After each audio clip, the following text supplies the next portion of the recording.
Carolyn, can you hear me?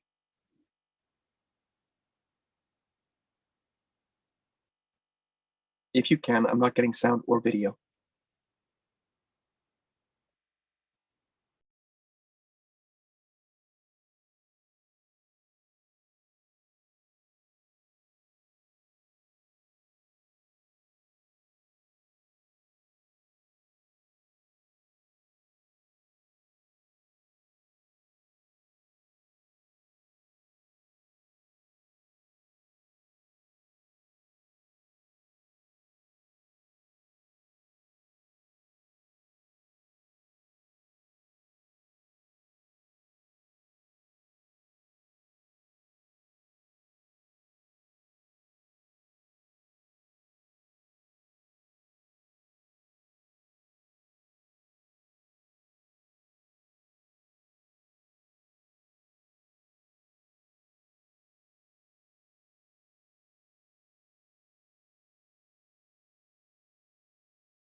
Test.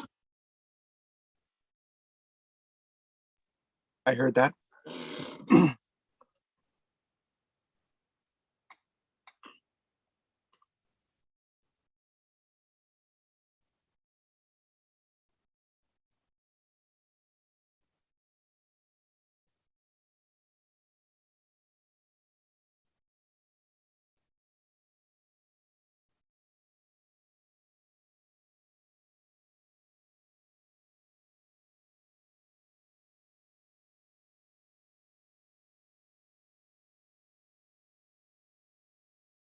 Thanks, Tony. I'm just testing the volume level in the fire lounge.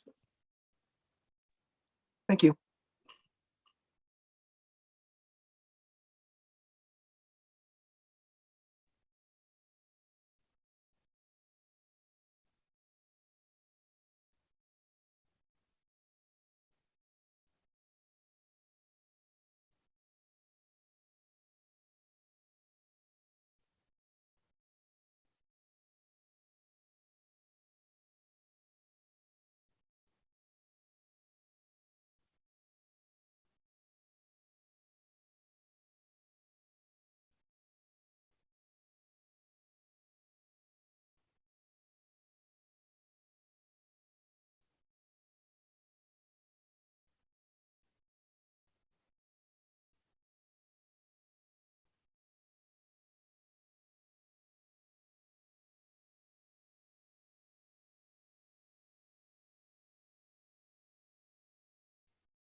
Hi, Counselor Bateman. Hello. I can. Can you hear me? I can't hear you. Okay. I can hear you, Jeff. Can you hear me? Yeah, I can hear you, Tony. Okay. Same as yesterday. Yeah.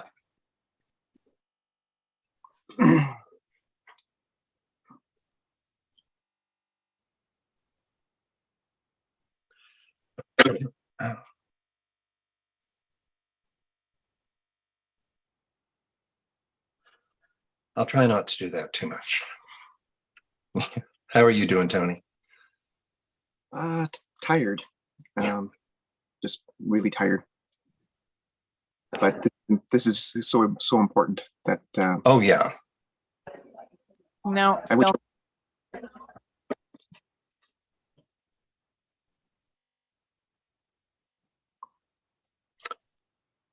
I confess I'd love to be in that room tonight. Yeah, same here. Same here.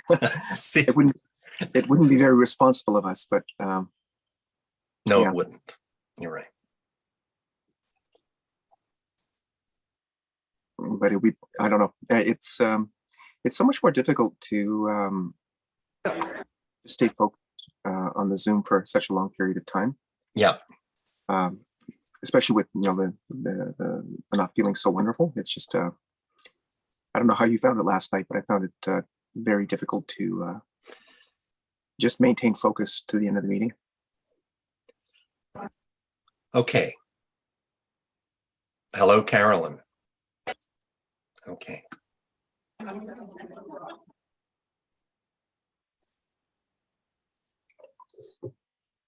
You know, thank you.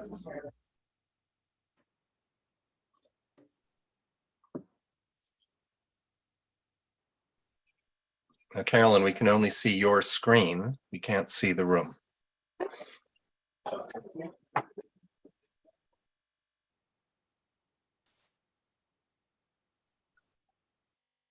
So I can have your attention. Thank you. I'm just pausing this for a bit. We're still missing 2 members of council. I have Councillor Jeff Bateman and Councillor Tony St. Pierre are with us online virtually, as you can see.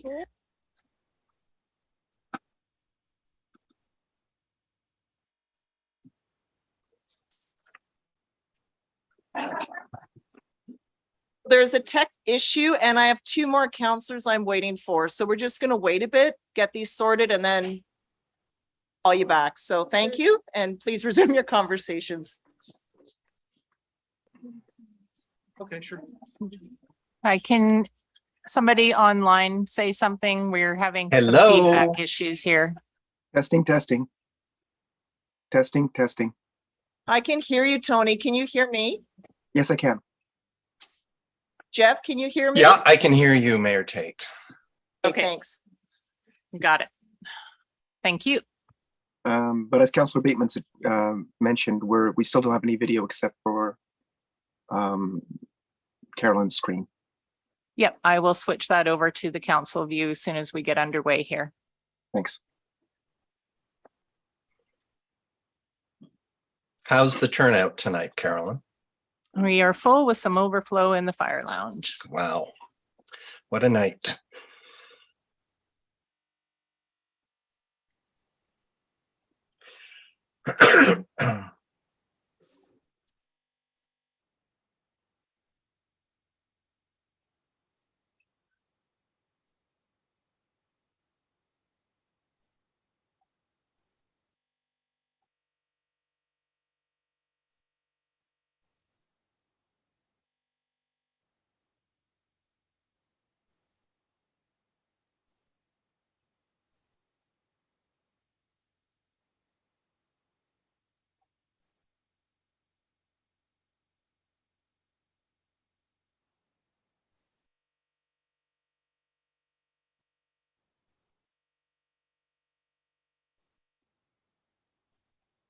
Councillor St. Pierre, Councillor Bateman, is that appropriate on your screen now? Looks good. Thank you.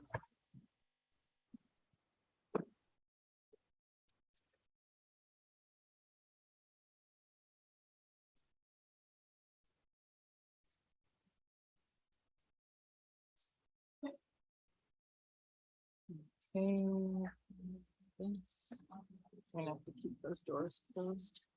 good evening, everyone, and welcome to our special council meeting of September 27th. I would now like to call tonight's meeting to order. I wish to begin by acknowledging that our local government, the District of Sauk, lies on the beautiful territory of the Sauk and Shaanu Nations, and we are here tonight with gratitude. As mentioned at the outset, we do have all of council present. We have Councillor Jeff Bateman and Councillor Tony St. Pierre joining us virtually as permitted by council procedures. So we are all here. So on that, I wish to call council's attention to the agenda, item 3, and call for approval of tonight's agenda, please. Moved by Councillor McMath and seconded by Councillor Beddoes. All those in favor? And that's unanimous. Thank you. So we are going to move right into the public hearing. And so there's just a statement and some comments that I have to make here. Okay. So this public hearing is being held pursuant to the Local Government Act. At this public hearing, any person who believes that their interest in property is affected by the proposed bylaw will be given a reasonable opportunity to be heard or to present written submissions respecting matter contained in the bylaw that are the subject of this hearing. Copies of written submissions received to date are available. Thank you. It is important that all who speak at this hearing restrict their remarks to matters contained in the bylaw, and it is my responsibility as chair of this hearing to ensure that all remarks are so restricted. For those of you who wish to speak at the appropriate time, please commence your address to council by clearly stating your full name and municipality of residence. Then you may give us the benefit of your views concerning the proposed bylaw. Submissions must be received before or during the public hearing in order to be considered by council. Members of council may, if they so wish, ask questions of you following your presentation or submission. However, the main function of council members this evening is to listen to the views of the public. It is not the function of council at this public hearing to debate the merits of the proposed bylaw with individual citizens. Everyone who deems his or her interest in property to be affected shall be given the opportunity to be heard at this hearing. No one will be or should feel discouraged or prevented from making their views known. Please note that this hearing forms part of the special meeting of council, and as such is being video recorded. Videos and their contents, including any personal information disclosed during the public hearing, will be posted on the district's website. So a few additional comments that I wish to make. Firstly, on a housekeeping note, please note that the washrooms are to my left here and down the hall. I do ask that you turn off all sounds on your mobile devices. And we do wish to hear from as many speakers as possible, so we need to minimize distractions. So what I mean by that is please remain seated. And you may be moved to applaud or to make sounds or to comments. I ask that you please keep those in your mind and quiet so that it doesn't distract or take away or discourage anyone else from speaking. We don't want to diminish someone else's contributions. So I know that it's important to get movement, to let off steam, all those sorts of things. So about every hour, I'm going to recess for about 7 minutes so that you can go around and meet with whomever you like, use the facilities, exit if you like. And at the same time, what we'd like to do is switch any speakers that have spoken to move into the fire lounge and to invite those next speakers to come into this room because we do have overflow in the fire lounge. In addition, it's important that we share the air. So what I mean by that is we are going to set a timer for 5 minutes. I'm not timing you, but it just gives you a sense of the time that you're using. And we want to share and invite as many speakers as possible. So that'll just give you a sense of where the timer is at as it ticks down. We also want to be mindful and have others have their opportunity. Perhaps you may have a comment that is exactly the same as someone else. Perhaps you may want to say you strongly agree with so-and-so and provide some new information for council to consider. For those of you in the fire lounge, I need your help to maintain and keep a respectful space. I cannot see you and I cannot hear you. I know that you're back there, and thank you for joining with us. And you are also watching the YouTube feed, which has a bit of a delay. But I do ask that you please remain quiet so that all the speakers have their fair opportunity and that everyone feels welcome and that they belong and can share their views with council. So we can all do this together. We do hope to get through as many speakers as possible. Our corporate officer has a speakers list. So she'll list off the first 3 speakers. So then you kind of have a sense of where you are in the queue, and then we'll call sort of for the next 3 one by one. Our corporate officer will introduce you, and then please come and have a seat, turn on the microphone so that everyone can hear you. And other than that, thank you very much for being here with us tonight and for taking the time. It's really great to see so many humans in council chambers. We've been kept apart for so long, so thank you so much for being here. So on that note, I'm going to turn it over. Pardon me? Yes. Sorry, I can't lip read. Sorry, I just didn't know if you were going to mention the 5 minutes. I did. Oh, sorry, missed it. Thank you. Yes, so let's do active listening together. No, I'm just kidding. Okay, so Ms. Machada, if you could please introduce the first 3 speakers, and then we'll begin with the first speaker, please. Okay, our first 3 speakers are William Wallace, Alan Dolan, and Susan Clark, please. Thank you. Mr. Wallace, please.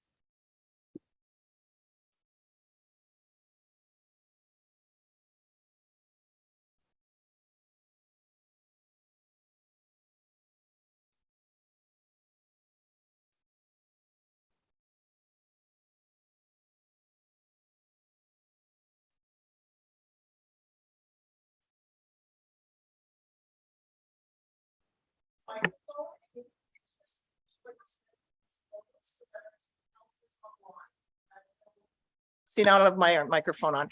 If you can just share again what you have distributed to council so that the council members online are aware of what the handout is. There are 2 photographs that, And we just need your name and my your. name's William Wallace and I live in Souk.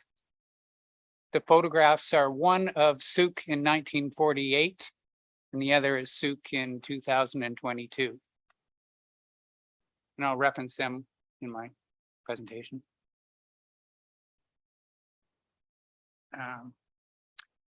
In the district of Souk, there's approximately 1,500 acres in the agricultural land reserve. In the year 2000, there was about 1,900 acres. As shown in the photographs, the green space and agricultural land in Souk has been mostly replaced by residential housing. The tree canopy has been reduced, although the majority were removed even in 1948 for timber value and for agricultural purposes. We have neglected to nourish our urban canopy. An example of this is planting trees in John Phillips Memorial Park when we first obtained it. The prospect of cutting down 22-year-old trees in the park would have prevented the concept of a large building and parking lot, I think, from even getting started. No matter if you believe climate change is a natural process or it is a man-made event, it is happening at an alarming rate. The reasons for climate change may be debatable, but the need for adaptation is here. Saving green space and planting trees to increase our urban canopy is urgently needed. Presently, the tree reserve fund is $17,000. What the current budget for tree planting is, I couldn't obtain. I feel this reserve fund is wholly inadequate. The Canadian Federation of Municipalities, which Souk belongs to and our mayor is quite involved in, has policies that encourage towns to preserve, expand, and nurture parks and green spaces. A healthy urban canopy is shown to have numerous benefits. Attention to our environment is a recurring theme throughout this OCP document. Goal statements can be found primarily in the sections on agricultural land, housing, and parks. Such statements include agricultural lands, specifically ALR, are protected from non-agricultural development and are not intended for accommodating urban development. Expand and protect parks and green spaces for the well-being of current and future generations. Protect ecological areas for habitat and agricultural lands for farming while focusing urban growth in the town center. Parks are to be protected and not intended for future growth and development. We're all aware that the ALR and parkland are not the only lands within District of Cook that should be preserved as green space. Private land with green space will always be under attack for consumption by the development. Growth in Souk is inevitable. The climate and our environment are attracting people from all around the world. Our environment is now our currency for a healthy and prosperous community. In the draft OCP, climate adaptation and nurturing of green spaces is now a priority. It has been recently stated that Souk will become treeless community with this OCP. As mentioned, tree removal has a long history in this community. The policy tools such as FAR, DPAs, and master plans were carefully drafted to nurture, protect our environment for current and future generations. This, as we grow to a population of, 25,000 in 15 years, that's not far away. This document, although not perfect, just like the old OCP from 2010, does attempt to meet our climate obligations and deliver our community on our vision statement. Start now, pass the OCP, take leadership and get on with the jobs required to reach our goals and nurture our most valuable asset in Souk, which is our environment. Thank you. Thank you, Mr. Wallace. Next speaker, I believe, is Mr. Alan Dolan.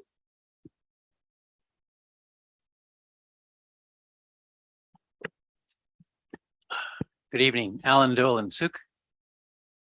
Thank you for giving us the opportunity to speak tonight. I support the OCP. I think it has some wrinkles. I think it Sorry, has. Mr. Dolan. Sorry to interrupt you. Ms. Machada, can you reset the timer, please? Sorry to interrupt you.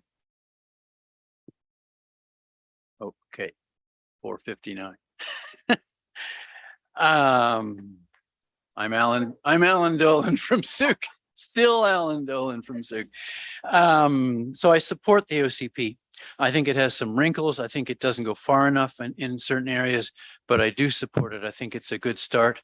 I think it incorporates a lot of the things that I wanted to see in the OCP, and it incorporates a lot of climate initiatives and climate related initiatives, which I think are extremely important. A lot has been said about the engagement process, and I am a consultant. I do work in engagement, community engagement and public consultation. And so I watched carefully when Dialogue did their work on this OCP and when they did the engagement work. And I think they did a very, very good job of it, a very good job of it. And it was challenging in COVID, but they used a lot of different ways of reaching people and getting back information. And what they heard was that they heard a series of things which I think were very important. They heard the value of natural landscape. They heard the importance of developing the local economy, the need for housing options, concern about traffic congestion, the need for safe cycling and walking and sidewalks, the desire for people to age in place, an interest in a renewed relationship with the waterfront, and the need to develop an OCP through the lens of compassion and climate action. And that's what they summarized in their engagement report. And I think that the OCP that they wrote captured that because that's what they heard from the public. Resistance to the climate action plan, which is related to the OCP and has been talked about a lot too, and also resistance to the climate emergency policies in the OCP come from a sense that our economy is more important. In particular, the trickle down economy of economic development, particularly with relation to housing. It's also it's often said that Souk is not a significant player on the world stage, but every single municipality, every single country is a significant player on the world stage of reducing greenhouse gases. Or the feeling that we can take this slowly, that we don't have to move so fast.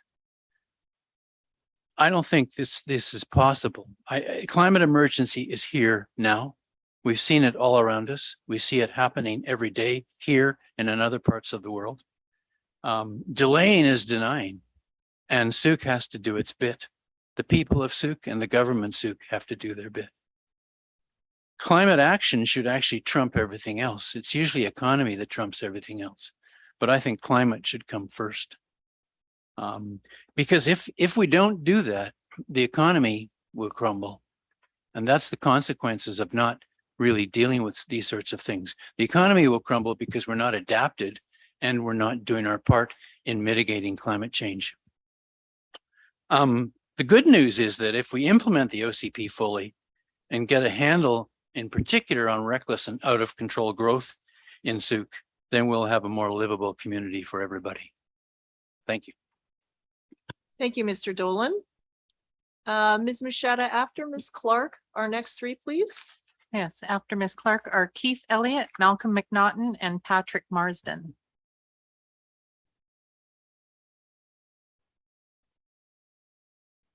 Okay, Ms. Clark.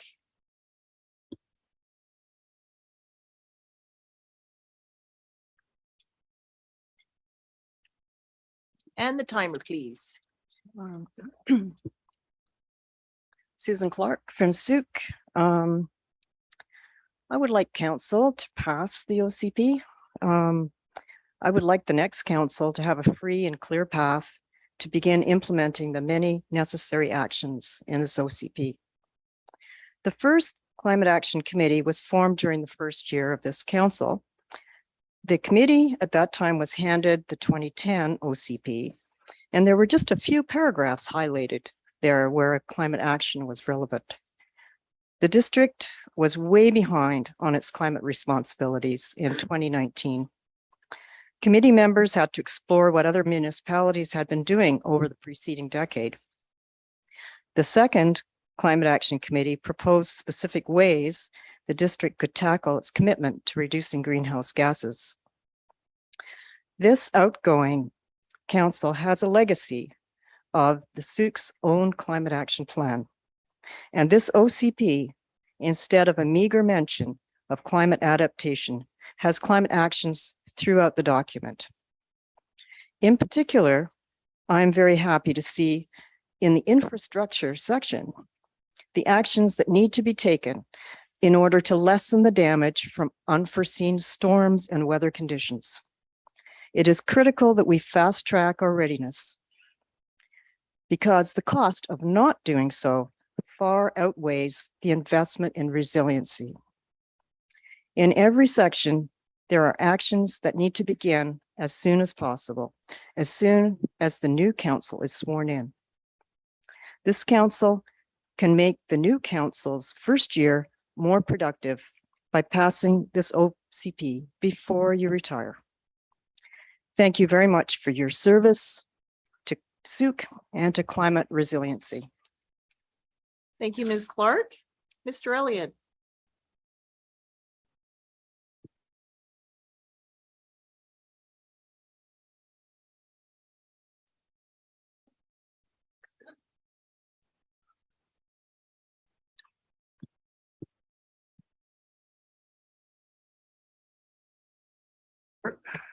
Take a double tap. Good evening. My name is Keith Elliott and I live in Souk. Due to my advanced age, I will read my my notes rather than try to remember them in full. So the first line I remember without reading and is that I support the passage of the current version of the OCP bylaw. I don't support it enthusiastically. I support it pragmatically. I hope that is clear what that actually means. It's a practical plan.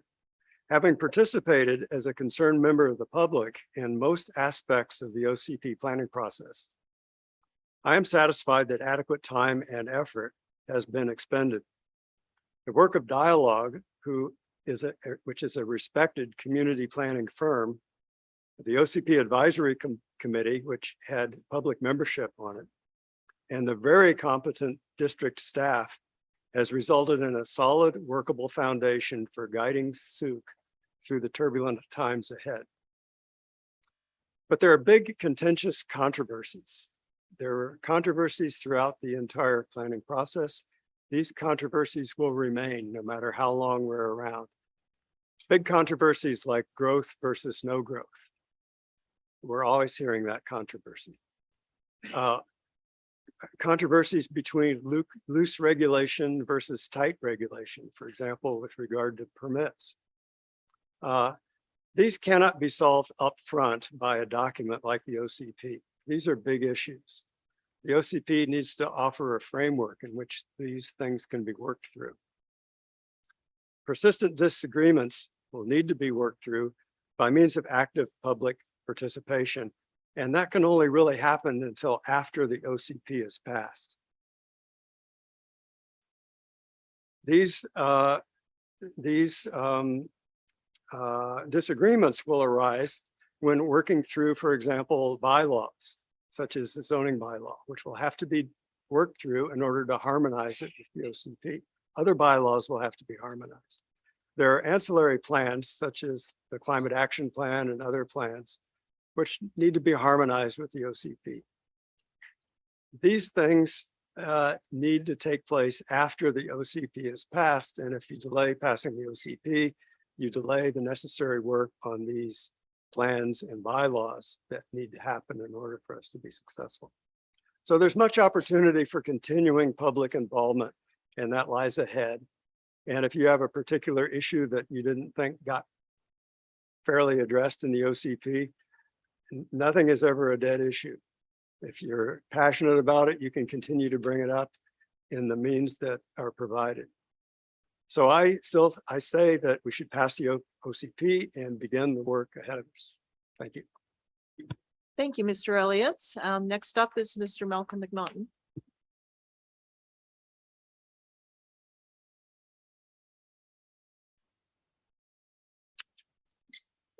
Good evening, Mayor and Council. My name is Malcolm McNaughton. I live in Langford. It's been a while since I've had an opportunity to address you. As some of you may know, I used to be the Director of Development for BC Housing for Vancouver Island. And so I've had an opportunity to work with many of the jurisdictions across Vancouver Island and many other places throughout British Columbia. In terms of my work background, I have worked as a planner, municipal planner. I have worked as a consultant. I've worked as a developer, and I've worked as a social developer. So I think I have a pretty good broad view of the world in terms of development and community building in particular over my 25 years. There's a few things that really struck me about the OCP that you have in front of you. And I'm going to go through them here just really briefly for you. The review of costs. There's a lot of great things in the OCP, but there hasn't been any financial feasibility of what that's going to do for the market, what that's going to do for the municipality in terms of both the cost to development, the cost of your overhead of people to actually manage and implement this plan, and what it's going to do to people's budgets and their taxes. And I think that's a very important thing that people need to look at when they're looking at their OCP. The other thing that needs to be looked at very carefully is the alignment with infrastructure, both the water, sewer, roads, and then all of the social infrastructure of parks that we've heard about today. And I think that needs to be recognized that growth does pay for that. And so having an alignment of those items with growth is a very important piece of that. And then I'm going to go on a little rant about step code, because every jurisdiction I go to, they want to accelerate step code. And so when I was at BC Housing, we worked very closely in creating the step code and implementing the step code as an early adopter.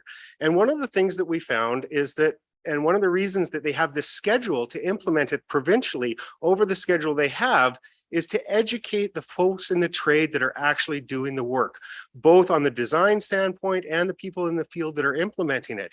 And so there's a need to be able to actually go out there and actually have those folks trained, and as well as the regulators working here at the district to be able to actually understand what it is that they're regulating. And so that all takes time. And that's one of the reasons that that was a phased approach to step 1, step 2, step 3, step 4.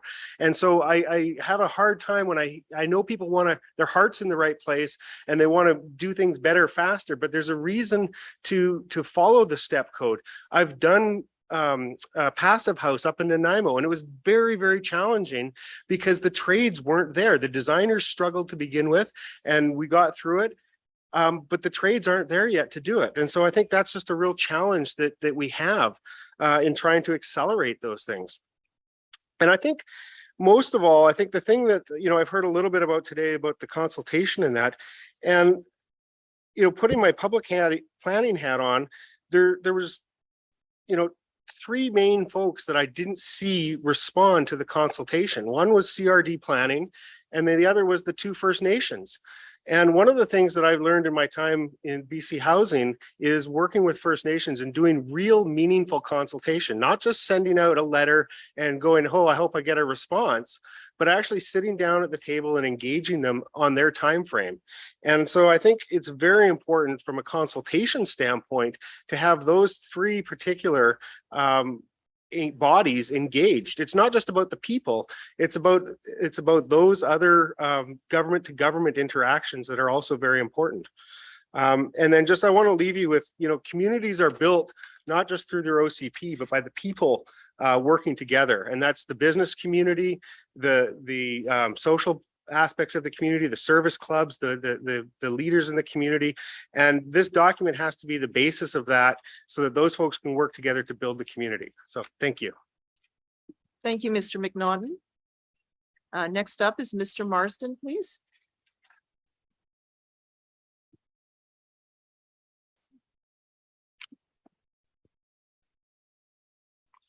Timer, please. Hello, Mayor and Council. My name is Patrick Marsden, and although I reside in Saanich, I've been building and developing in Souk since 2008 and have been a rental housing provider and owner of property since 2010. During this time, we've focused our business primarily on market rental housing. So I'd like to address how I believe that the draft OCP does not properly speak to the housing crisis and will in fact further negatively impact the availability and affordability of housing. Some of the main obstacles to creating market rental housing in Souk, which the OCP fails to address, are the cost and delay of the development permit process and the lack of available zone land for multifamily units.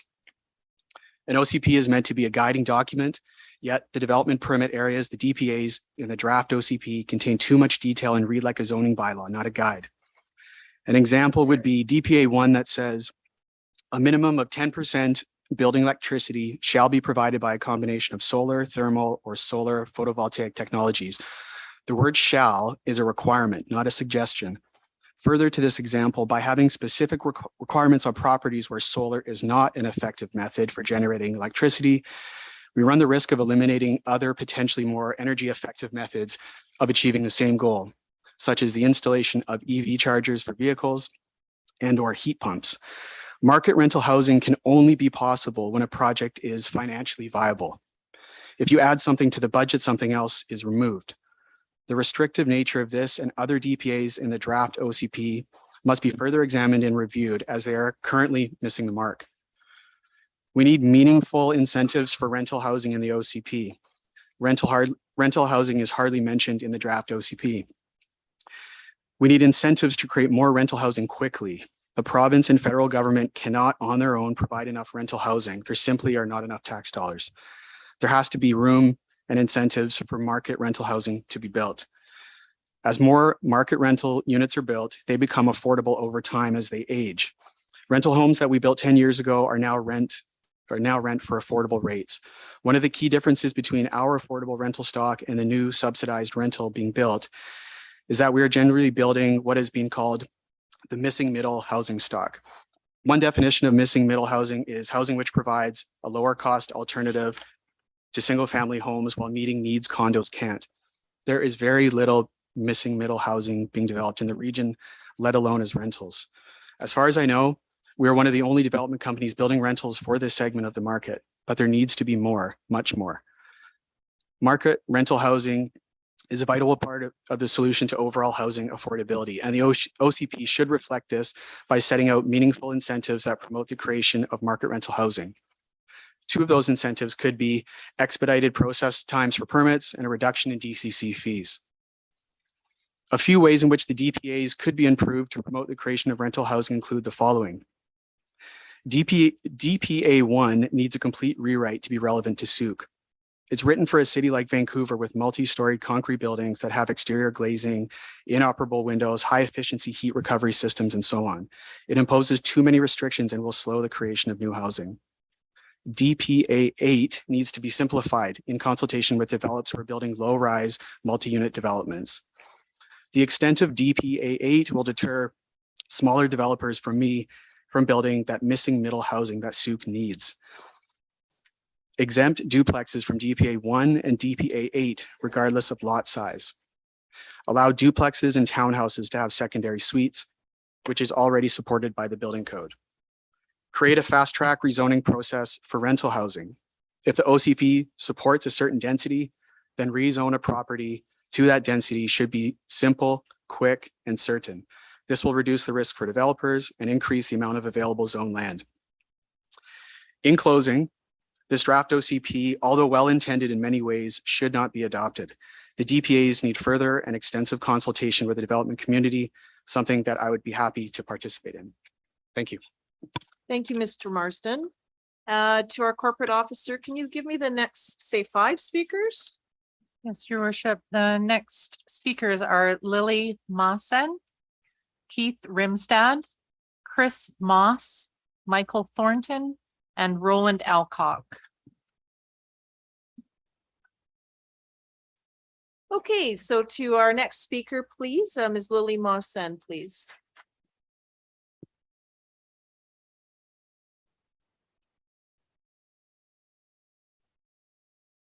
Is mic on?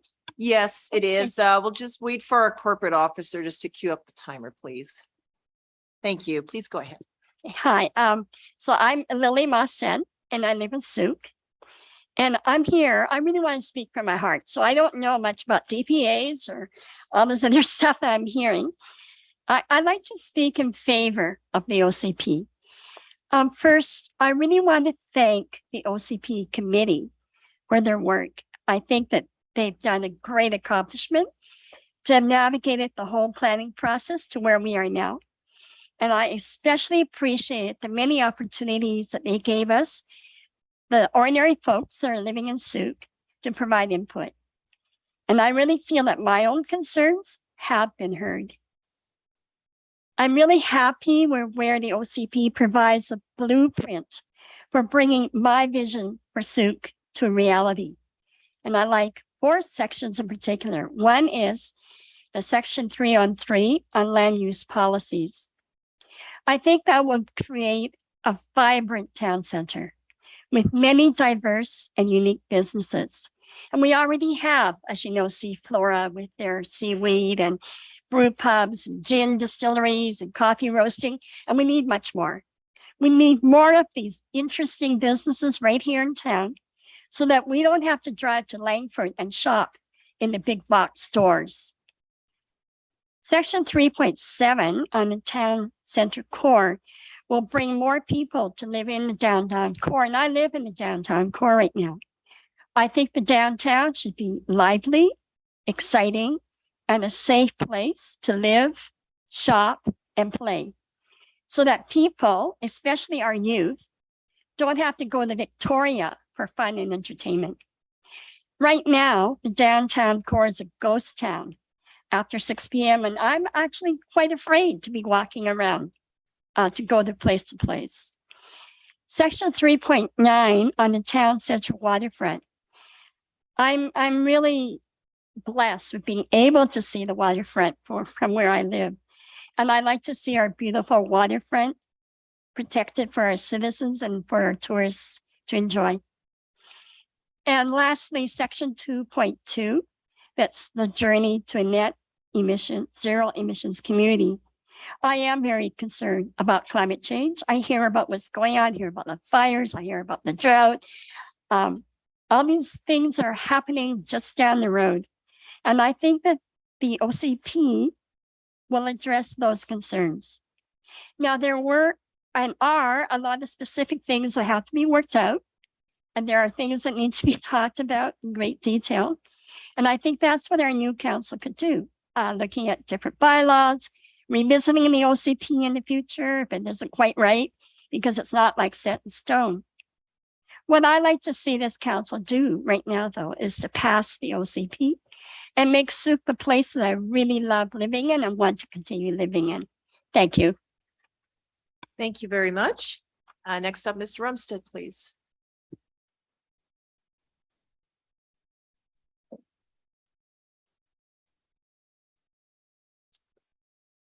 Hello, I'm Keith Rimstead. I live in Sooke.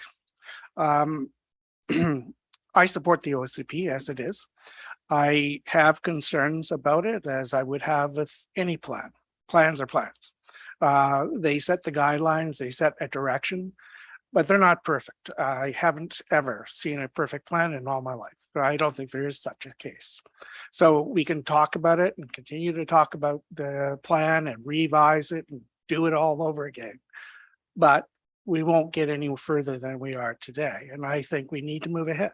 I think the plan's a good start. There are elements of it that could be improved, but I think the city council has the means to, again, consult with the people out here in the community, the developers and others, to find ways to improve it, to make it work better for them and for us as a whole.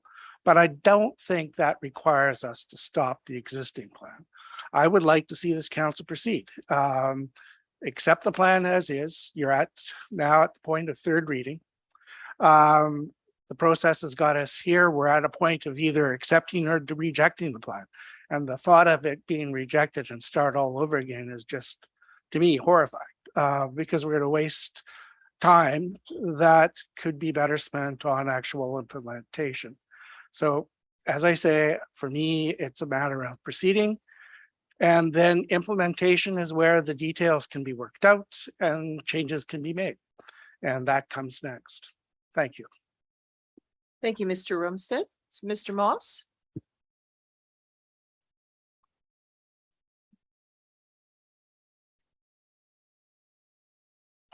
Timer, please. Hi, my name's Chris Moss. I live in Otter Point. I wasn't sure what I was going to do on Tuesday night, but my friend said, hey, for a good time, go to Sooke Council. I hope they're right. I support the official community plan and urge council to adopt the plan before the coming civic elections.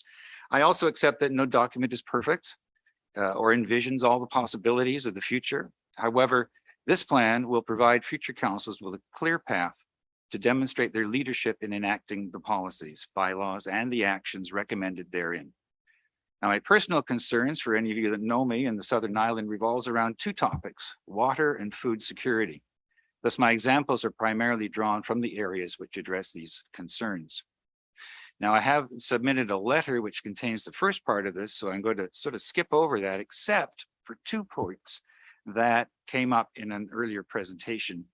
The first one had to do with providing 10% of a building's power through on-site renewable energy generations. For an average house, which uses about 40 kilowatt hours a day, that means about 4 solar panels. They're $350. That's price has gone up since last year. So for $1,400, you can provide 10% of your own solar power on site. The other thing was to do with the step code. Step 5 by 2025 is what the plan is recommending. I noted from a friend of mine who's moving up to the Cowichan Valley, the Cowichan Valley District requires step 5 now. In their subdivision, which will eventually have 3,000 houses in it, every house will be solar ready, step 5, and every house will have a heat pump built into it. So some developers are being proactive and doing what is needed and helping out the environment at the same time. I strongly support all objectives, policies, and actions outlined in section 4.6, agriculture and food systems. As I was reading through the letters this afternoon, very little was said on the section of agriculture. Therefore, there must be general approval of this section. Agriculture to me is of prime importance to every community and to Souk and to Otter Point and all of us. As the OCP states, in an era of uncertainty, investing in the security of our local food system by protecting our food production lands and reducing food system environmental impacts is paramount to Souk's resilience. This has the potential to create economic opportunity by supporting agri-food system businesses and to benefit communities and individuals. The agri-food system is crucial to what is happening in the world now. We've heard climate change mentioned. So anything that we can do to help ourselves is a good thing, because we do not know where our food is going to be coming from. We know that all around the world, human change climate condition is drying up fields, it's flooding fields, it's reducing the amount of crops that are taken off those fields. And nobody is looking out for Souk that is growing that. They will look after themselves first. If there's any left over, then they might export it. But we have to be very certain that we will be seeing more and more food shortages as the year progresses. And it doesn't matter how much money you're making or how many grants the government may give out. If the food simply isn't on the shelf, you can't buy it. So we all have to look at what is in the OCP in terms of self-sufficiency and what we can do to help ourselves through this kind of era of uncertainty, as it says.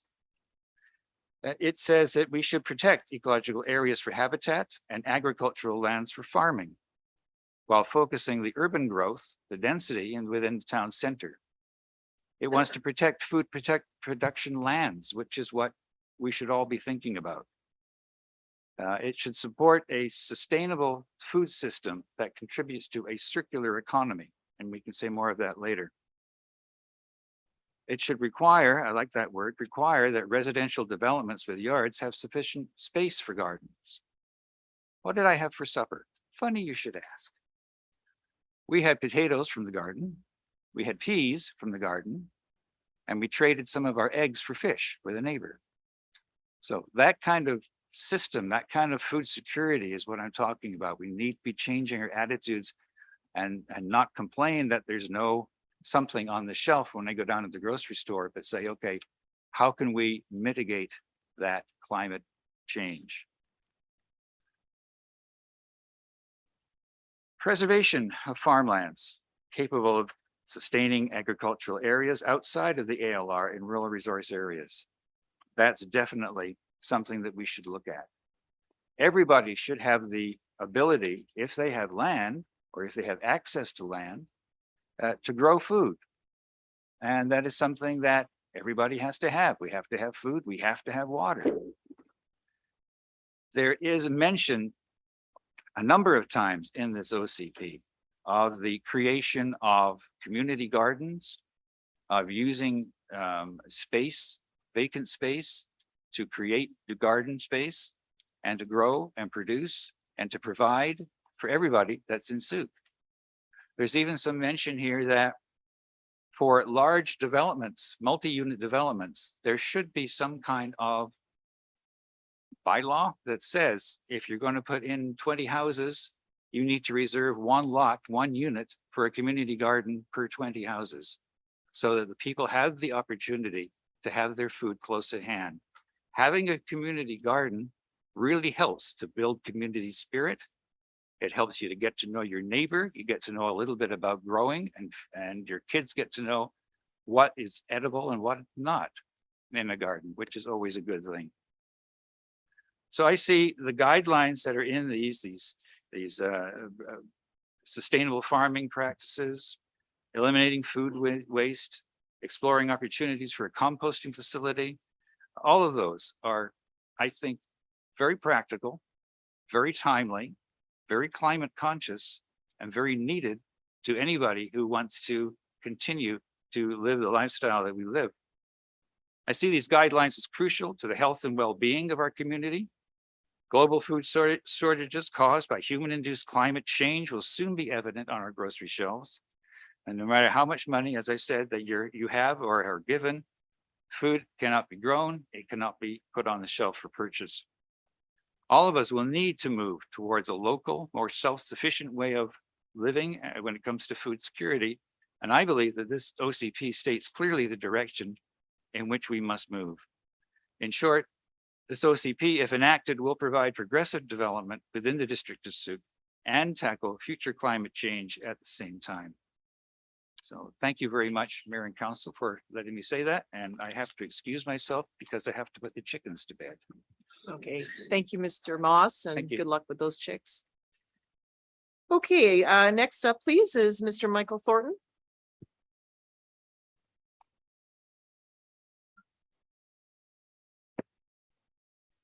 Thanks, Mayor and Council, ladies, gentlemen. Michael Thornton from South Sooke, Silver Spray and Sooke Point. And I support all the concepts in the OCP. I think we all do. We all want a great climate. We live in it. We all want a great environment. And we want to eat food and healthy, all of that. So I'm not here to oppose all of the good things. To me, it's just a matter of finding the problems and just surgically removing them. And if this was a contract, we would do that. We would not, any of us, say, oh, gee, I really like this passage. I like that part. I like this clause. I love this section. Sign the contract. Sign the contract. What about reading the fine print? Like, what about considering the impact of all of the particulars that may be the poison pills? It's about to be Halloween. When I was a kid, we would go out with a bag. Everything we got, we ate. Our parents never even opened the bag. Are you going to let your kid eat everything that he gets in this Halloween bag? Are you going to take a look first? Every apple okay? When I was a kid, an apple a day kept the doctor away. That was great news till we heard about razor blades in some. There just are, not maybe by purpose or on purpose, I mean, but there are a few razor blades. There's a few poison pills. So I just want to, in the interest of helping everybody that says they want to get all the things done that they want to get done, I just want to edit it and just say, look, what about this? What about this? Ask a couple questions. And the first observation is that local governments are not required to adopt an official community plan. This is entirely optional. But the key thing is, however, after adoption of an official community plan, all bylaws enacted or works undertaken must be consistent with the plan. Okay, so don't have to do this, but once we do it, we've done it. We have to honor it. All the bylaws, everything fall under it. The new OCP is the umbrella. We didn't have to do this OCP, but we're doing it. Fine. So if we're going to do it, let's take a peek at the clause and see if we all agree that it's fair. On page 4, it says, this OCP will manage land use and the physical growth of our community, dictating the location, type, and intensity of development. Okay, I mean, we could say helping to guide, right? We could say something cooperative, but the OCP says dictating. I recommend that we change that word to something a little more friendly. On page 11, we start with the development permits. The development permits are entirely optional to put in the OCP is entirely optional, and putting anything in is entirely optional, other than the things, there's need to be certain maps if you're doing an OCP, but you don't have to have development permits. Why not put them, pull those out, work on those? Because those are the most serious poison pills from my point of view. And sure, I'm an evil developer. I fell in love with Silver Spray 26 years ago. I haven't made the money to leave town yet, and I'm passionately trying to build the project. I have my mind's eye. It's a canvas. I've got a paintbrush, some paints finally. I joined with Sooke. Everything was great. And I've had problems because of things that were written, covenants and bylaws and different interpretations by staff and others. No ill intent, but we've got one project with the marina and the sea bus held up 5 years after a development permit. 5 years after a development permit, we still can't open it, can't get the subdivision. 19 lots, right? So do we really need development permits added in before anybody can do anything? And the way this OCP is written, these new development permits would apply to Silver Spray and to Suke Point and other development projects already in process. I recommend that we remove all development permits because we still have all the words that everybody's spoken about, all the concepts that everybody supports. Page 15 says a vision for Suke, small town with a big heart. It is a vibrant net zero emissions community. Will it really be in 10 years? That's all I ask. Are we being honest? If we're, one of the most often used words in this OCP is equity or equitable. I counted about 45 or 50 times the word equity, equitable, meaning we're all going to be treated the same. When I read this, if you're going to subdivide 4 lots, none of this applies. If you're going to apply 5, everything applies. If we're all going to be net zero, how about we all agree that every home is going to get retrofitted? Everybody. Not just the developer, not just, how about as a group, we all say, I commit, I'll do it in my home. I'll commit, I'll do it in my home. And now it's a community event and now we got something to be proud of. But to suggest that, hey, we're just going to somehow do this and we'll do it on the backs perhaps of others or just tell them or dictate as it says. So, you know, when I see things like it will be like this net zero, I say maybe is striving for over the next 10 years, right? The OCP purpose, it says right on it again, at the heart, an OCP is about managing land use and physical growth of the community. It dictates the location, type, and intensity of homes, businesses, and industry, agriculture, and parks and other public spaces. So I don't know, call me crazy. I'm 71 years old. You know, I've been working for myself since I was 19. I don't really want to be dictated to. Sorry, I just want to peacefully, quietly, capably as I can do the best I can. Right? I have ideas, you have ideas. I don't come and dictate to you, hey, paint this, change that. I don't like the color of your wall. I don't like the shape of your garden. You don't have enough chickens. I don't want to fight anymore. And if there's a dictator, if it says dictate, somebody has to be the dictator. Who's the dictator? Who's the dictator? Somebody is going to treat this like scripture. It will be quoted everywhere. The community plan says, it's written here. John 14, it's going to become just like a Bible. It really will, you know, so I have a fear about that. People get overly zealous about these things. Why can't we work together, choose the words carefully? A few edits, that's all I'm suggesting, a few edits. As you see on page 27, it says through the boundary extension, these properties are now included in the district soup. Notable incorporations include Silver Spray, right? We asked to join and you asked us to join. That was the deal back then with the mayor and the council and everything else. And so it was collaborative. And we came in already with zoning and with a development permit, right? And we haven't been able to do just in the last few years, through reinterpretation of very clear things like covenants that said you can do this and trails going to go here. Other people are telling us, oh, no, doesn't matter about the covenant. We want you to go here. That's the dictating. I don't really want that. Sorry, you know, so I look on page 35 or sorry, what is it here? Because I want just to be clear for the record. There's reference to focusing on commercial growth in the center core. I think, hey, support completion of Suke Point too, not create problems for it. We could be 300 million in tax base. We're already 50 million out at Suke Point. We're 50 million at Silver Spray. We're 20% of what we could be, if that, right? But there's going to be a wall of obstacles now we're going to have to climb if it gets passed as it is. It doesn't need a lot of fixing in order to make this very, very good. So every one of the previous speakers I heard that was supporting the community plan found many things they liked, and but they all admitted, honestly, it's not perfect. It can be more perfect. With just a few edits, it can be more perfect, and it can be, I can support it, and we could all support it. It could be unanimous, right? So I look at on page 35, you know, there should be a reference to Suke Point. On 37, there's a reference to sewers and trails. We have a sewer at Suke Point. We were requested by the Suke First Nations to allow other residents to be able to plug in. Administrative environment asked us to do it, and we agreed.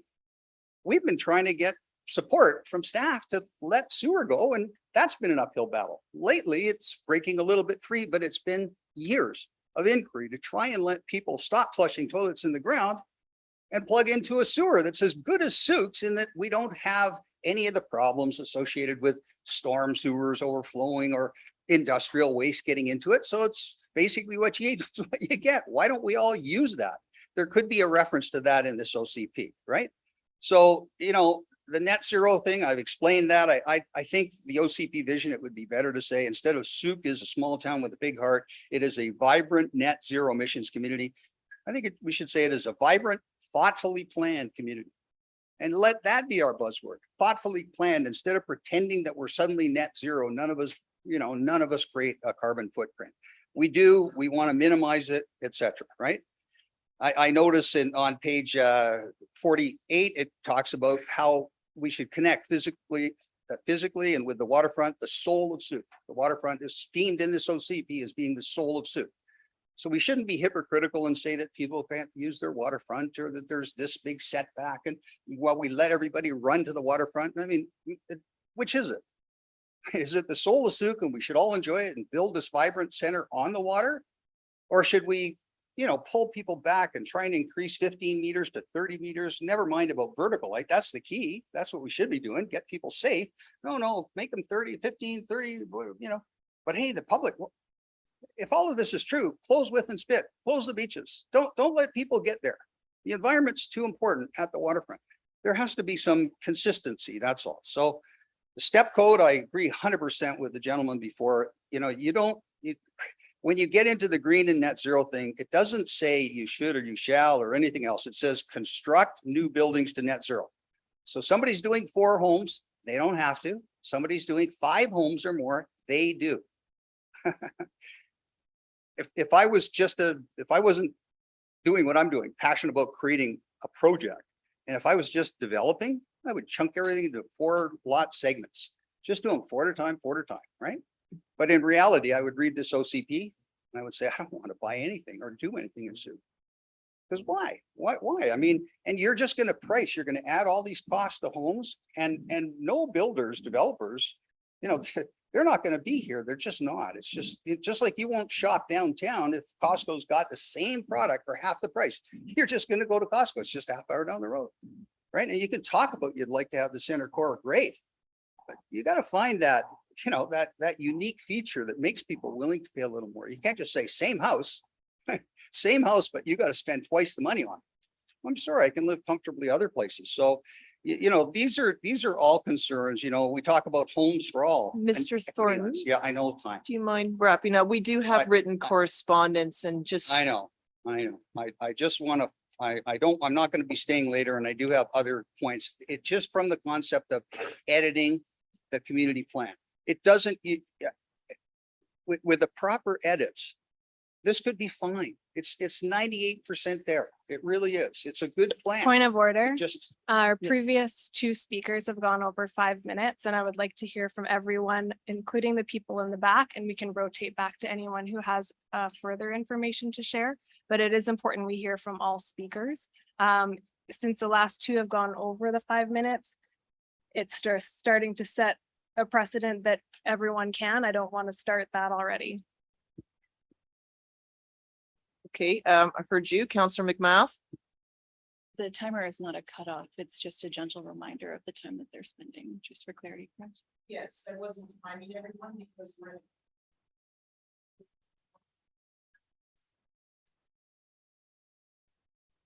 a few minor pieces for the audience from the perspective of just trying to get, like, it shouldn't always, does it always have to be push, pull, fight, you know, one side, the other? Like I agree with a lot of what the people that are in favor of it are saying, right? But if they could see it from someone else's perspective, I could hold up the same coin.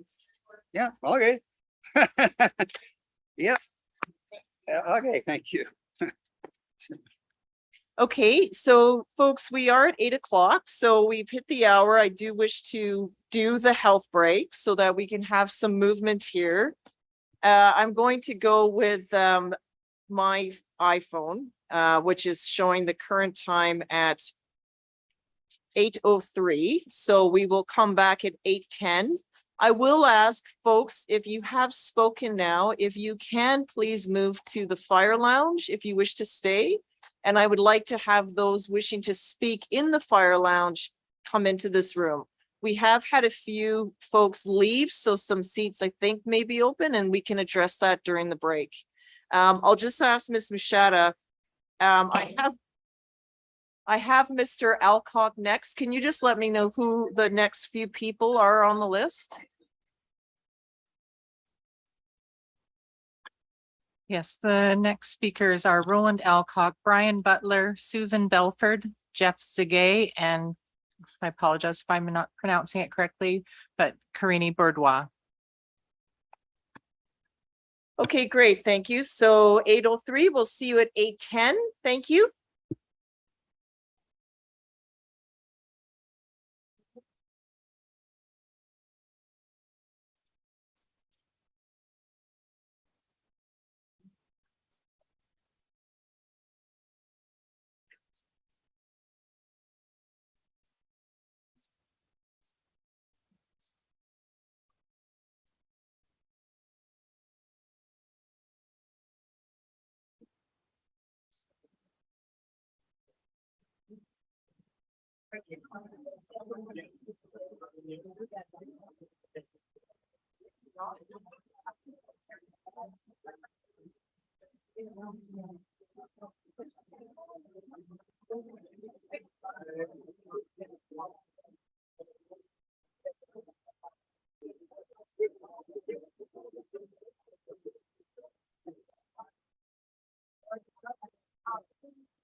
Okay, folks.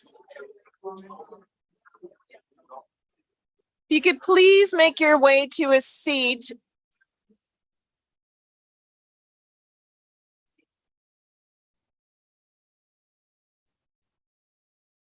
Thank you.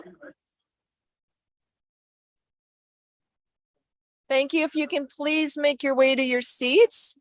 And our corporate office, and some folks have left, we can start moving more, pardon me, we can move others back into the gallery here.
Excuse me, folks in the fire lounge, we have seats open here in council chambers. Would love to have you here together. Can you please make your way into this part of the hall, please?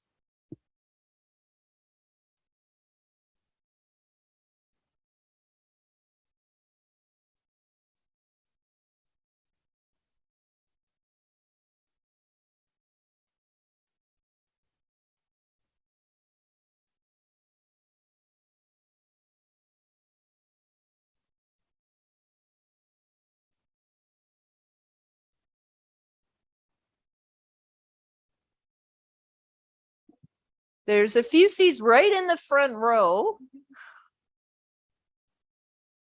Right in the front, we have a few seats. There's a few in the rear to the back there.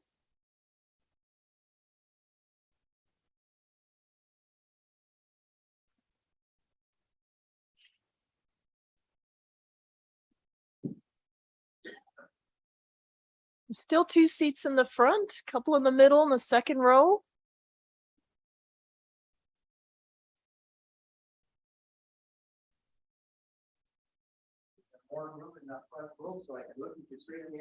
There's one right in the second row, but it'll depend on who's in front of you.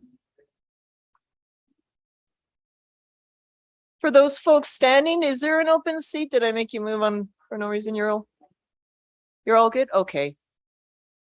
Okay, thank you, everyone. We'll now head back into the public hearing, and I'd like Mr. Roland Alcock. Thank you. If you could please turn on the microphone and we'll get going. Thank you. Thank you, Council, for this opportunity to express my thoughts. First of all, my name is Roland Alcock. I'm a resident of Souk, and I wanted to express my strong support for this council and the huge amount of work done by many people over 2 years throughout the community that have gone into the 2022 OCP. The main theme running throughout the OCP is adapting to and dealing with climate change as it has to be and should be. The last intergovernmental panel on climate change report was devastating, and subsequent reports indicate the world is not currently on track even to meet the— Just folks in the back, can you please be quiet? Sorry, Mr. Alcock, thank you. Is currently not on track even to meet the 50% greenhouse gas emissions reduction by 2030 required by science and agreed to by Canada at the Paris Climate Conference. In fact, UN Secretary General Antonio Guterres was moved to say about the latest IPCC report, quote, "Climate activists are sometimes depicted as dangerous radicals, but the truly dangerous radicals are the countries that are increasing the production of fossil fuels. Investing in new fossil fuels infrastructure is moral and economic madness," unquote. Please note that last sentence. So, for example, providing new builds with fossil gas supplies constitutes fossil fuel infrastructure, and Council is rightly proposing to move against that dangerous folly. Considerable thought has gone into the transportation options, which will get more challenging through the growth already on the books, which will work against any progress to reduce GHGs if not approached correctly. In these and many other areas, I explain carefully in the preamble and in section 2.2, the goals in section 2.3, and the objectives and actions in 2.4, the theme of climate change mitigation and adaptation for the community of Souk is set out. Section 6.1 translates goals and objectives into policies which represent some concrete actions to address the climate crisis locally. Unfortunately, Council will be vilified by the climate naysayers who claim to know more about climate science than the entire international body of scientific expertise embodied within the Intergovernmental Panel on Climate Change, the National Oceanic and Atmospheric Administration, NASA, and the International Energy Agency, to name but a few. They are purveyors of junk and are no more informed on science than flat earthers and those internet quacks who would sell willow bark extract claiming to cure cancer. You'll also be discredited by the business as usual lobby who imagine a future Souk as another Vancouver or Seattle and see only dollars in their eyes. You know, the folks who ignore practical limits that should be obvious even to them, like Highway 14, for instance. But much, much worse than that, there are limits they could care nothing whatsoever about, like our water resources, foreshore pollution, climate-driven wildfire risk, air quality, wildlife, or our quality of life and the health of people and the environment. I empathize with you for what you are facing every day, dealing with such destructive forces. I really do. However, I implore you, please do not drop the ball now. Be brave and show courage as you've already done, and which is so admirable. Be forthright and committed.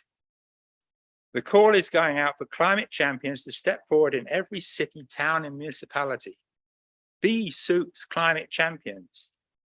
It behoves us and is our duty to do our part to meet Canada's commitment to reduce GHG emissions by 50% by 2030. Our community is not somehow special, exempt, or privileged to ignore our moral and humanitarian responsibility. So please, I urge you to approve and pass this OCP with its strong climate change mitigation and adaptation theme. Present citizens and those of the future, including my own grandchildren, deserve absolutely nothing less. Thank you. Thank you, Mr. Elko. I'd like to next welcome up Mr. Butler, please, then Belford.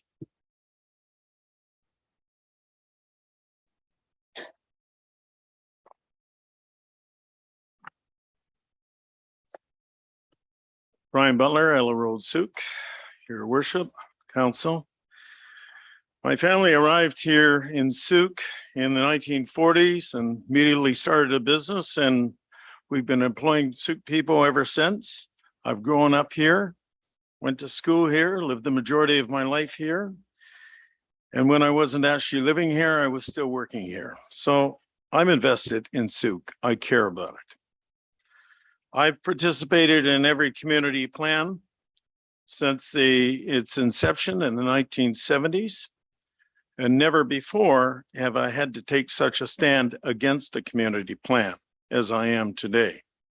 While I may have disagreed with one or two points of the previous plans, I've always been able to support it in general. Community plans, as they're called, are usually about land use. As such, they affect people with rural land more than urban dwellers. This plan is radically different from its predecessors, and if allowed to proceed, I'm afraid will bring about massive change to the nature of Souk. It's change that I and others don't want. The overall densities are excessive and insidious. Given the transitioning nature of community plans throughout British Columbia, where the courts and many municipalities are giving them far more importance than 30 years ago, along with the BC Assessment Authority, you're dealing with a hidden time bomb if you pass this plan. It will become far more than you think it is. Community plans are interpreted today in a manner that is almost equivalent to zoning, and you've got to realize that. The complexity of this community plan, with all its hidden inference and its commitments to other actions without the costing of those actions being apparent, the existence of 10 new extremely restrictive development permits and the manner in which they're implemented or going to be implemented is another damaging aspect of this plan. It's an intricate plan, a complex plan. It's like brain surgery. And I doubt whether many people in Souk really understand the full implications of what this plan is going to do to Souk. I'm not against saving our farmland or working for climate to work in favor of improving the climate. I'm not against some of these measures, not at all. So there's lots in this plan that I would support, but this plan needs more hours and hours of discussion with people that are knowledgeable, and changes should be made that are practical. It's not surprising to me that a group of people that are most against this plan are rural landowners and people that work in the development and construction industry, because this plan, they have a far better grasp as to what this plan means than most people that have no connection to those issues. It is, after all, a land use plan. It's a land development plan. I've delivered 3 documents to the council over the last year, they being October 14th of 2021, March 31st, 2022, and June 13th of 2022. None of them have brought about the changes I'd hoped for. We just need more time to make this plan a practical plan, a plan that's going to work. Don't think I'm up here seeking to stop this plan for personal gain. In fact, as a major landowner, this document will probably benefit me strictly from a monetary perspective. I'm probably better off from a money point of view if it goes ahead. But I'm not supporting this document because I believe it is not good for the overall well-being of Souk.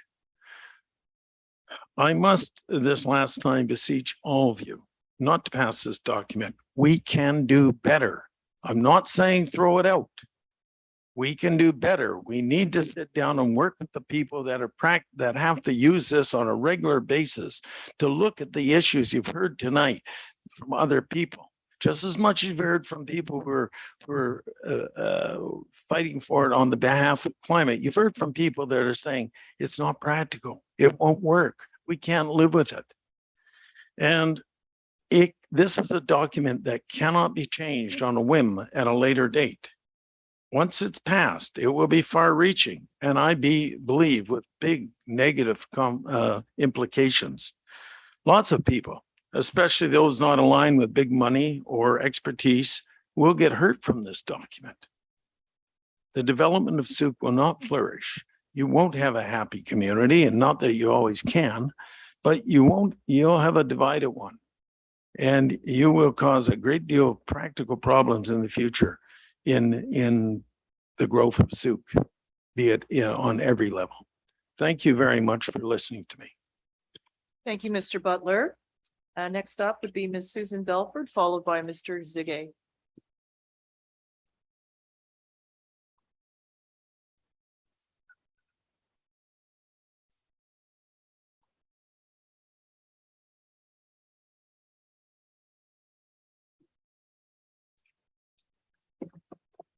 Hello, this is a fun evening.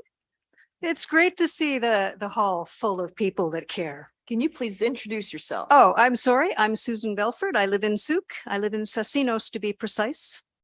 And Your worship and councillors, I urge you to pass this OCP. This document is the culmination of a long and careful consultation process involving many Souk residents during a very challenging period. It was well publicized throughout, and a broad spectrum of residents served on the committee creating it. The environmental protections contained in this new OCP to protect, conserve, and manage ecosystem health, they're specific and clear.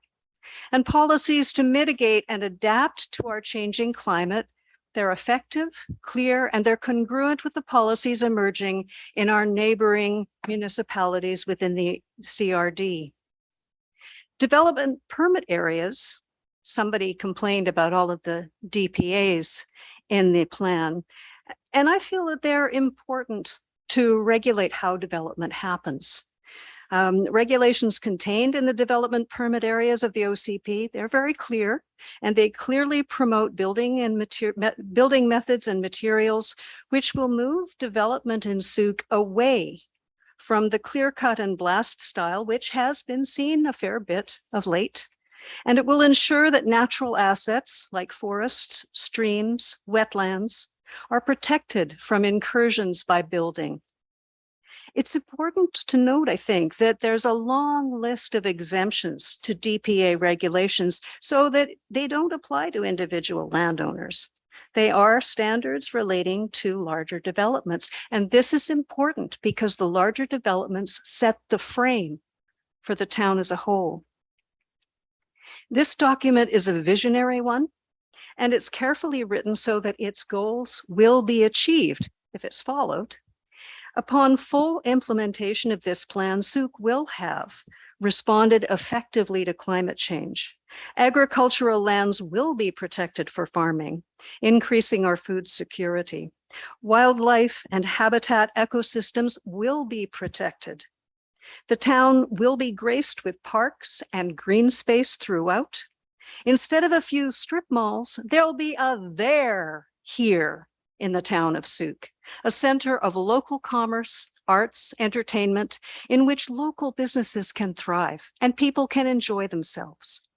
The employment lands will bring more light industry to Souk, perhaps bring back some industry to Souk. And last, but by no means least, everyone in Souk will have a home. If you choose not. Can we contain and remain quiet, please, out of respect? Let's maintain the space. Thank you. Thanks so much. If you choose not to pass the OCP today, Souk runs the risk of another 2 years or more of development under the old OCP, which by this time is pretty tattered, much amended, so that it's inconsistent. It doesn't meet its goals as it's laid out. It's an out-of-date document. And this may serve the interests of some, but it's not in the interests of the majority of Souk residents or of Souk's future. We risk continued damage to agricultural lands and wildlife habitat. We risk Souk's core being filled up with big box chains, harming local businesses, and we risk continued land speculation that drives up the price of housing so that a home remains out of reach for some. There are legitimate concerns that people have with some elements, some details of this plan. I have reservations about densities, for example. However, I think that these can all be dealt. Unlike Mr. Butler, I disagree. I think that these can be dealt following ratification of the plan through amendment after a short, focused education and consultation process on specifics. An official community plan is intended as a living document. It's not cast in stone. It changes as the needs of the community changes, and it needs to reflect the needs of the whole community. I'd like to quote a friend of mine, Keith, who suggests that an OCP needs to be for the people that live here and not just the people that build here.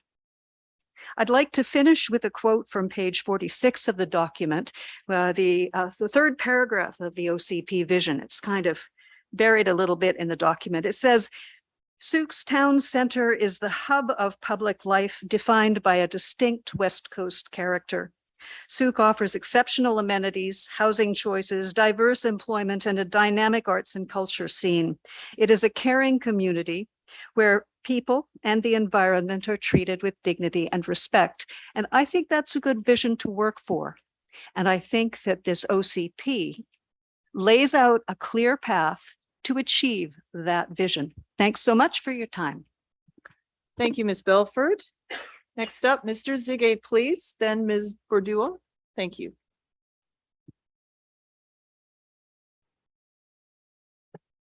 Hello, I'm Jeff Zige from Souk. I just have a couple questions on the implementation of this plan and the process. I was reading the Souk News Mirror today, and Councilman Albedos was quoted as saying that the majority of people in Souk are in favor of this plan. I'd kind of be curious where you got that information from. So we're here to listen to your Yes, views. so Yeah. this is Mr. leading Beddoes, up to something, Counselor- trust me. So Can I you- speak, please? Please. Thank you. Counselor Beddoes will take that and he'll decide in his time to answer. Right now, we're here to listen to you. Okay, Okay. thank you. Sure. Okay, fine. I guess there's a concern rumbling in the town that there's 3 or 4 counselors that have a predetermined outcome for this, that they are going to get this passed. Well, this is a public hearing. And to have a predetermined outcome before you hear what the public has to say, you should be disqualified from actually voting on it. Anyway, that's, I think, pretty much already half the people or half the, I think council split on this, but anyway, I do have a couple of things about the plan that I obviously don't think it should go ahead in its existing form. The traffic issues are not dealt with. There's no costing of anything. Where's all this money coming from to do all this stuff?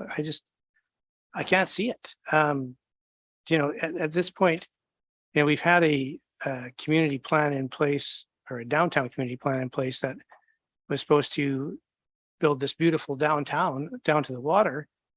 0 things have happened there in 13 years. And now this new plan wants to take the sewers out to the suburbs instead of the downtown to build this beautiful downtown that we keep talking about. That's going to increase employment, have people working here. We won't have to get in our cars and drive anywhere. Instead, we're going to make commercial exemptions all the way along Route 14 by the looks of things. So we're diluting the downtown core instead of increasing it. And then the whole idea here is not to create urban sprawl, but we're going to put 70 units per hectare in the suburbs. That's a lot of people going in. I don't know. I think that this stuff needs to be dealt with. I think that the planning issue on this, I mean, I know the planners came in here. I was at a meeting and they'd spent 1 hour in Souk, I think they said. The downtown plan went on for months with these people here, trying to concentrate the downtown as the place to increase your infrastructure and put up your density. Again, 13 years, we still haven't gotten to the water. This beautiful, you know, where the rainforest meets the sea, it's actually where the rainforest meets a bunch of dumpy old buildings. And we need to address that. There's been no commercial development in this town in that 13 years. And by putting sewers, like development follows the infrastructure. The infrastructure is going out to the outlying areas. That's where people are building. They're not going to be building downtown. It's sitting empty. I don't know what to say about that.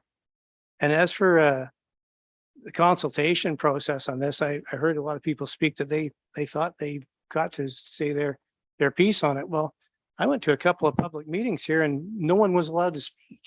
Like no one, you couldn't even, I mean, there's tons of people that are against this plan. I mean, let me rephrase that. I'm not actually against this plan. I'm against this plan in its current concept. There's needs that need to be changed. And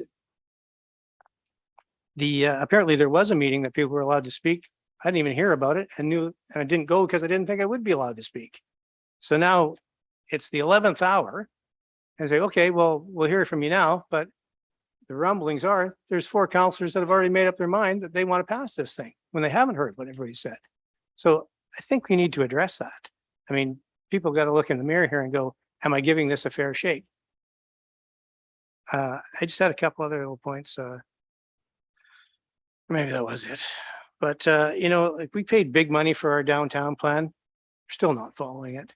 We had a chance to extend the sewer from the roundabout down there with about $200 worth of pipe. Engineers in Souk refused to do it.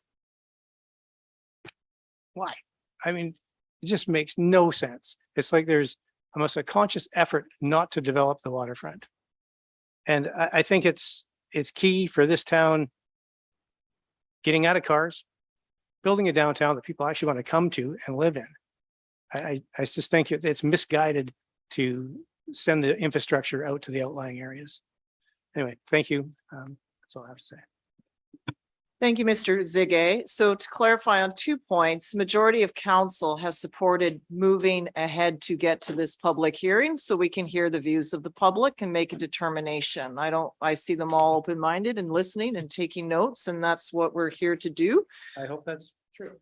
Well, that will be there here listening and following along. And the second point was my procedural mishap where we hit a point whether or not we should move ahead or not. The decision was, should we progress this or not? And that was where I invited members of the public to comment, those that were in the room, not to comment on the structure of the OCP. So that is my mistake there in allowing that to happen. It seemed appropriate at the time. Well, and I actually like. I'm not here to debate that with Mr. Fair enough. Mr. Zigay. I'm just explaining that Thank this you. is process wise, Thank you. where we're I here and do why we are here. appreciate it. But I feel that there's the possibility of misconception when you have councillors speaking in the local paper, making statements that are backed up by what?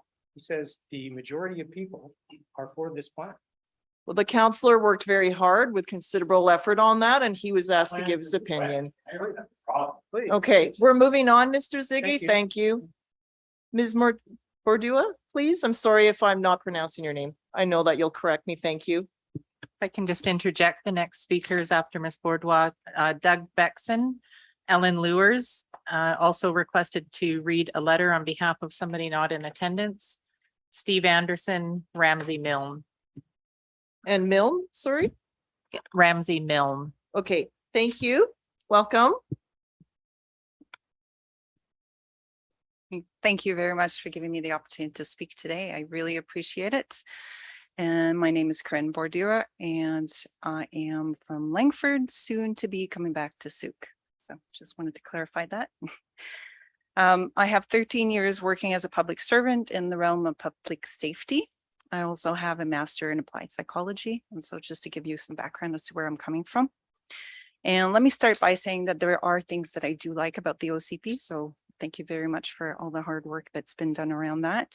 For example, I think the protection of green spaces are extremely important, including agricultural land to increase food resiliency, which I think a number of people have spoke about and I think are extremely important.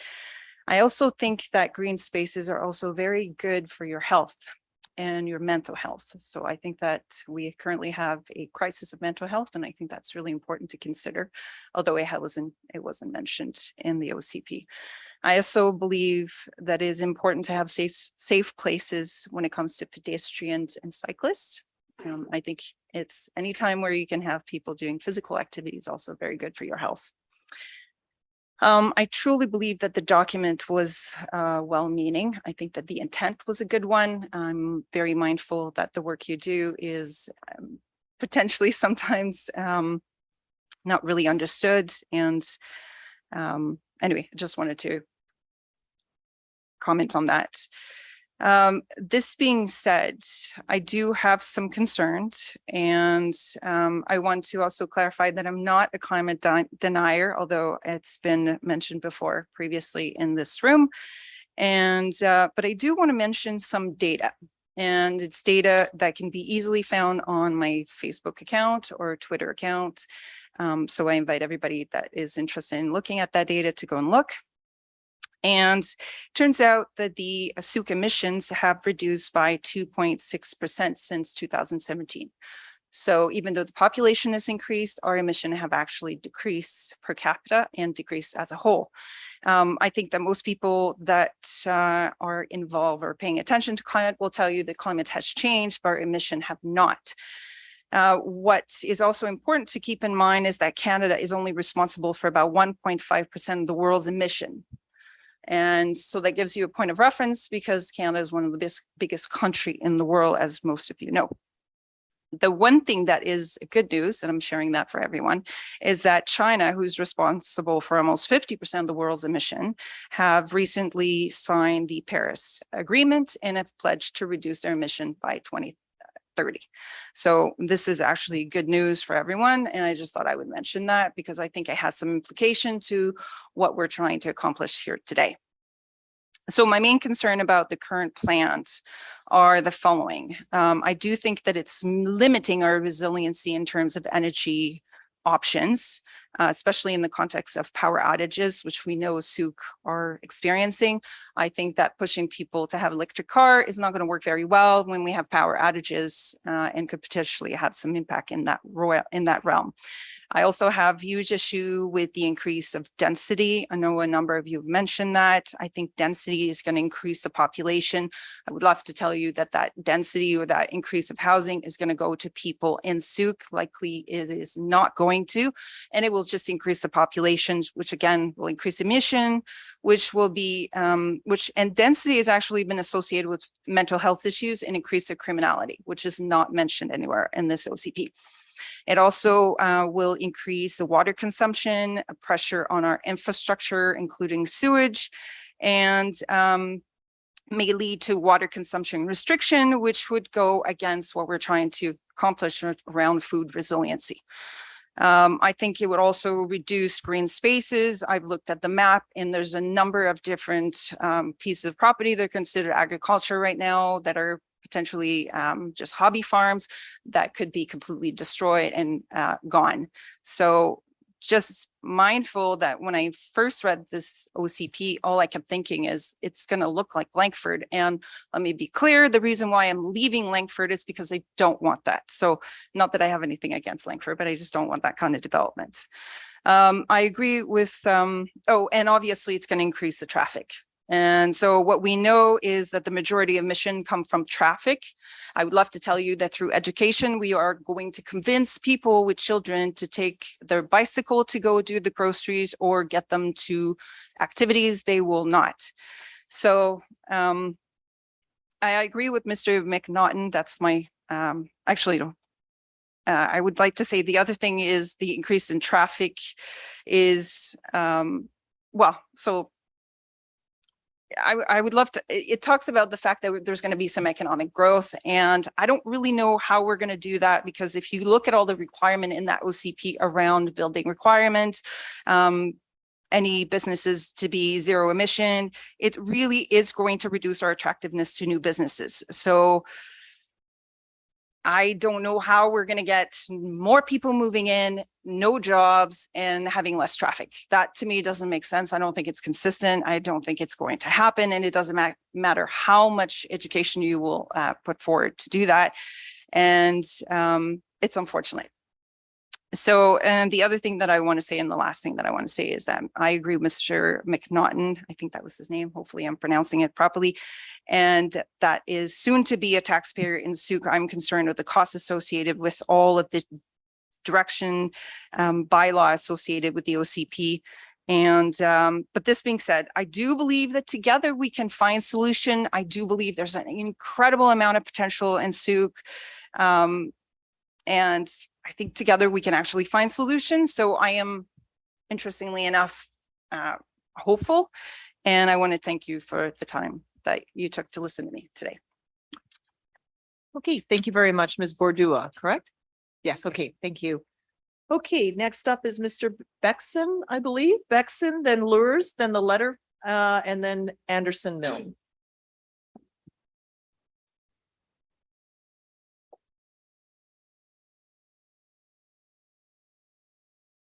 Mayor and Council. Doug Bexon, Souk. Try and make you some time. This OCP is a vision and guiding document. And to me, this draft OCP goes beyond guidance and takes action to define our future. It's out without flexibility, using words such as to require, to hold, to avoid, to prohibit, just to mention a few. These actions control outcomes, depriving future Souk councils and Souk residents of their input in the years ahead. That's all I have to say about it. Thank you. Thank you, Mr. Bexon. Ms. Lewis, please.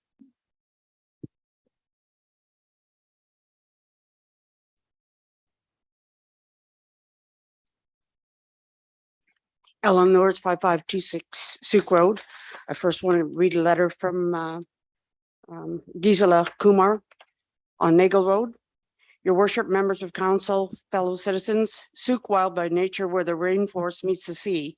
Those are powerful words, along with the most enticing descriptions of Souk and its surrounding neighborhoods, attracting visitors with the tourist guide.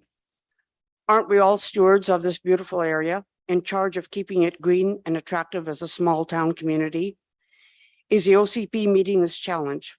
Or are some councillors, interest groups striving to turn Souk into a replica of Langford, thereby playing into the hands of developers who are only too keen to build more houses, sacrificing more trees to create a concrete jungle?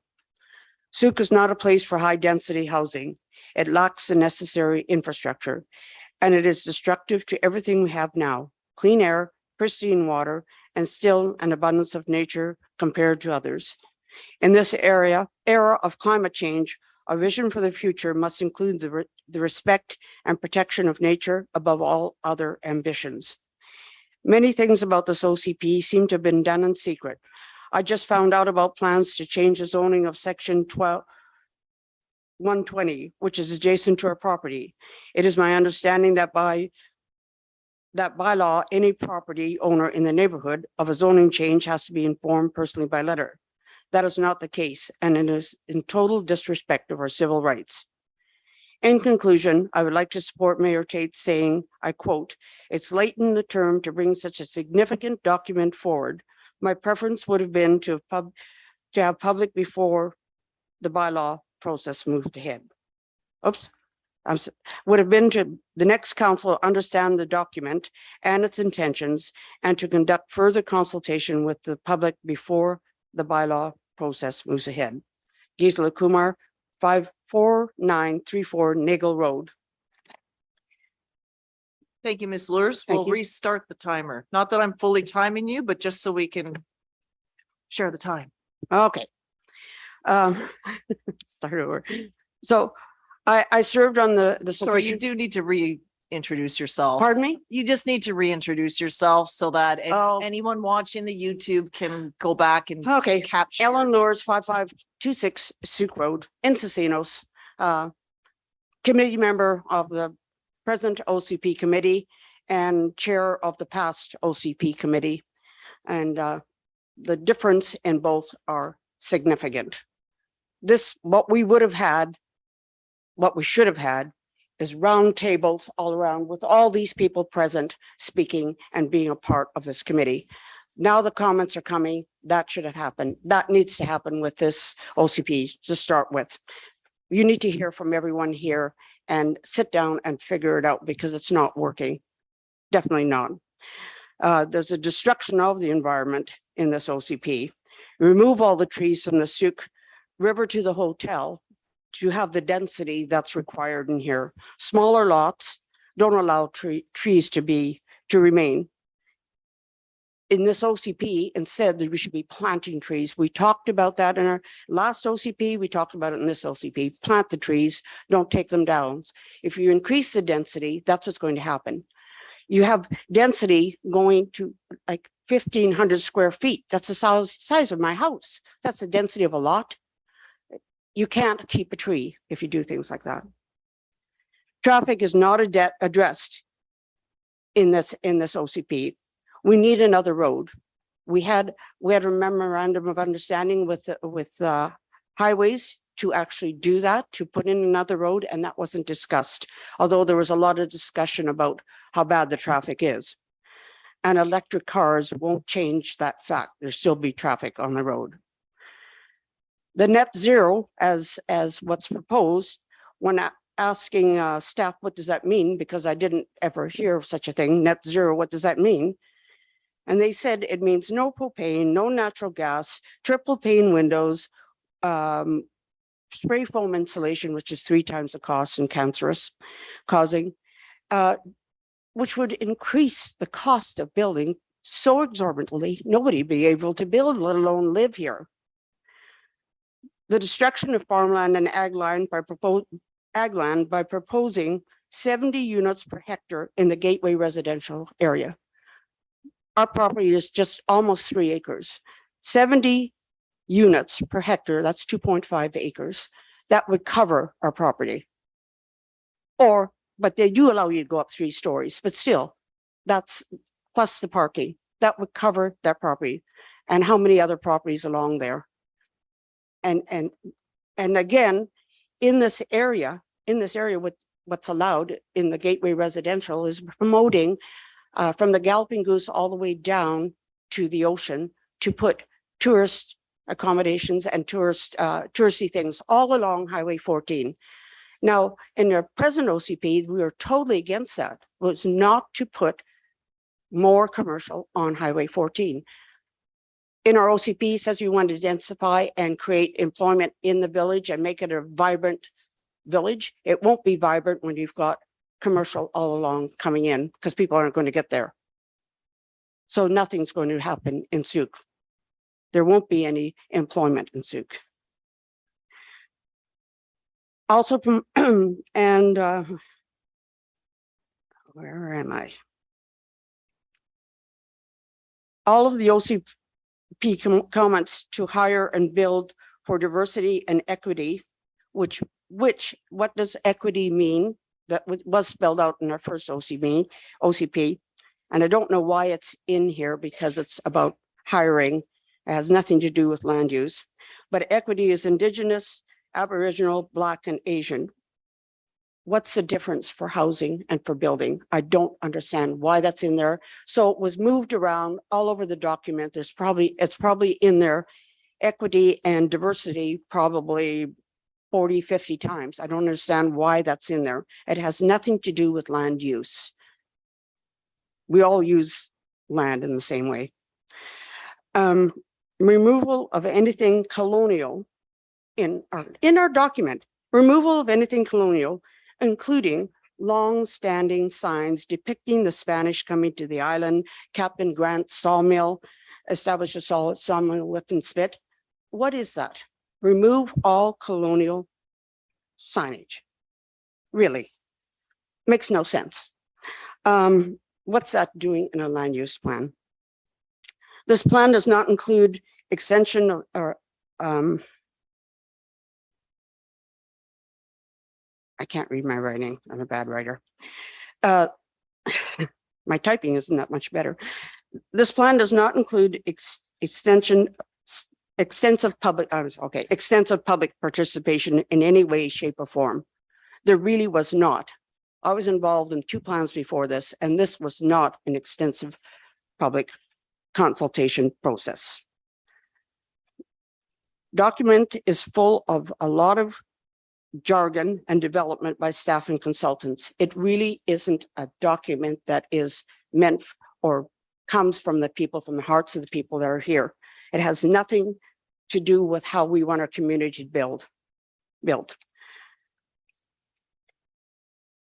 I served in the committee and never heard anyone say, let's build 1,500 square lots downtown. Let's have high rises 6 stories.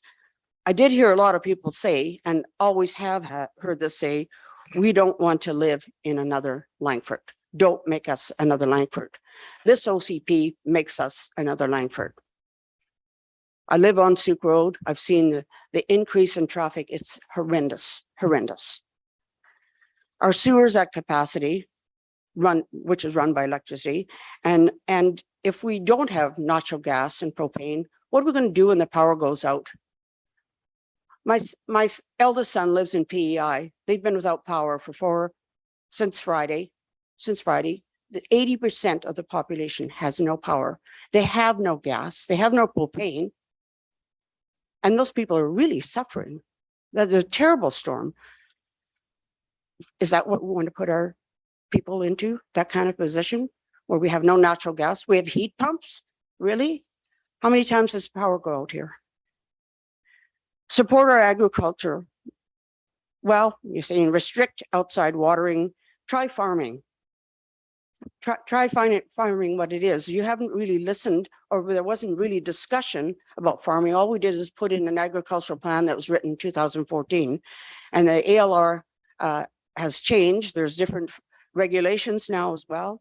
And the cost of, we never dealt with what the cost is. Regulation of water, fuel, labor, insurance, lack of slaughterhouses, paving of the soils, all these things. We never discussed that. That was never discussed. And as a farmer, I'll tell you, it's not an easy ride. What is a sustainable food system? We have no vets for large animals.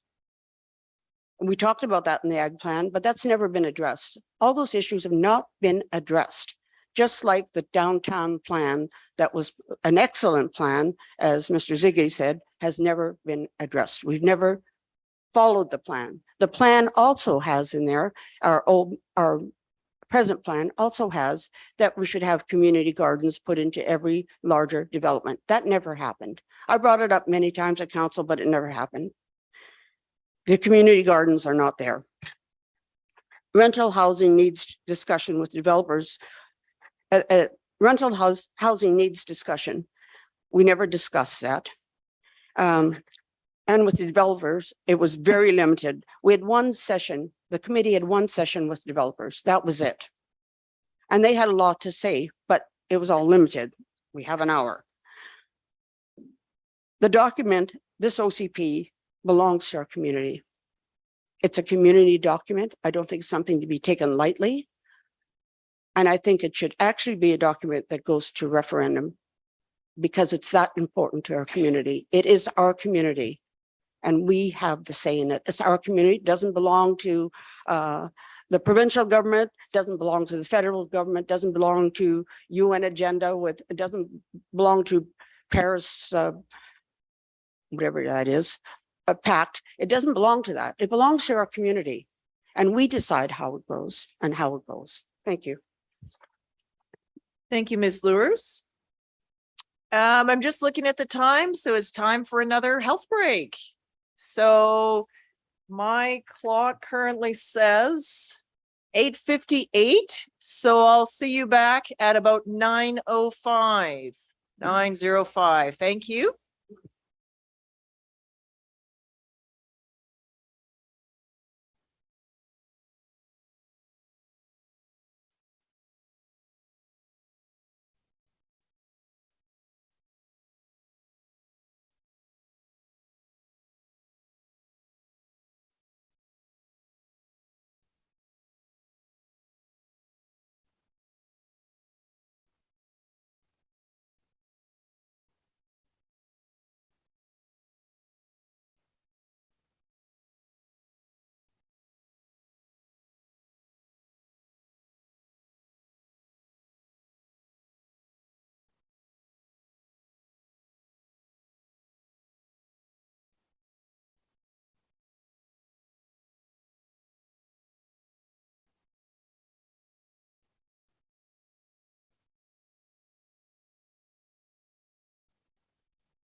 Okay, folks.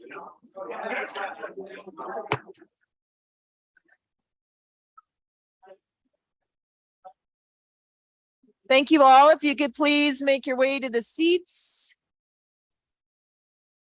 Thank you.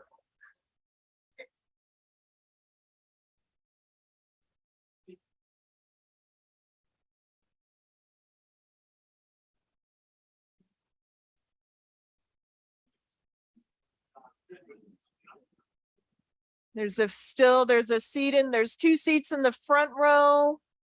There's a couple here and there.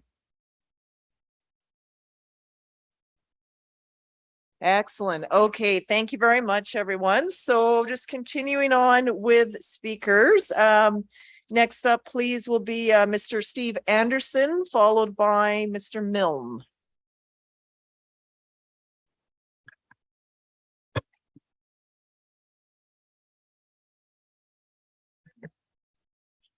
Just 1 minute, Mr. Anderson. We'll just wait for some folks to find their seat.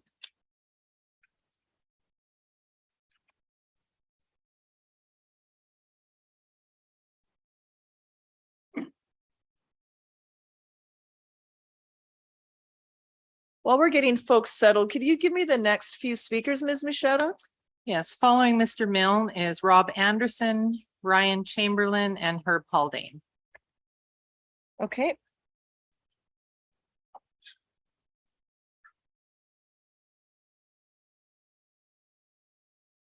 There's a seat in the front row, I believe.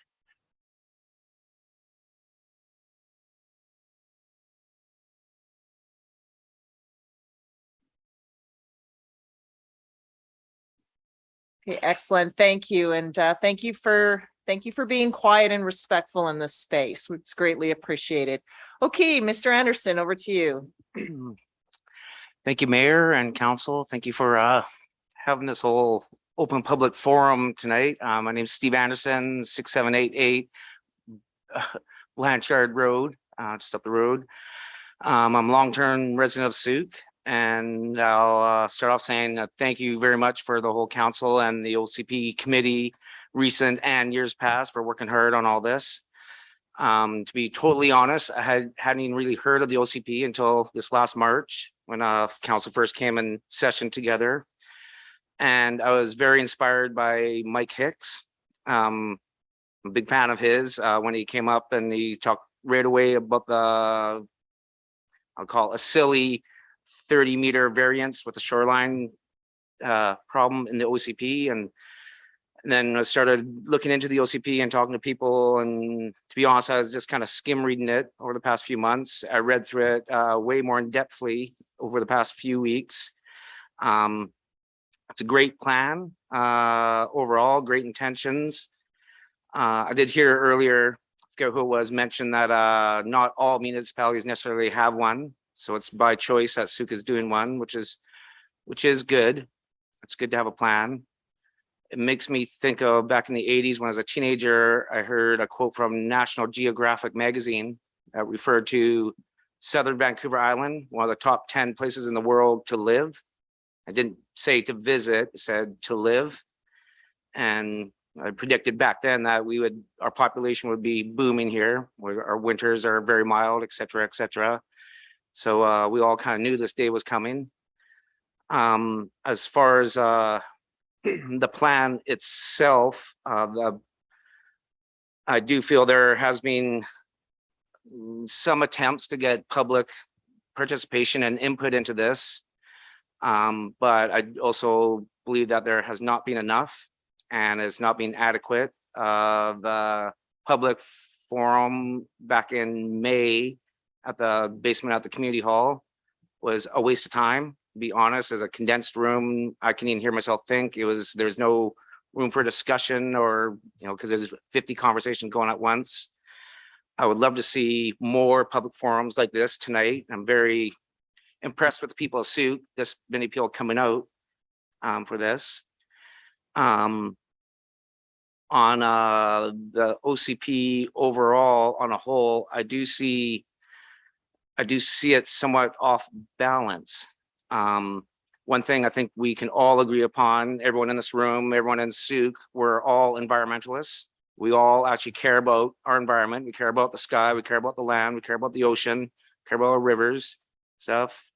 But this OCP doesn't seem to be, it seems not a little, it seems a lot more leaning on the sky. Like there is climate change problems that's been going on for decades, for hundreds of years as well, and now we're starting to feel the impact of it. But like I put in my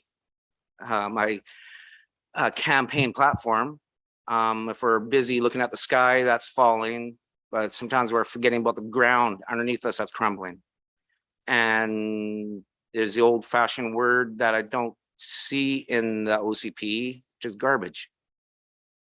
As far as garbage goes, there's lots of science behind the mass amounts of garbage and plastic floating around in the oceans. I believe there's 3 big pollution garbage islands in Pacific Ocean, and it's just deteriorating down to microscopic plastic portions, and that is polluting the whole planet.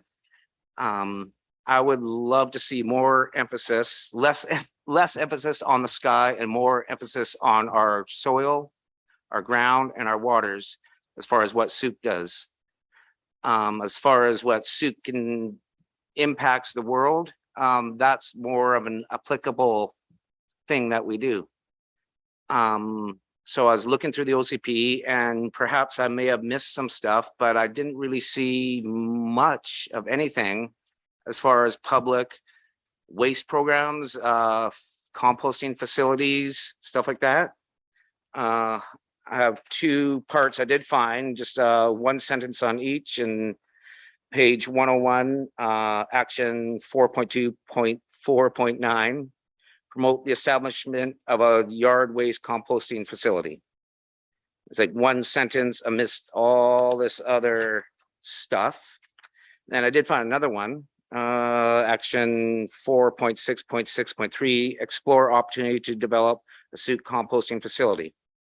But again, just one sentence amidst all this stuff about climate action plans. I think this OCP and our town deserves better planning as far as what we're doing with our garbage. Net zero, I think, should be leaning towards our garbage, our crap, our pollution, our litter. It would be very good. I can't think of a fancier term. Be very good for Souk and for our environment if we can have some sort of public facility for composting, yard waste. I know there's other communities who do public composting, public recycling. And actually, when it comes down to it, if we get really, really strict on garbage, we don't even need to have garbage, almost. Pretty much in this day and age, we can compost all our kitchen scraps, compost our metals, our plastics, paper. The only thing I can think of that's really tough to recycle is styrofoam. But everything can be recycled in some sort of form. I would love to see something in this OCP in the future, which would include Souk having a public, easy access facility where everyone can just bring their garbage to, bring their recycling to, have it dealt with, instead of falling into our ditches, SDL and GFL, back and forth, and we're trying to save the climate and our air pollution, back and forth with these trucks from Souk into town up to West Saanich Road. I think it'd be great to revamp a public facility for recycling and waste and composting in Souk. And I think that's all I got to say. Oh, sorry. Philosophically, as far as us adopting this whole OCP, us learning lessons from other municipalities, I think there's too much of a influence that we're getting from, I'll just say, the cities, the province, countries, other places. I would say, if anything, if we're caring about our environment, We should be learning lessons more from places like Machosen and the Highlands. So I'll leave it at that. Thank you. Thank you, Mr. Anderson. Next up is Mr. Milne, followed by Mr. Ron Anderson.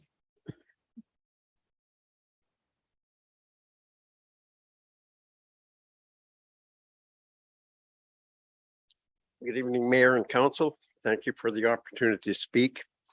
Would I'd you like to please introduce yourself fully? Oh, Thank you. Ramsey Milne, sorry. 7007 East Souk Road.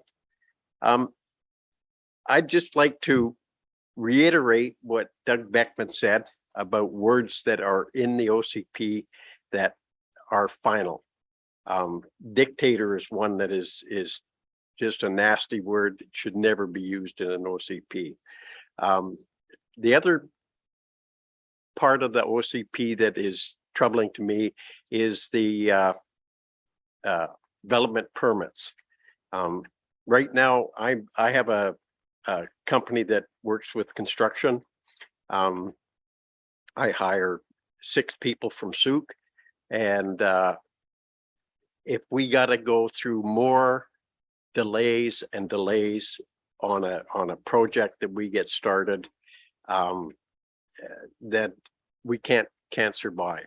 Like if it's hard enough in this climate to keep a business running, and when you have a development permit and then you pile another development permit on top of it, it just delays everything, and that slows down the developments, but it slows down everybody. And we're all part of keeping the tax base going in Souk. Tourism is great. Yes, they flow through. We're here 365 days of the year, and we work to make Souk better. We dig excavations for homes. We have very few low cost housing. The rents in Souk are getting higher and higher all the time. I think we should, instead of making things tougher for developers who everybody thinks make millions, but we shouldn't make it tougher. We should make it faster, and maybe somehow they can pass on their money to low cost housing. That could be a stipulation. Thank you. Thank you, Mr. Milne. Mr. Ron Anderson, please.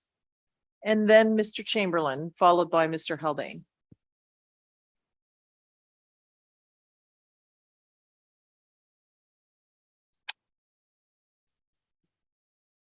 Hello, Rob Anderson from Otter Point. I'd like to thank everybody that's here tonight and speaking. I think it's really important the community gets to speak. I'd like to thank the council and the mayor for allowing us this opportunity. Basically, I keep hearing from everyone that this is good, except. Almost every single person has said except, which tells me that there's fundamental flaws within this plan. Until this plan has the flaws worked out, it should go nowhere. And if that means going to the next council or the council after that, so be it. It is not for any one of us to say, oh yeah, no, that's great, and let's put a stamp on it. That's irresponsible to the people of Souk. Something I'd like to point out, and I'll just give a brief history. I've flown helicopters for over 30 years. I flew more hours for BC Hydro with one helicopter for 2 years in a row than all of the other companies in the province combined. I know a little bit about the infrastructure of BC Hydro. BC Hydro supplies almost all of its power through hydroelectricity. That being said, that's about as green as it gets. There's one problem though. We keep hearing everybody pushing this EV, electric vehicles. Nobody takes into account the carbon footprint to produce the lithium batteries. Nobody's taking into account the fact that if we have more than 2 EVs in any city block, we will crash the grid. So when we talk about EVs and solar panels, which I have flown literally hundreds of them off of mountainsides and off of construction sites, and they go directly into landfill sites. So if we want to talk about being environmentally responsible as council, I think you need to start looking at the true facts of the true footprints that these technologies are putting onto our planet. I'm all about being environmentally responsible, but I think, as somebody else mentioned earlier, that's about picking up our garbage. How about figuring out what we need to do with our garbage?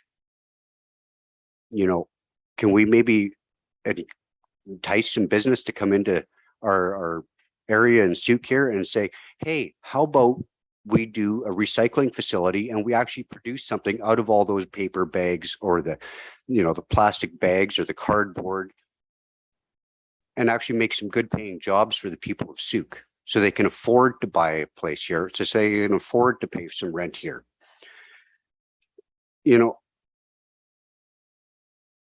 I fly around all of Western Canada and I see all of these initiatives, whether it's solar, lithium, wind farms, and I see these massive footprints on the environment with no accountability. So what I think I'm asking is that every one of the council members take some accountability and actually do some research on what the true footprint is of these technologies before you put them into an OCP and require developers to implement them without any forethought or actual knowledge on what the footprint is. That's pretty irresponsible. It's not pretty irresponsible. It's completely irresponsible.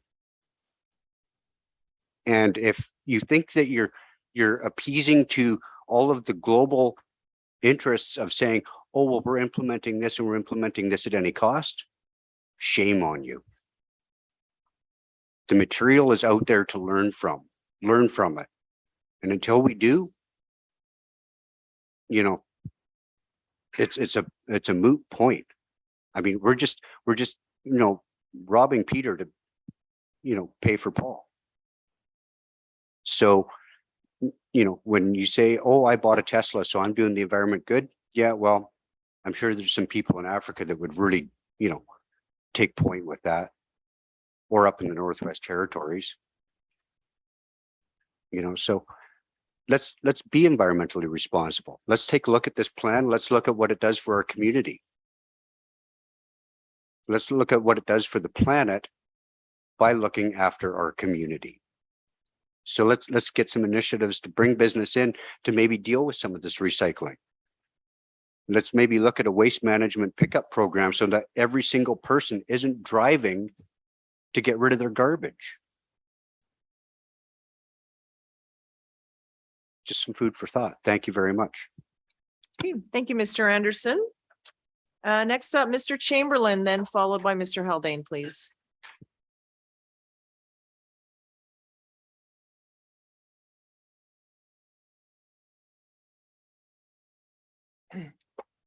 Thank you, Council, Mayor. Ryan Chamberlain, 5455 Sooke Road. So I wear a few hats in the community, probably the youngest person to speak here tonight, maybe. I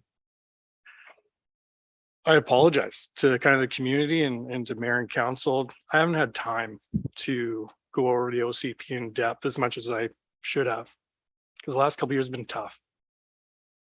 COVID, running a small business, doing environmental work. I do feel like we need more time on this.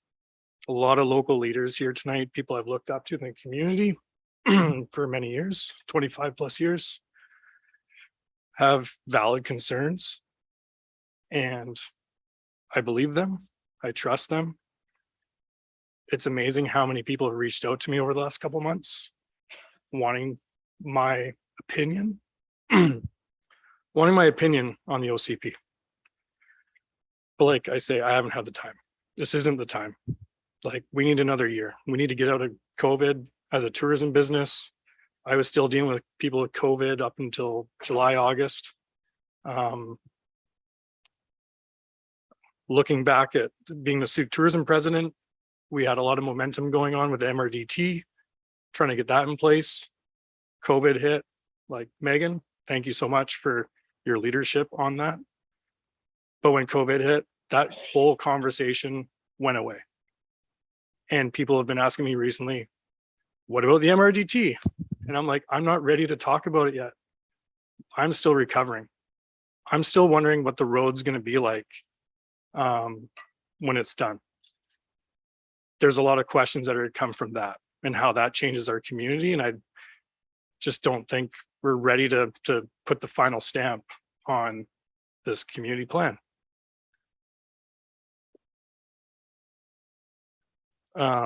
Consultation. You know, as I've said, I wear many hats. I was part of the Economic Development Committee. We never really went in depth at all on the OCP. I would have liked, as part of that committee, to go over it page by page with that committee. That would have been a lot of time well spent. I don't feel like my time on the ECDev committee did much for the community. I'm sorry to say. It was, I don't know what came out of it. I don't. I've heard some things today and I wrote some comments because I apologize, I haven't read the whole OCP and don't understand some of the things, but I've heard people talk about solar panels. My brother has a very respected solar installation company. I work with many First Nations up and down WCVI and around the Salish Sea. And, you know, Sooke does have solar and there's needs for solar in areas. I'm unfamiliar exactly what's going to be passed in the OCP, but I just caution that putting solar on every house that has access to hydro feasibly, financially, from what my brother tells me, doesn't make sense. There's places for solar, there's places for not. There's batteries, you go through batteries. There's many things about solar that you have to understand before, you know, putting that through. And I think we just need to understand that. And I think that's kind of where I get, well, I'll finish another, a couple more comments. Climate change. Yeah, climate change. So some of you may know I've been doing a lot of, I believe, climate change related activities around our marine environment and in the terrestrial. There's a struggle for capacity. And the capacity is because of the housing. I literally was like willing to buy some houses just recently, just to house really good workers that want to come to Sooke. I've been waiting for a very small development in Casinos to be put through so that I could buy actually the house that I want to buy and have a rental in it. But it's taken years. And I don't understand why it's taken so long, because I really feel like it's a no-brainer. I won't get into depth, but it's hard to fight climate change if you don't have young people in our community. And as what I believe, I'm a local leader right now in that sphere, it's a really tough battle. We need to have some deeper discussions and maybe it falls into this OCP on how we, you know, have better access all over Sooke for this housing. And also garbage. I didn't write any notes on garbage, but I'm very passionate about garbage. And if people here don't think that there's enough in the OCP about garbage and we can get more detailed about it, I really think we should. There's a lot of things that I think we could. I actually heard someone talk about a roundtable. You know, this is what I thought was going to happen a little bit more down the road outside of, like I was saying, this hasn't been the right time to talk about OCP the last 2 years. We need another year because we need the roundtables in person to really talk about what everyone's doing in the community. I'm doing things in the marine environment that can get contributed back to a terrestrial on land disposal facility that'll help with fertilizers, that'll help break down our local garbage, that will help actually create biopolymer plastic that we can be drinking out of green crab straws. So like, if those discussions can be had and be contributed in the OCP, let's give it another year. You know, and I also feel like with the reading I have done, I have tried to bring investment into Sooke over the last many years in downtown, on downtown properties that are on the waterfront. And if we couldn't get them done in the last 10 years, with this new plan, I really think that investors that may have the money to invest in Souk for what it takes for the long term, that are willing to carry the interest rates and the financial burden of getting through the how do I explain it? It's tough. Like it's everyone I've tried to bring in. We had a meeting at one point and it was just like, wow, this is where we're at. And I feel like this is just going to add on to the timeline of getting stuff done and the barriers. And I'm not contradicting myself. I'm all about the environment, but I think we need to strategically target properties within the district of Souk that are actually going to make the environment better. But that might take a balanced approach and a give and take. And there's properties I believe that are available right now or potentially available. They'll never get developed into something that could mean a lot for the environment. And I'll leave it at that. Thanks. Thank you, Mr. Chamberlain. Next up is Mr. Haldane. And I'll get the next list of speakers, please. Thank you, Your Worship. Following Mr. Haldane is Mick Rhodes, Helen Ritz, Jay Ryan. I'll just finish the list. We've only got 4 more after that. Jay Ryan, Scott Taylor, Dave Saunders, Don Brown, and Eliane Hamill.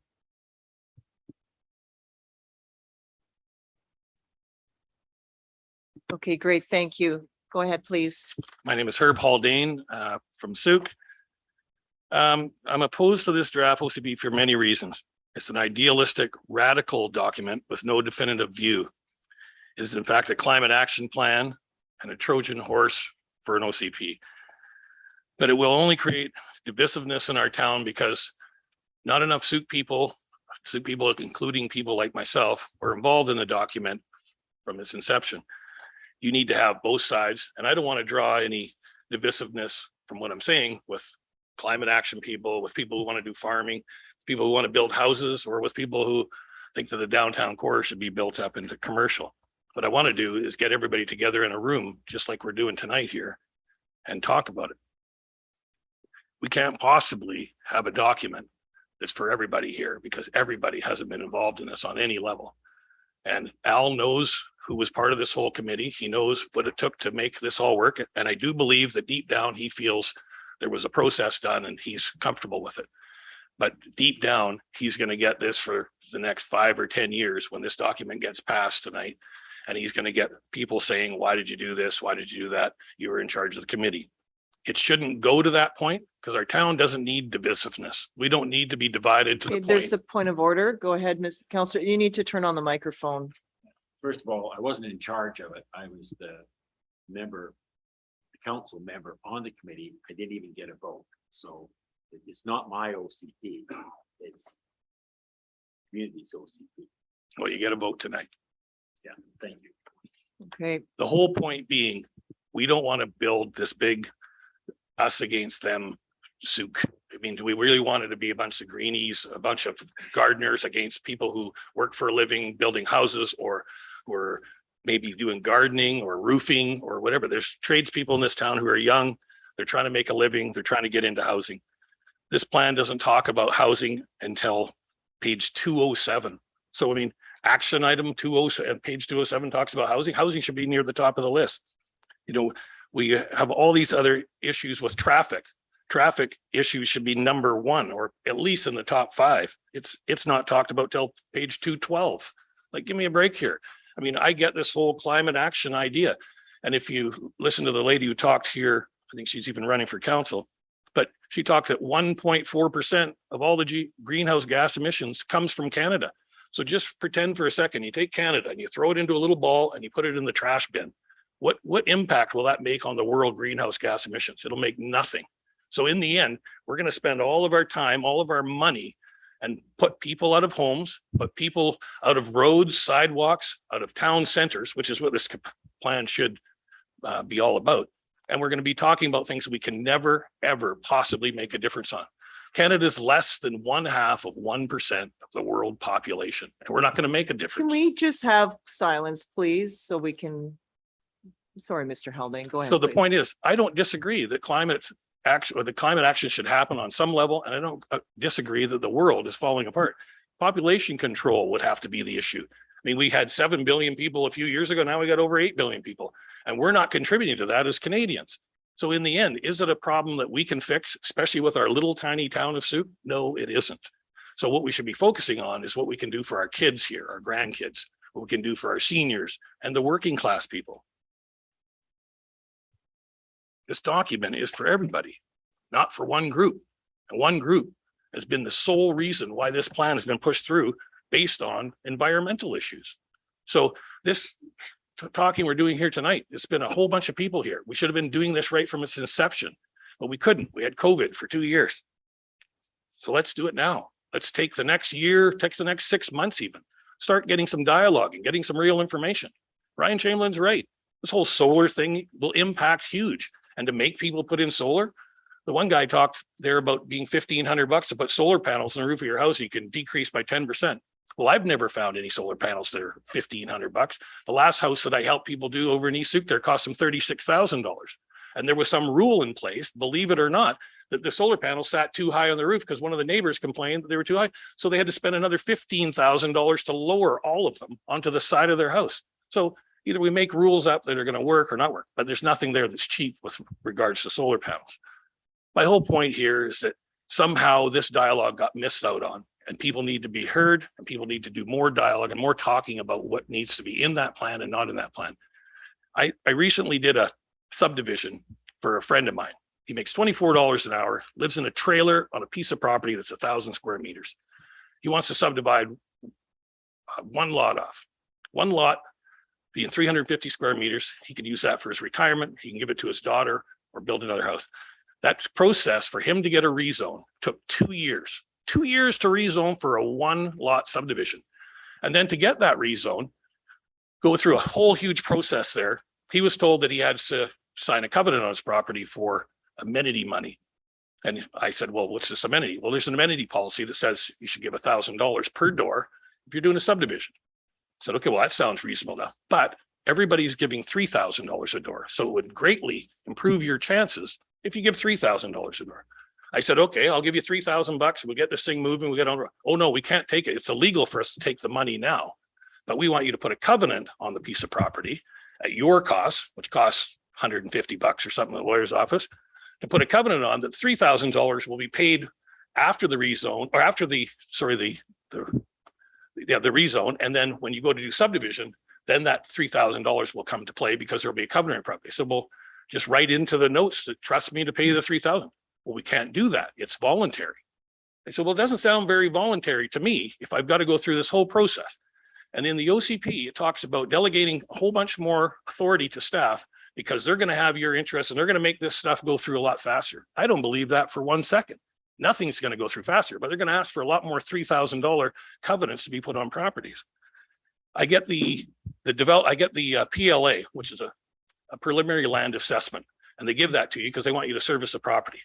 So I apply for the subdivision here recently and I get this PLA and it comes and on there it says, you must sign that the parent property will not become a duplex. But if it does, if you do want it to be a duplex, then you have to pay double DCCs and more money. Well, his original piece of property was allowed to have a duplex on it before he rezoned, and he's subdividing off one small lot.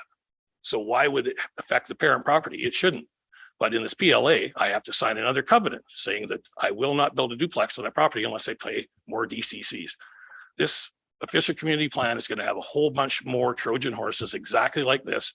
And this is a one lot subdivision. Can you imagine what a guy's going to go through if he wants to build multifamily or do condos for people or affordable housing? He's going to have to go through a whole bunch more stuff just like this. This turnout here is unprecedented. This process is just so flawed.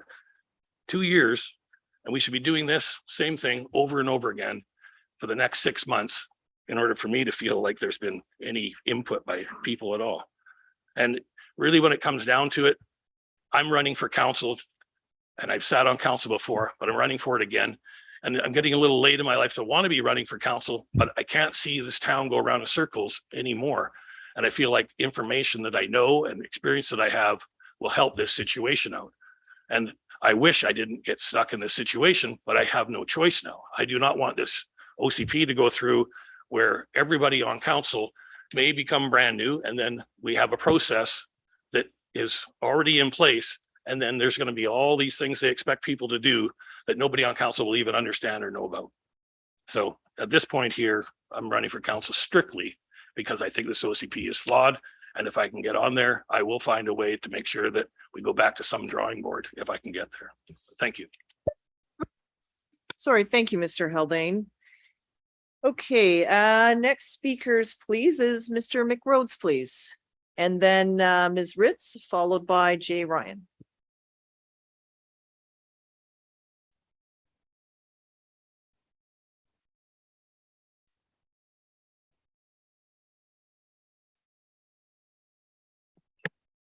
Good evening, everyone. My name is Mick Rhodes. I live out in the Otter Point region.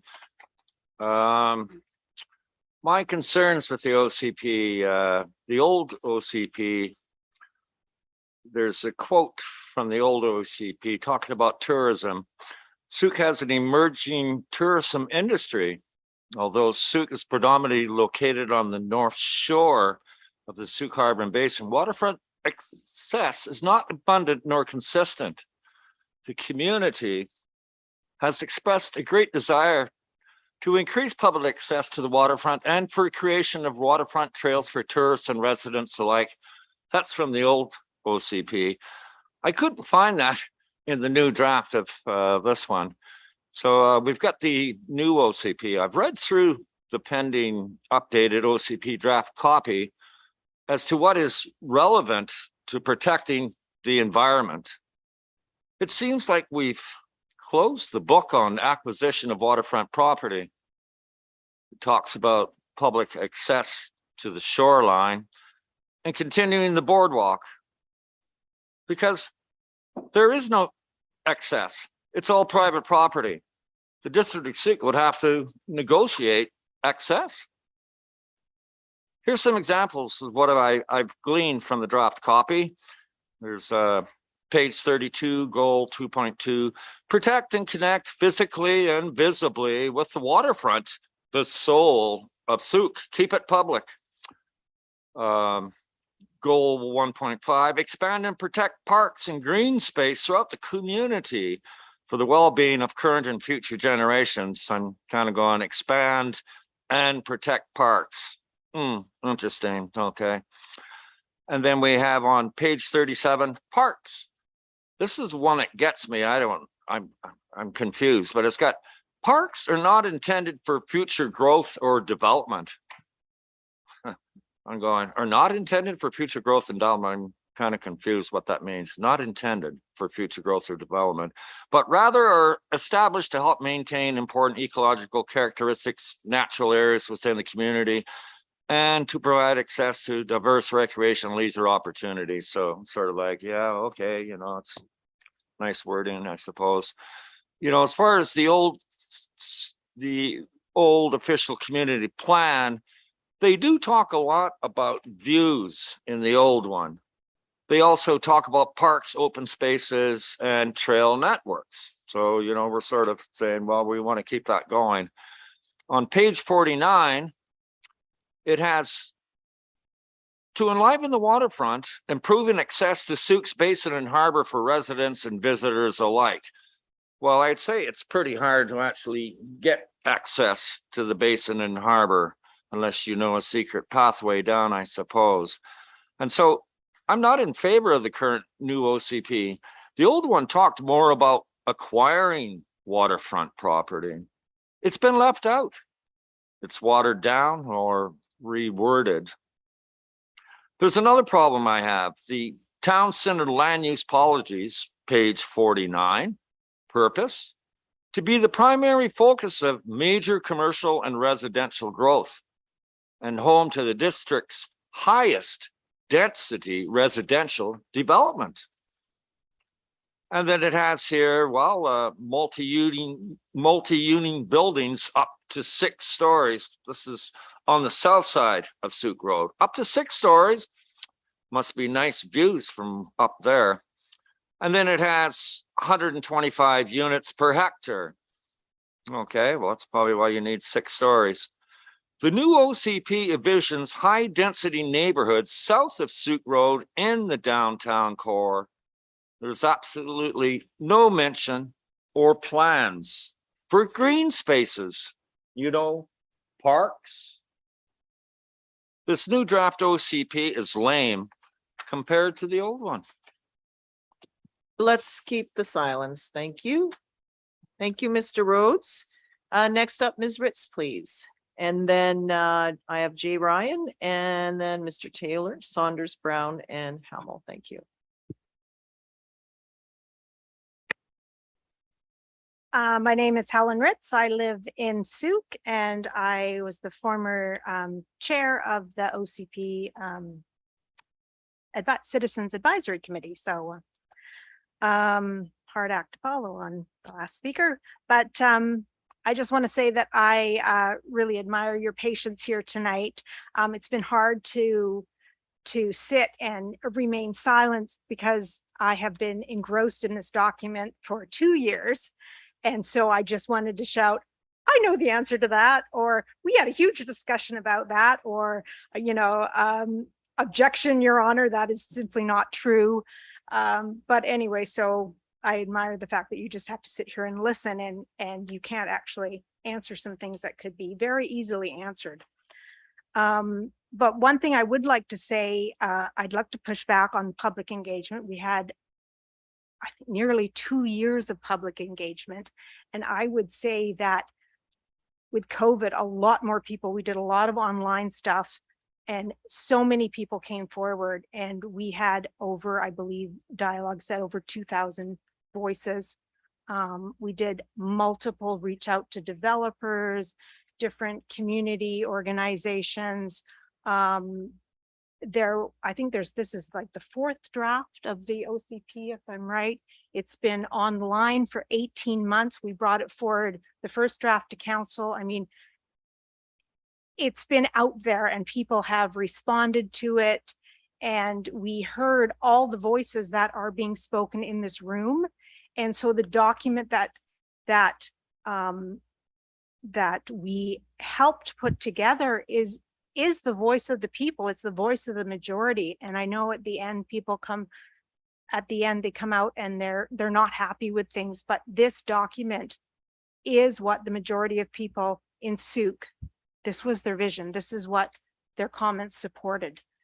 And it's been 2 years and I'm, you know, our committee ended when we handed it over to council for first reading and you accepted it for first reading. So then our committee ended. And I have to say that, like, I'm tired.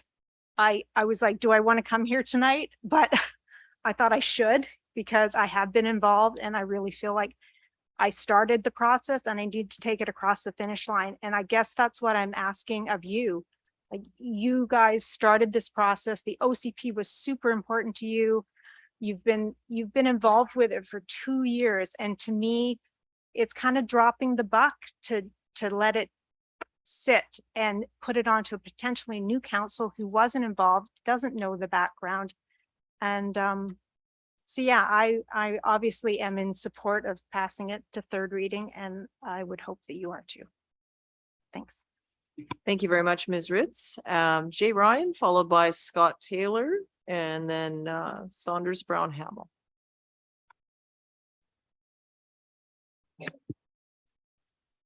Hi, good evening. Jay Ryan's the name. You gotta get my notes.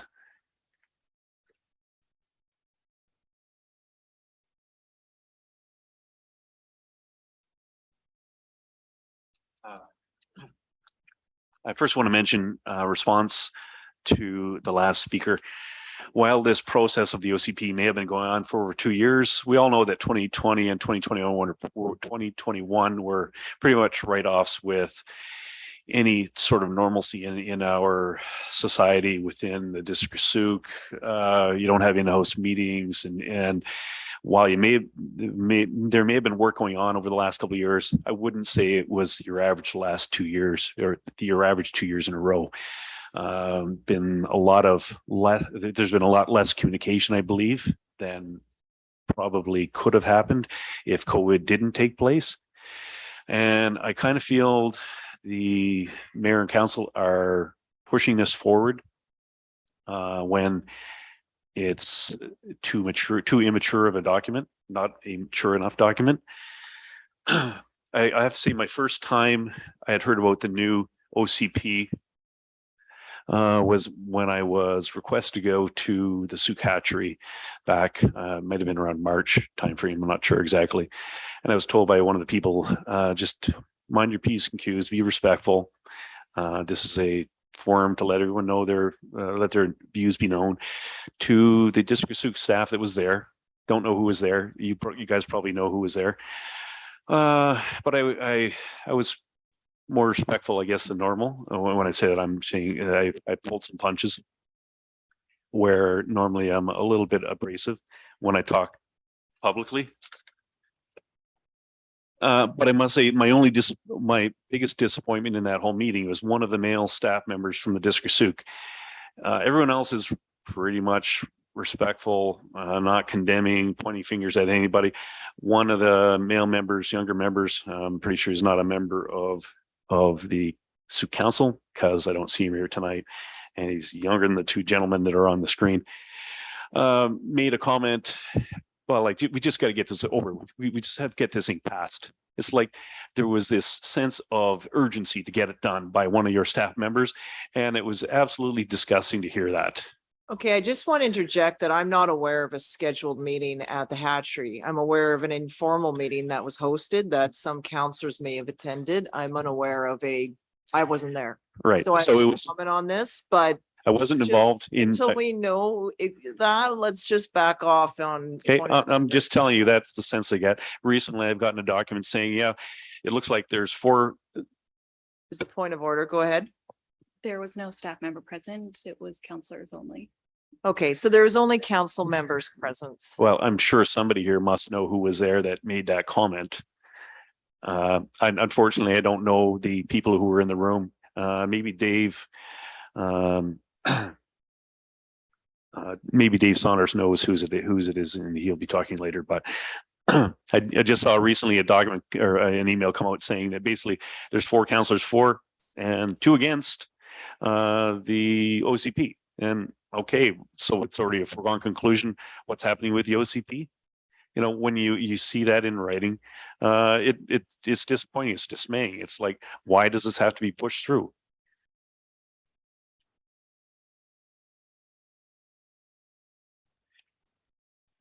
I first moved to Souk in 1991. I was an officer cadet going to Royal Roads Military College, met my wife.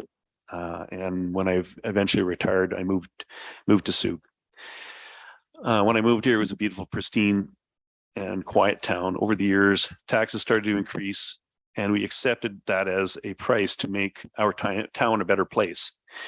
Now we're faced with losing the right to use our first 15 meters of oceanfront property due to the OCP and the District of Souk wanting that access and not allowing us to build or use it. My property value went from $1.5 million to $2.5 million in 1 year, and my taxes went up by $3,000. And I've just lost the use of the first 15 meters of my property.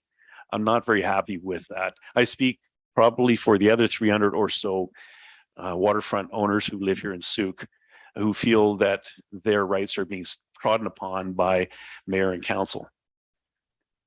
My other concern is we'd be obligated to pay $200 per tree and hire a architectural arborist to come and cut down the trees. I did a quick check on our property. We have 5.2 acres.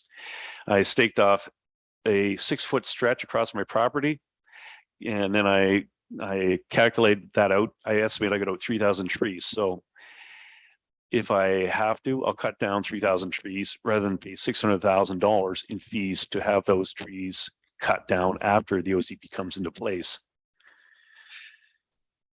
Souk wants to densify property near town, so I would have to pay $600,000 in fees to clear our property. So we're at a point now, our property's gone from $1.5 million to $2.5 million, a $10,000 a year tax bill, which most people think is insane. It's pretty damn high, in my opinion.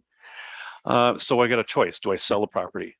Do I clear cut the property before I have to pay $200 a tree? So to use it for another use. And then I have to decide, am I going to take this a rural residential 4 property and request rezoning and turning it into one large property subdivided to bring in more houses, or do I farm it? So you guys have put me in this predicament where I've got to make a choice doing one of 3 things, because where we're going right now, the way it's going right now, I can't afford to be paying 10,000 plus more every year after this for taxes. The rush plans put forth by mayor and council will be have a devastating effect on our family and our property. We lived here in harmony with nature for 12 years. We do not need formal direction by mayor and council on how to use our property. We feel council's lost focus on what is important in our community, and I believe we should leave these decisions to a newly elected council and mayor to consider what the community feels is important. The current council seems to have lost focus on what the people of district of Sooke desire and need. Thank you, Mr. Ryan. There are 7 members of council. Just wanted to correct that. Okay, next up, we'll take one more speaker. Please, Mr. Scott Taylor.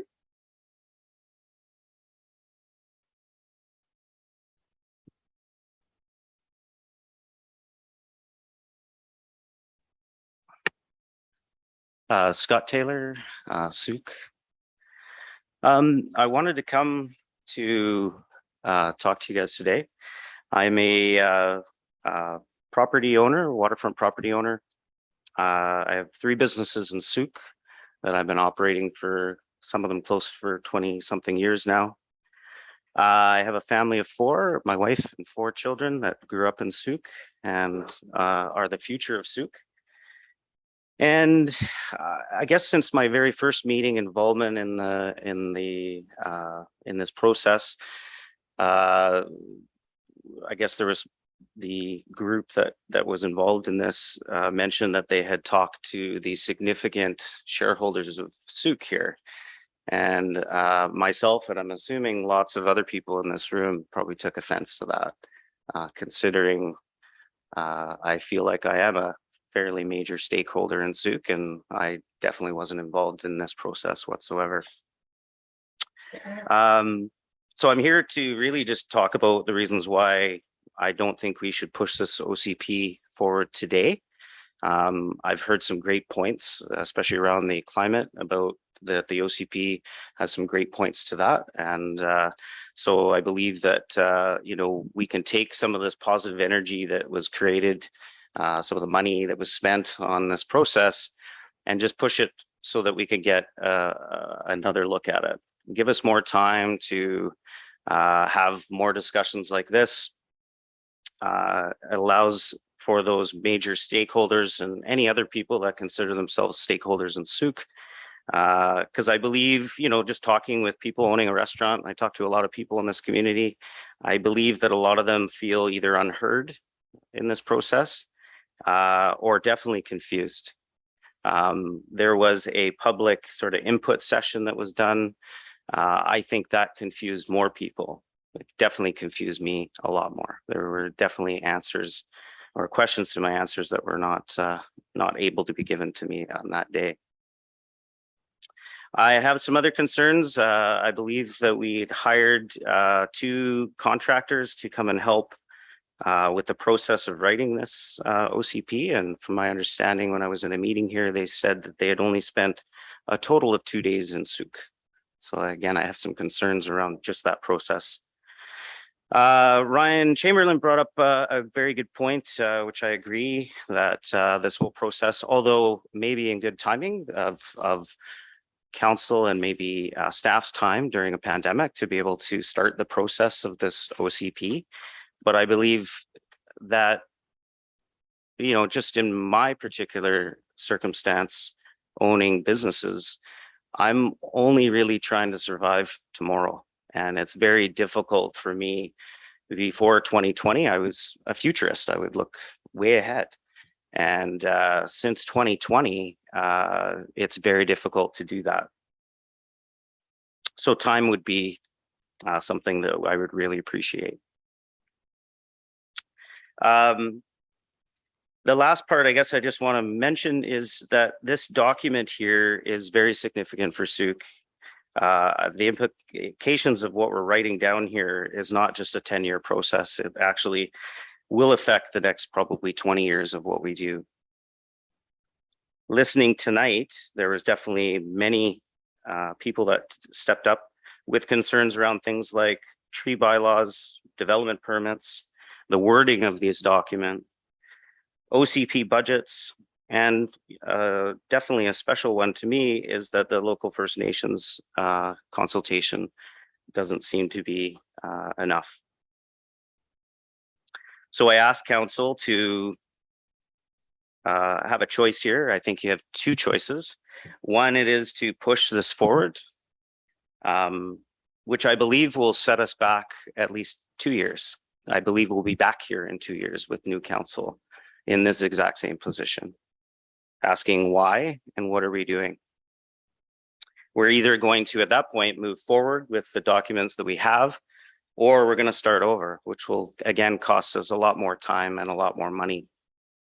So I believe the other choice is an easier one for us, which is to move on to either another year or even potentially new council and mayor. At that point, we could take out the very good energy that was put into this document, some of the great points that were made on the other end of things. And again, some of the money and the time that was spent on that document can also be pushed forward.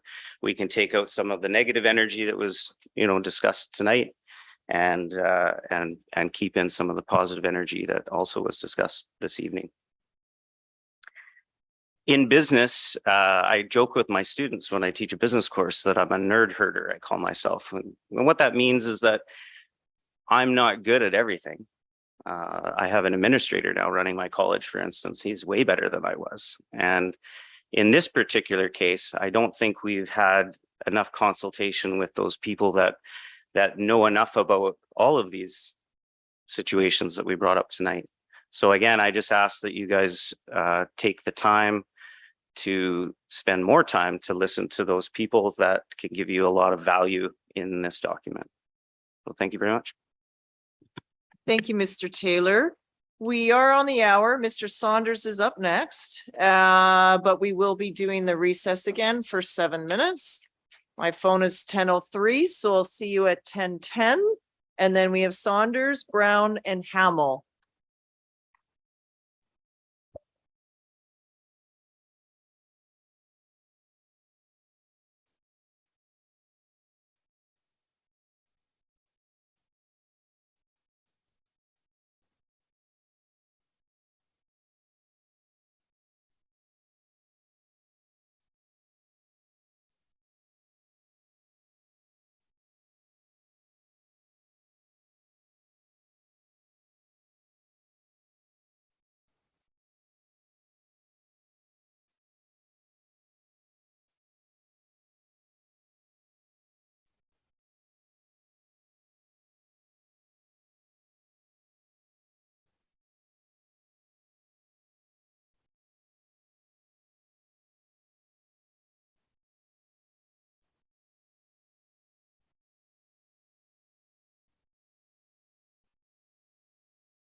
Okay, everyone, thank you.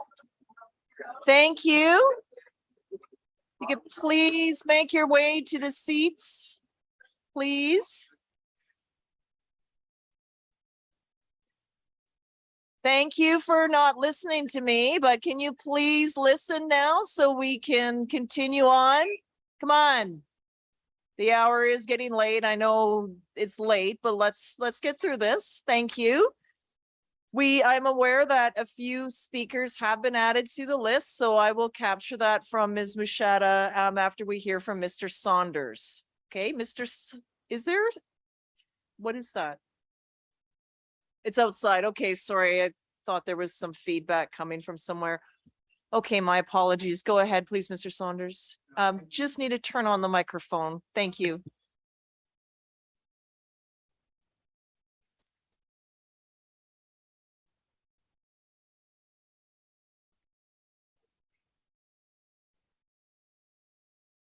Thank you, Your Worship. Dave Saunders, 1683 Woof and Spit. Thank you, Mayor, Council, staff, and citizens.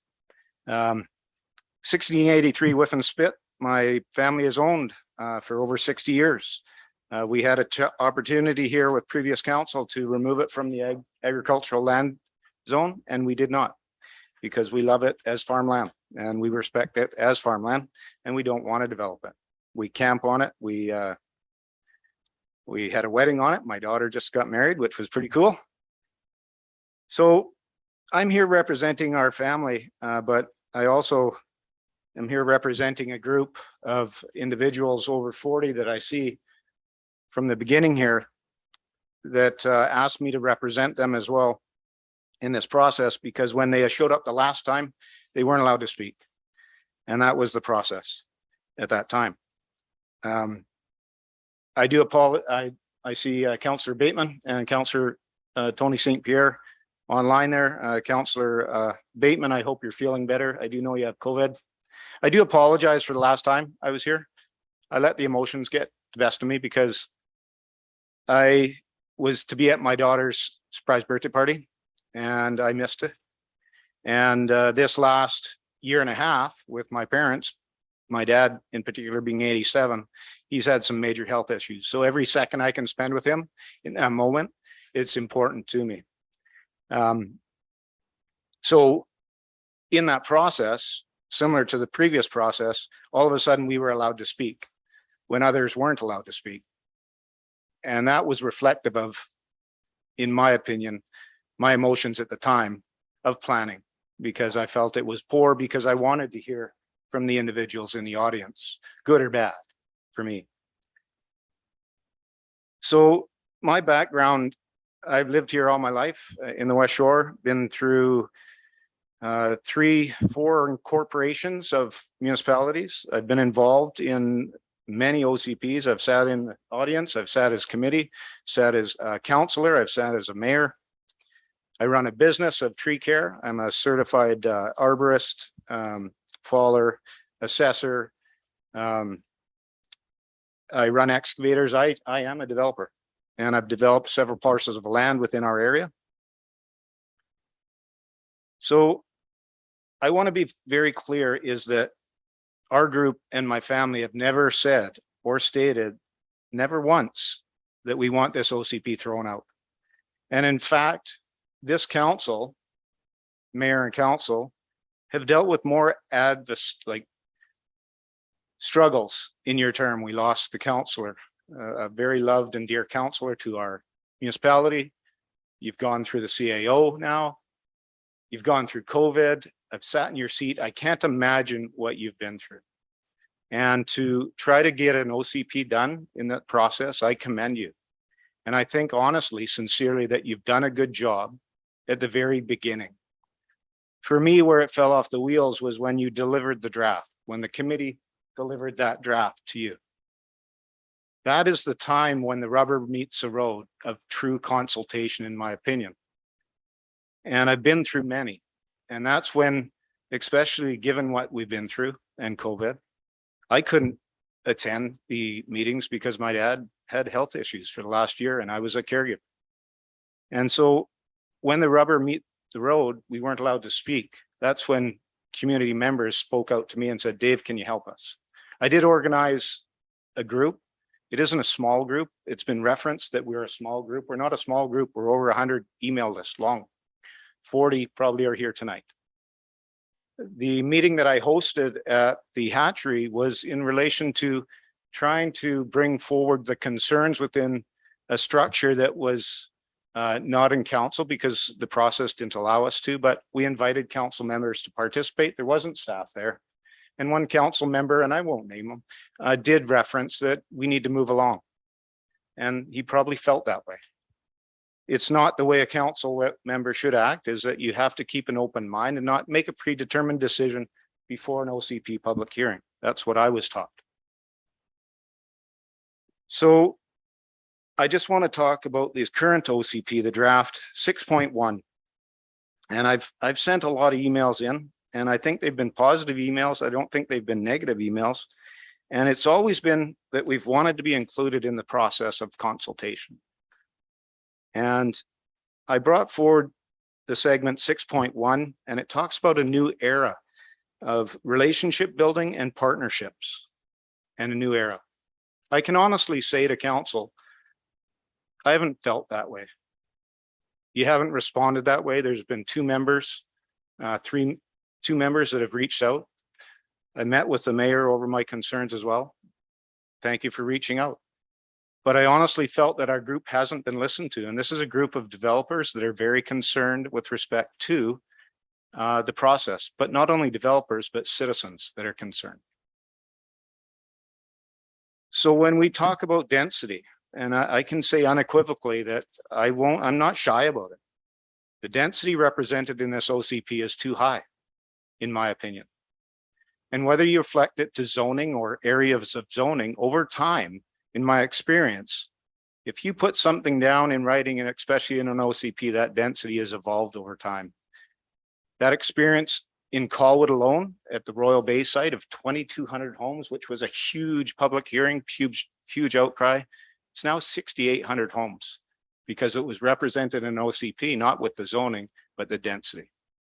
So it can happen. I don't want it to happen in Souk, and I'll be very vocal about it. And I think it is poor planning for Souk. I apologize to staff. I apologize to council. I apologize to the committee members that spent so much time. But I grew up in Souk. With respect to the density that's proposed for Highway 14, Souk Road, I believe it is also poor planning. It took me a while just to get to this meeting because of the traffic, but however, highway still controls that highway, 800 meters off that. Any approval process has to go through them. The density that is proposed and your expansion, they won't allow it, in my opinion, because you're already over capacity. So you do need an alternative route. And years ago, there was an alternative route. Again, this is just my opinion, but it's from a lot of years of experience.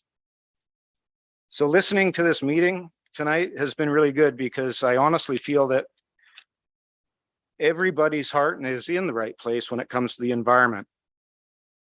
But when the rubber meets the road and you actually take the environmental committee's recommendations and all their points and numerous points, of which you as council and mayor have recently dealt with through a report and endorsed some members. I asked my accountant and another developer friend of mine to go through the document produced by staff of the recommendations coming from the committee. It's $4.8 million increase and the equivalent of 18 staff members to adopt all these points. So I guess I have to ask, is it honest to tell the citizens that this tax increase will happen in relation to what the committee wants in their hearts? I don't think that would ever pass in Souk, nor should it. But I do think the heart is in the right place. But it's unintended consequences related to this OCP that really have to be realized. The DPAs are going to be detrimental to development. In my experience as a developer and a tree arborist, the trees will come down, the blasting will happen, and the land clearing will be extensive within what is proposed. I could be selfish, and Brian Butler said it, he said it eloquently, is that I could be selfish and just gain that monetary value of saying nothing and sitting here and saying nothing. But that's not me. I've lived in Souk too long. I love Souk too much. I just started recently in that last 5 months, an initiative called healthywestshore.ca. We're trying to create a community healthcare network support plan. The reason I did this is because my doctor Rabin in Souk came to me and said, Dave, I'm out of here in 5 to 10 years unless something happens with respect to our healthcare system. How can you help? My first doctor was Dr. Perry Whittingham at Kathy's Corner, where I used to visit and get my x-rays done and visit him. He used to be smoking on the side of the desk. He'd take the smoke and take a tick out of the back of your neck. That x-ray machine hasn't changed in 55 years. So when I look at the document here before me, we're not doing enough in our document to support healthcare, support nurses, support doctors. More importantly, we're not doing enough to support our family doctors. I created a program that I actually honestly have to present to the Deputy Minister of Health tomorrow because it's gained some initiative. There is a pledge contained within the healthywestshore.ca platform that I would love for Mayor and Council to sign because it will help me when I talk to that minister. The unintended consequences, we have a Saunders Family Foundation to help families. We grew up on the side of Souk Road collecting bottles and helping our neighbors out, living off the land, hunting, fishing. And I can tell you, I'm not ashamed to say that. I still collect bottles for bottle drives for my daughters and sports. But I can tell you, as a foundation that supports families, families are struggling in Souk. We're running out of funds because we're endorsing this health initiative. We haven't been able to raise money in 3 years for our foundation through our annual fundraiser because we didn't want to hit businesses that we normally hit up for funding.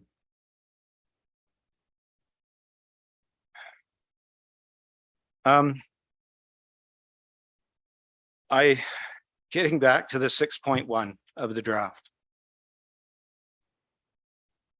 I do not believe that Mayor and Council have given us an opportunity to express as a community how we can help in the process. I'm here to help. Others are here to help. We need to slow down and accomplish the partnerships that we talk about in the document so we can actually reduce costs to families, because right now we're increasing costs. And Mayor Tate, you went through it building on for your own father. You saw the cost firsthand. You explained it to me firsthand. In the OCP, it'll get worse. What we have to do, in my opinion, is make it easy for people to renovate their homes so we can establish that they can take care of their parents at a time when housing is unaffordable, or can take care of their kids, because I can tell you I have 3 daughters right now, they can't afford a home. So I'm going to have to help them out in some way, shape, or form. So if I'm building a house and I have to now incur a whole bunch of costs related to DPs, then I can't afford to even house them. Again, I'm going to say that I don't want to see a divided Souk, and I can tell you it's divided right now. It's not the Souk that I grew up in. With respect to environmental, I've lived and breathed it for now 30 years in business. I used to play on the basin on our Whiffenspit property when I was in chips up to my knees as a 5-year-old. You couldn't walk the beach because the chips coming from the industrial. I've seen the basin get cleaned up. I've seen more trees now than I ever have before. People are maintaining their trees more than they used to. I planted 80 trees on my property here 2 weeks ago. I gave out 200 trees to our guests at the wedding. I've offered to create a program with Souk that is complementary to planting and replanting. And Dana, thank you for reaching out to me. There is grants available for a replanting program. I'm fully willing to help and use my experience in that. Bottom line, I think that we can do better. And I think we need to involve our community. And again, we're not saying stop this OCP, don't throw it out, but get back to the real Souk that I know and consult with us. Thank you very much. Thank you very much, Mr. Saunders. Next up, we have Mr. Mr. Brown, I believe, and then Hamel. And then if I can have the next speakers after that, please. Thank you, Your Worship. The following speakers after Eliane Hamel are Anna Russell and Robin Holm. After Hamel is Anna Russell and Robin Holm. Yes. Okay. Thank you. So, Mr. Brown, welcome. But you do need to introduce yourself. Mr. Brown, that's my name, Don Brown. I'm from Casinos. And I'm here again tonight. Tonight, I'd like to talk about unity. We have had a real diversity of views and conflicting views here tonight.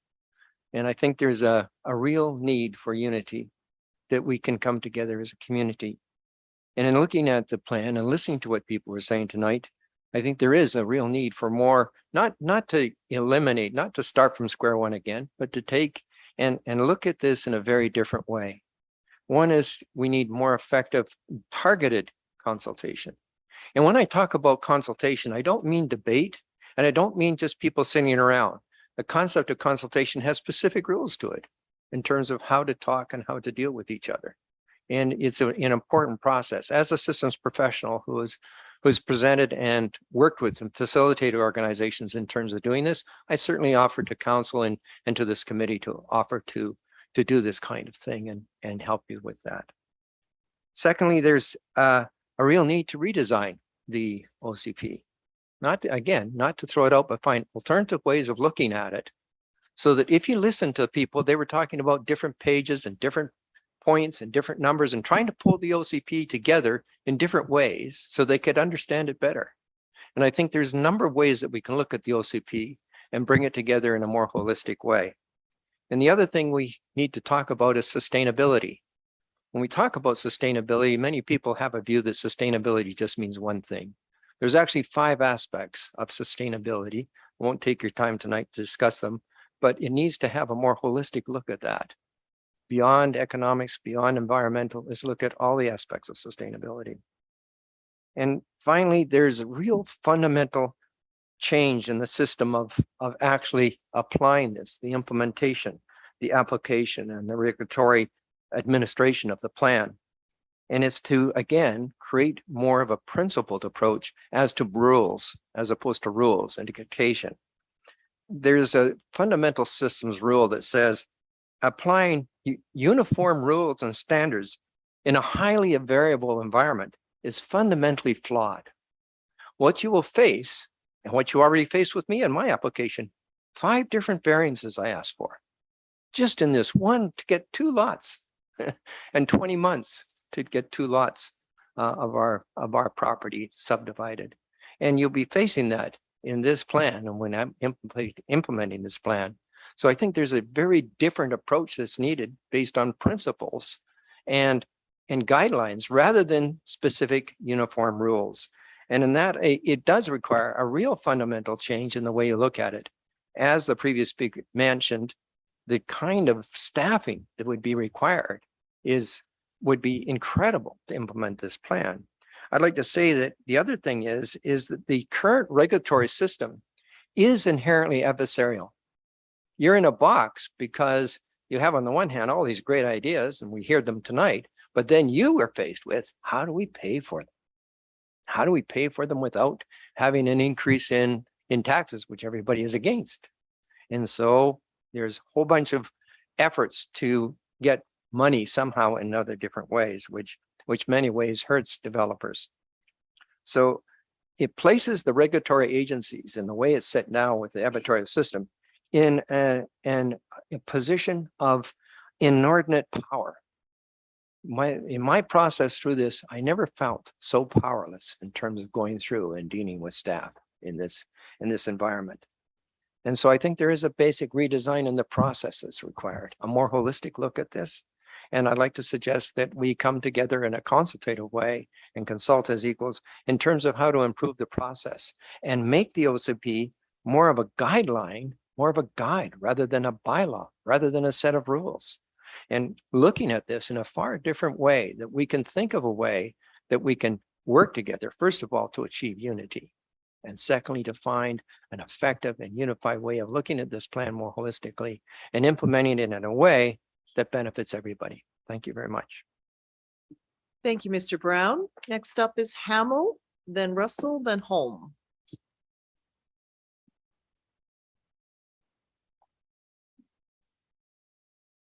Just want to start by saying thank you for the opportunity to speak. And to also say that this is unusual for me. I've never been to a meeting like this and I've never spoken out. And I felt compelled, actually, I was going to say inclined, but I think I'd have to say I'm compelled to speak. Could you please introduce? Oh, sure. Thank you. Thank you. Shows I haven't done this much. My name is Eliane Hamel. I live in the Sauk River District. And I run a small business. Yeah, I don't just know where to start here, but anyway, I'm just very curious about the timing during COVID of this happening. I think it's just really lousy timing. I personally only heard about this from a sign. Like I said, I'm not really politically oriented, but I saw a sign. I thought, what the heck is that? You know, and I'd heard of the old OCP, but, and then I had a lot of people talking about it and I felt this should be maybe something that I need to find out about. I don't run in political circles, but I somehow heard a lot about it. And it's just so very interesting. I'm very curious about the timing during COVID when it's a time that I could say is a time of trauma for people, that people weren't at their best. Businesses were struggling. Parents were having to school their kids at school. We were all so busy. We didn't know what was going on. Many people were very, very afraid. Other people were very happy to just stay at home and work from home and found that life. There was so much going on. It was so different. And again, I'm just very curious about the timing when it's not the best timing to bring such a big plan when people are going through a time that's so different and so new that no one has ever gone before. I just think the timing was lousy. I think the community engagement piece was also not very well done. I'm really reiterating what other people have said, but it seems to be really heavy on Agenda 2030, I think it's called, and you know, the agendas from the World Economic Forum, but it's not, it didn't engage the Indigenous communities, and it doesn't seem, from what I've heard tonight, like it's really engaged the community. Of the people of Sauk. And I've heard, I just want to say thank you to everybody who's spoken so far. Brilliant speakers, very dedicated people who love Sauk here. I've heard so many speakers that were so eloquent, and I really want to appreciate that.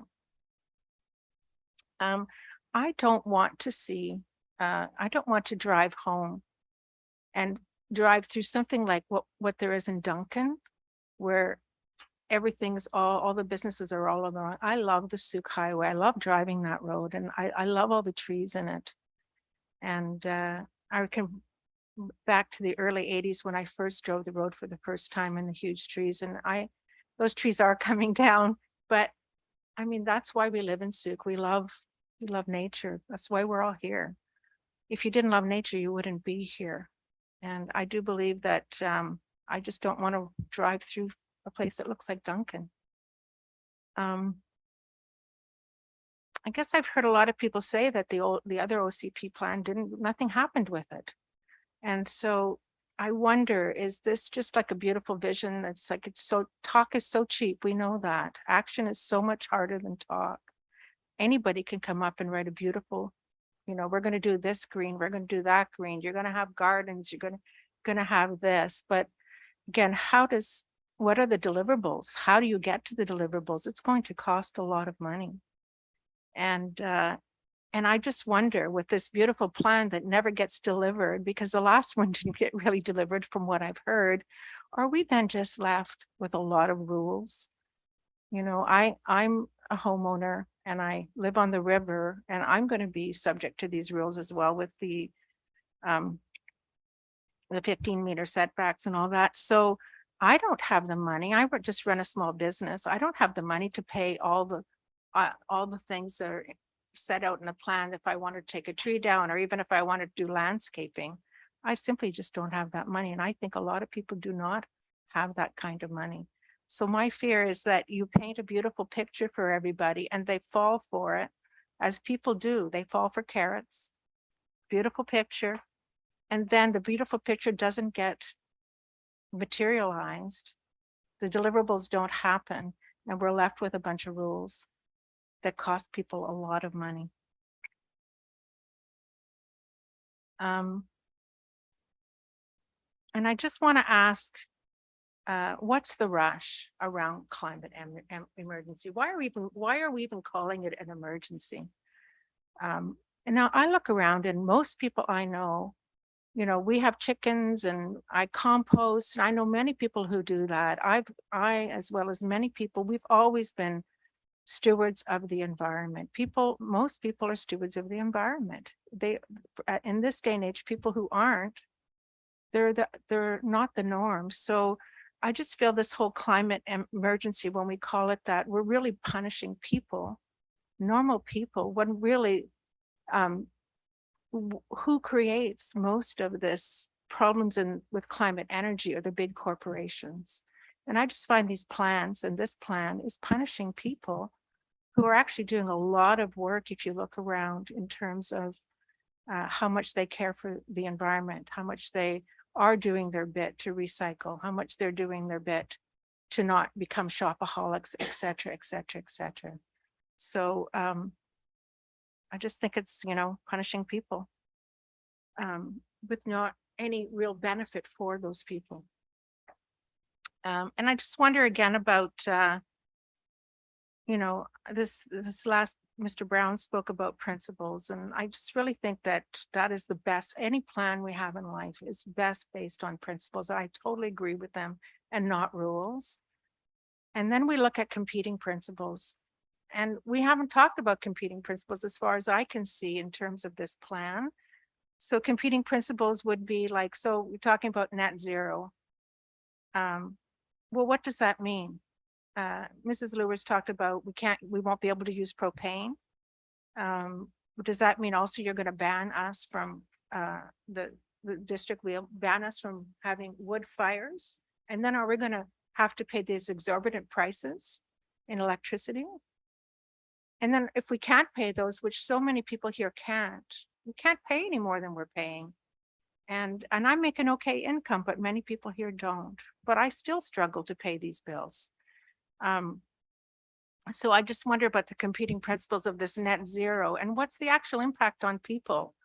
Are you going to be at some point asking them to ban burning fire in their fireplaces, which many people who use, that's their sole source of heat,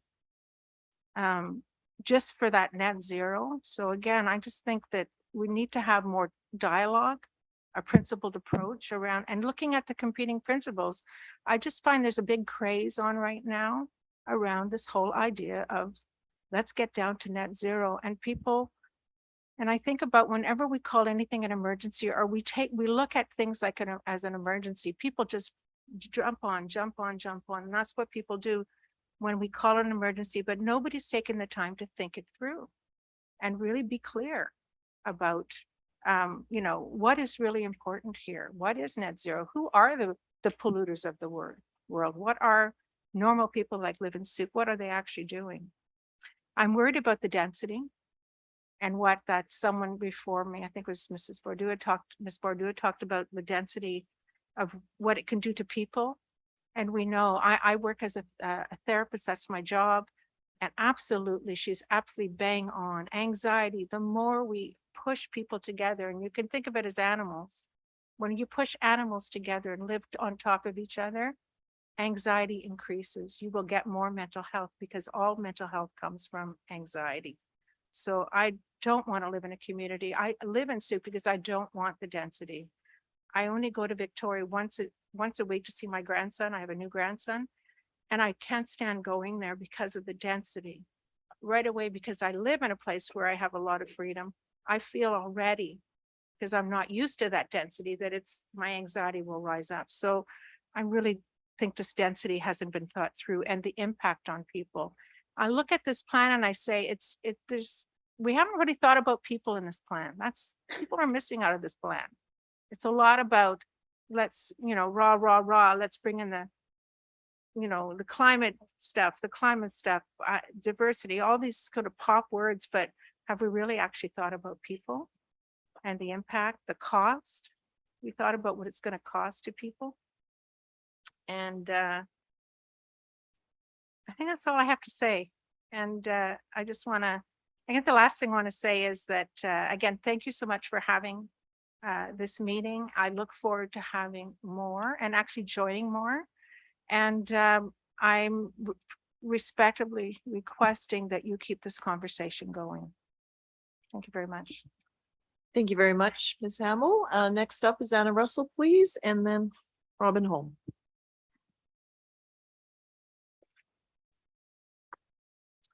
Thanks. I just wanted to notice that, to note that banning wood stoves is not part of the OCP. Just or the. please introduce Oh, yourself. yes, sorry. Yes. Anna Russell, Otter Point, and I just wanted to note that banning wood stoves is not part of the OCP or the climate action plan. It's been a long night. I'm actually in a weird way encouraged because I feel like many of us have the same values and the same things that we care about in Souk, but we're disagreeing about whether the OCP gets us there or not.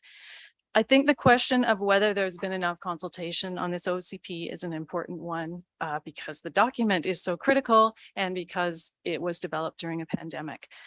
So as an exercise, a few months ago, I tried to compare the amount of public consultation that took place on this OCP at that point compared to the 2020 Transportation Master Plan, which was also finalized and approved in the pandemic. Now, it's not a great comparison, I acknowledge, because the OCP is arguably more important. It's certainly larger, but the Transportation Master Plan arguably comes with bigger financial consequences. So there were different ways of engaging during the pandemic, and the Transportation Master Plan began before the pandemic. But when I looked at the numbers of people who are engaged and the different ways that they were engaged, it was clear to me that there has been a lot more people involved in the consultation on the OCP than there were involved in the consultation on the Transportation Master Plan.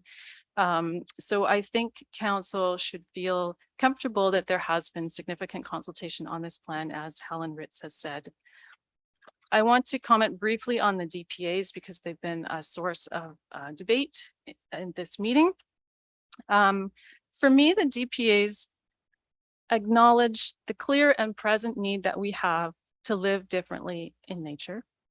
And they show how we can protect our community values when private companies want to operate in our community, and how we create a better balance between development and the needs of our community. And finally, for me, they are reiterating some very clear market signals that have been delivered to the building community for years about how we need to change our building practices. Other communities are adapting to these signals, and we don't do a favor to the building community in Souk if we exempt them from these market signals and from responding to them. But I do understand that this significant transition can be very difficult, and I wonder if there's ways in the future that we can support our building community in making that transition. I am concerned about the unrealistic growth projections for Souk that are in the OCP. For me, they raise serious questions about how we were going to get people in and out and around in Souk, how we can evacuate people safely in an emergency, how we will meet our climate targets, and how we can preserve the essential nature of Souk that all of us care about so much. But I realize that the OCP must meet the CRD's regional growth strategy population projections. And the CRD envisions Souk as a place of future growth.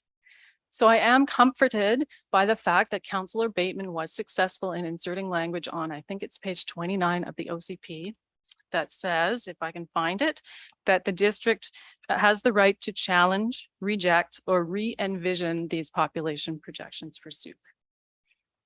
But I still think that we need to take the opportunity that comes from the fact that that we have new census data here and that the regional growth strategy will need to be updated.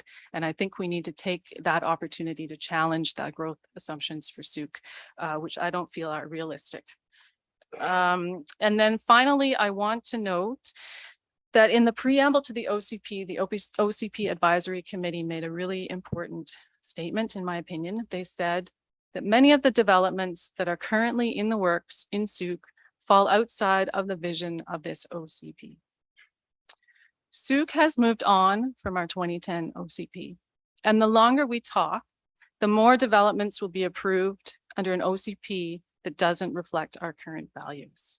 And those developments will be built out over many years, and they will increase the sense that people have that development doesn't match community values. And I have been hearing at the door loud and clear how upset people are about the type of development that has happened under the 2010 OCP. So this is a very difficult point in this process, but I find myself asking the council to approve the OCP and to move on to the next big piece of work, which is challenging the CRD's growth assumptions for Sooke. Thank you. Thank you, Ms. Russell. Next up is Robin Holm, please.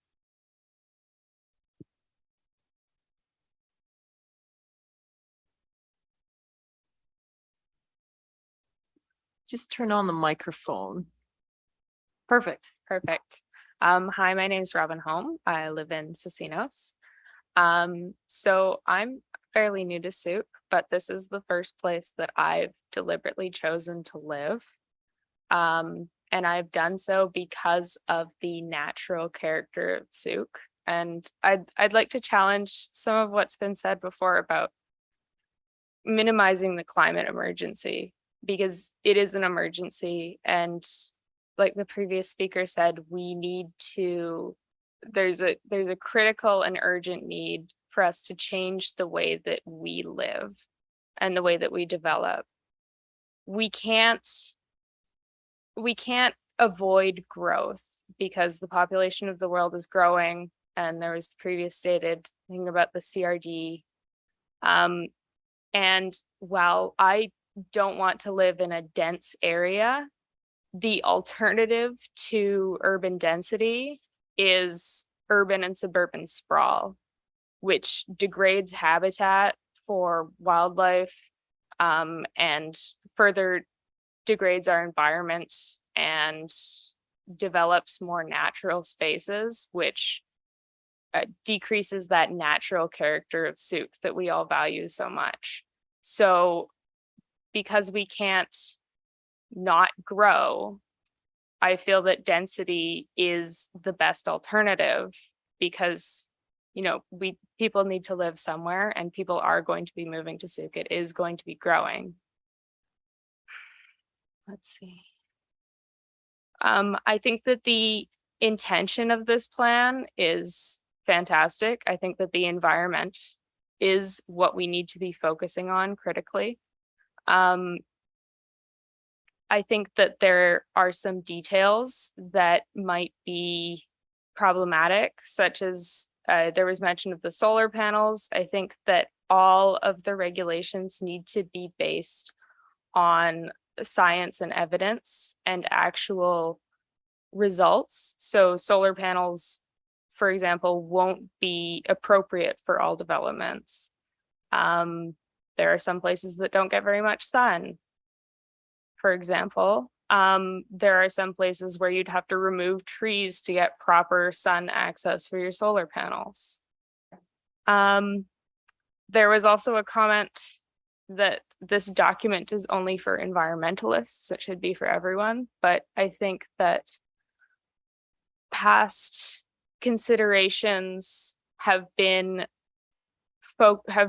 primarily focused on a smaller group, and that's on just the humans who live on our land. The land is what our community is built upon. Without the integrity and health of our land, we can't have a healthy community. And that integrity of the land includes our waters, our wildlife, and we need to have space for all of our residents. So I think that this plan actually has a broader focus than, just saying just environmentalists. And what it's kind of come down to, I think there's been a lot of work on this plan. I think that the core of it, and the core idea is very, I found it is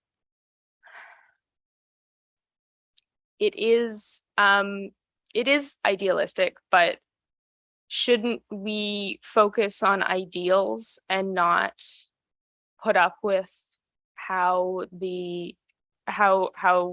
society and the economy has forced us to be? And what the previous speaker said about the development under the current OCP, at this point, it's not an unchangeable plan. It can be changed.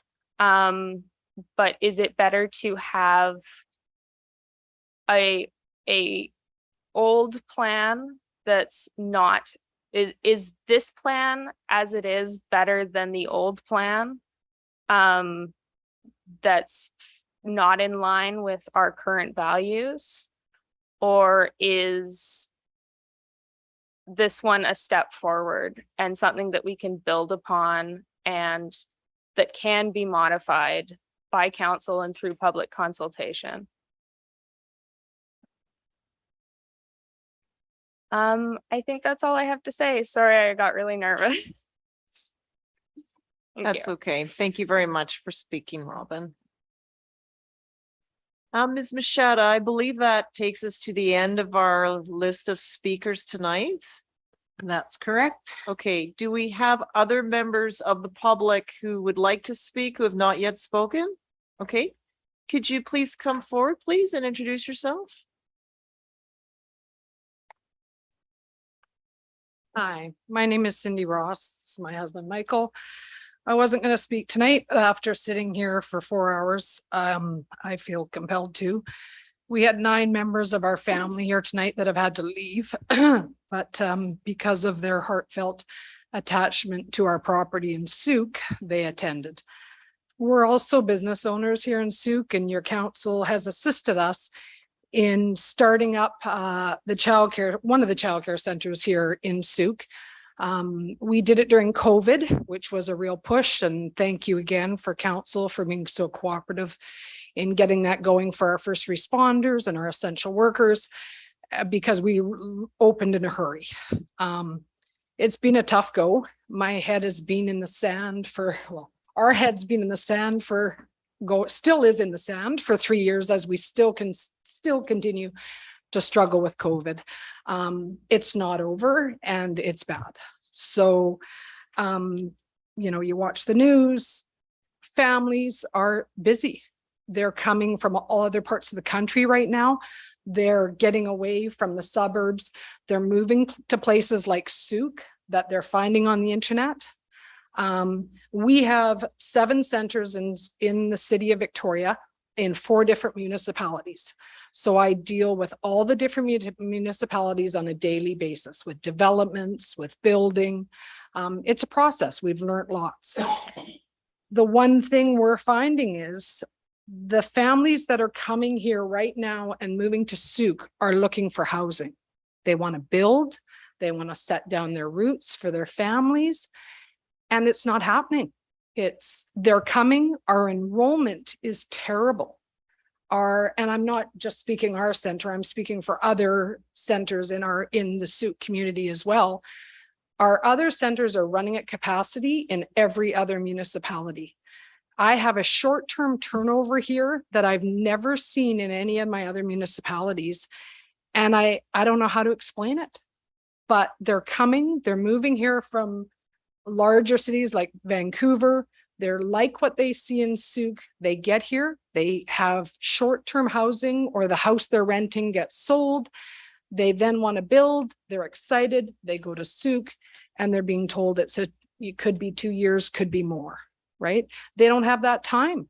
They're crying on our doorsteps. They're asking me, do you have spaces in any of your other centers? Like, you know, I think I've got a house that I've got a lot I may be able to get in Central Saanich. We can have it built in a year. Can I hold on to my space in Souk, and then can you move me out to your Central Saanich location? What's that telling us? You know, I don't have any other facilities that have spaces for infants and toddlers. I now have families in the West Shore and even in town that are willing to drive out here to take those spots. And they're putting up with the traffic just to get the spot. But our local Souk families are not using that spot. because they're coming here and they're having to leave again. That's alarming. We're also a landowner in Souk, as I said, and this has been a struggle. When I'm reading this DPA, I'm thinking there's no way I'm going to be able to accommodate my children on this property over the years. We've invested so much money in this business and this property already. I'm really concerned if this business is still going to be any sustainable in Souk at this point, if this continues. And this OCP definitely has me concerned. I thank you for the work that's gone into it. I support a lot of the OCP in here, but the DPAs right now are my big concern because I need to look after my family. I need to look after my business, and I need to look after the families that are coming into my business. That, you know, we're signing up a family from Nova Scotia that's being military transferred here, and we're telling them what a wonderful community Souk is. They get here and then they're in the tears next week because they have to leave because the house got put up for sale. So Souk is causing that frustration right now. It's also the staffing is another problem. As everybody knows, and everybody that's a business owner in this room, we can't find staff. We can't attract the young people that we need to work with our children. And there's no housing out here. There's no rentals. You can't build. So staffing's another problem that we're really looking and considering of this business being sustainable, and our property. We need to attract the young people who want to build, the families that want to stay and not leave for other municipalities on our lovely island. I want to house my children at this Souk, but with the traffic, and I feel kind of the micromanaging that the OCP and the DCP is producing, it has me concerned. I want this OCP to stay, but I want there to be more public consultation on this. Thank you for taking the time to listen. Thank you for speaking, Ms. Ross. There was another hand up in the back. Yep, please come up.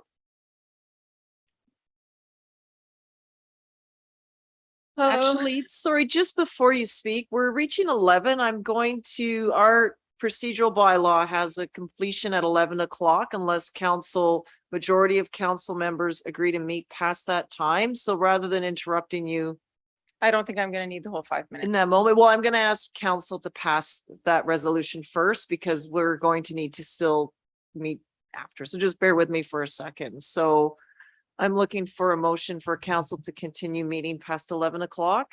Moved by Councillor Lajeunesse, seconded by Councillor Beddoes.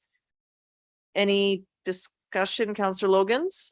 I'm happy to hear this person who's been invited up to speak, obviously at this time, but we do have a second day planned for this exact reason, so that we can hear more people if we need to. I don't want to keep everyone here past 11 and then we go to 12 and then we're going into another day anyway, and then we're here doing the same thing again. I would prefer that we cut it off after the speaker and then start a new list tomorrow when we're all in fresh minds. Okay, I hear what you're saying. I'm unavailable tomorrow night. With all due respect to Mayor Tate, we did plan and schedule it in advance. Yes, and I appreciate that. However, I'm now unavailable tomorrow night. Life happens and I have family obligations that have crept up on me that take priority. Councillor Beddoes? Yeah, I'd like to push through. A lot of people made an effort to be here tonight. And it's a late night. And I think that one of our processes to hear from everybody. I think we only have a few speakers left if I get that right. How many speakers we got after this? We've gone through the list and then there's I see a few hands. And so there are some people in the room tonight that may not be available tomorrow night either. Yeah, I would like to push on. In all due respect, I understand what Councillor Logan says is, I'm certainly getting weary myself.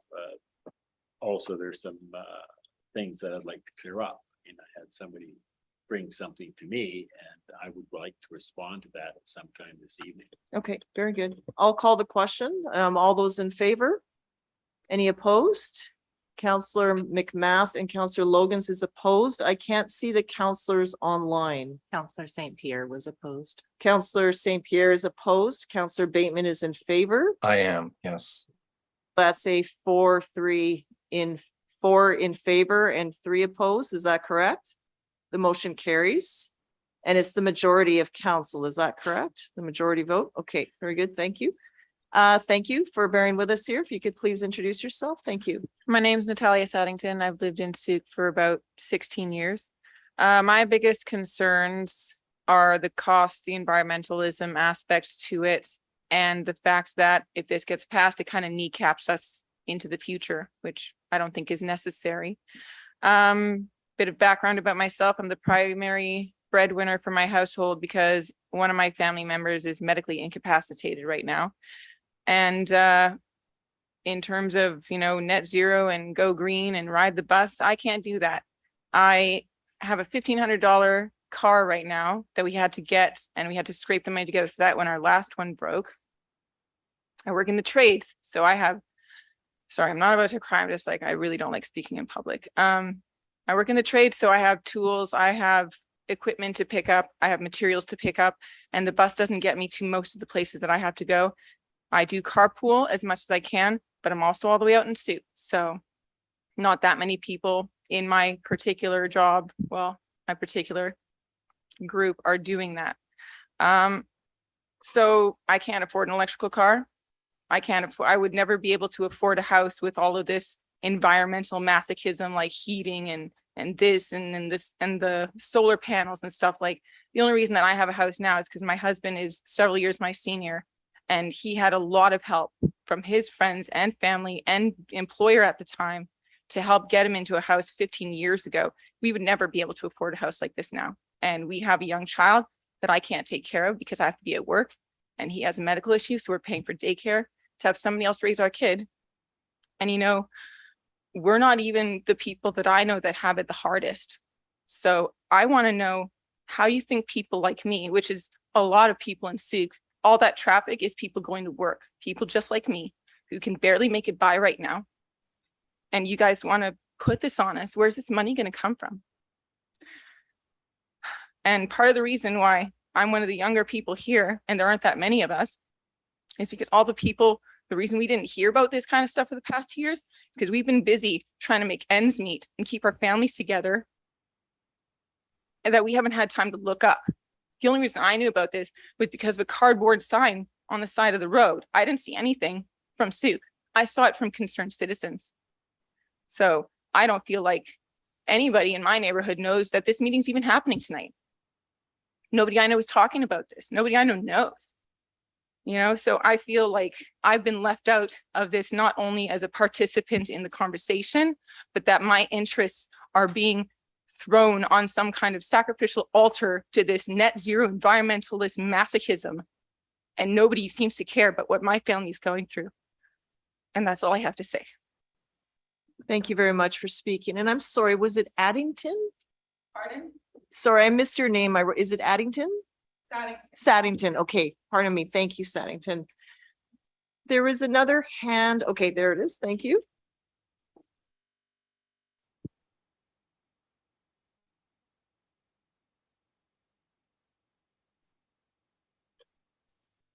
Is this on? My name's Lorraine Polivsky Love, and I live at 1911 Kaltassin Road in Souk. And I have tried my best not to be able to come up here and talk. I have the same issues a lot of people do. Can you wait for a minute, Ms. Polivsky Love? It happens. Okay.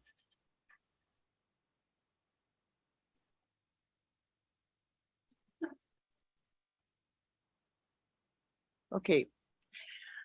There we go. Thank you. Please continue. Thank you. I didn't come prepared to speak, but I am too compelled, and I did send my letters. I have been involved in Souk as a volunteer with Rotary. I volunteered with the Souk Program of the Arts when Brenda Parkinson, I met her at an arts Souk Arts Council meeting. And she invited me because she knew about my background. I did I went back to school as a mature student as a single mom with 2 kids. I moved to Victoria in 1994 from Alberta.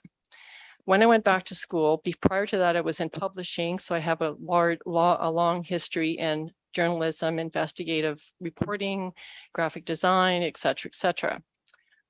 Also, I didn't finish high school, but I've had a good run at trying to get there. And finally, I was lucky enough to do that in 1995 and 96. So I have a long history of being in school and working in the government and also being self-employed. I was lucky enough to be able to buy a property here when my family in Alberta had a settlement via a lawsuit and a farm. I know a lot about litigation, and I don't like going there.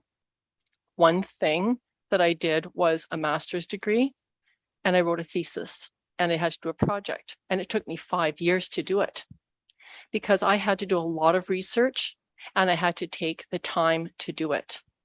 I could not just randomly go and just pick out whatever I wanted to.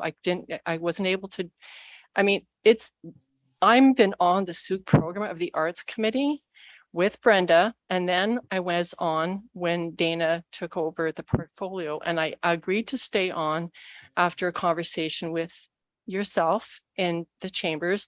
I was also responsible for framing these up here so that in honor of Brenda Parkinson, and I'm glad to see them up there. In response to the OCP, I don't know what the rush is. I just don't get it. It's like a shotgun wedding. 2,000 people have responded. I walked all the way up my road, Kaltassin. I went Millings Road, and I walked, and every single place I walked all the way up and stopped in all the households that I could. 90% of people did not know what an OCP was. I'm sorry, Al, I am sorry, counselors.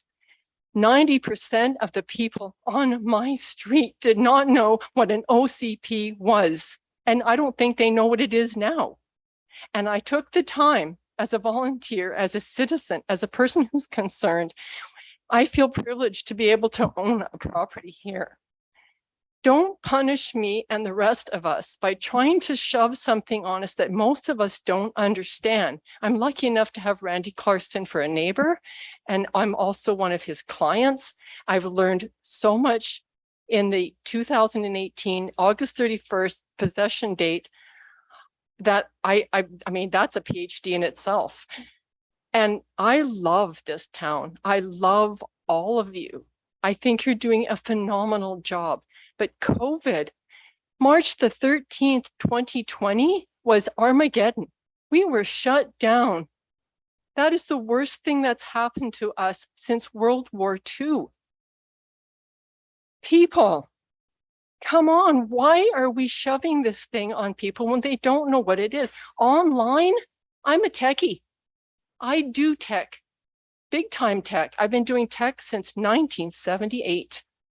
And I talk to these people all up and down Kaltassin, all around the basin. They don't even have computers, some of these people.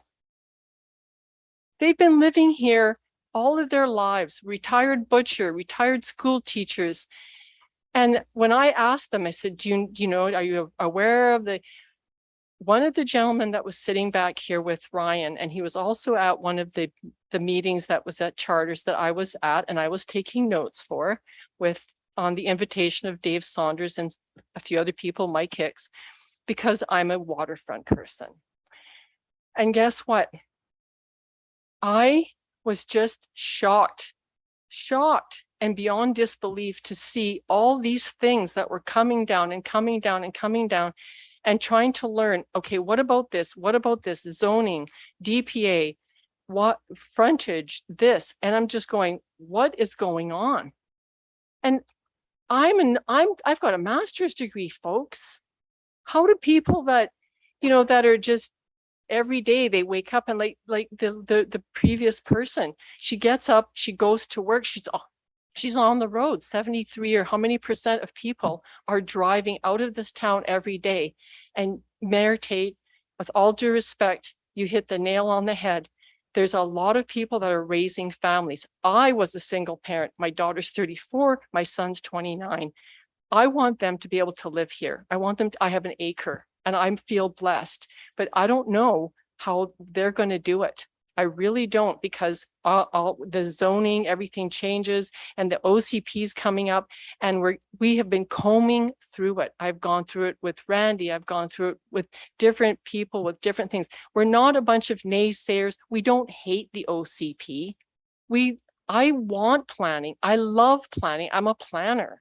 I just want us to take a step back, take it forward. There's going to be a lot of you still voted back in, I'm sure.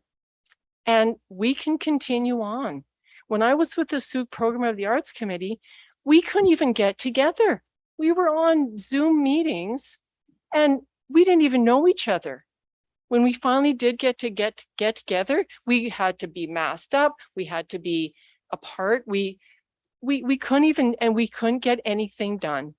We couldn't get anything done. So I just want to say right now, in my opinion, let's take some time. Let's step back a little bit and I will volunteer again.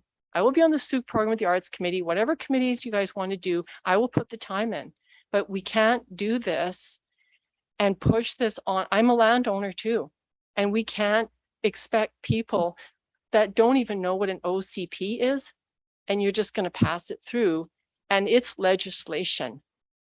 And a lot of these people don't know that we aren't going to be changing it down the road.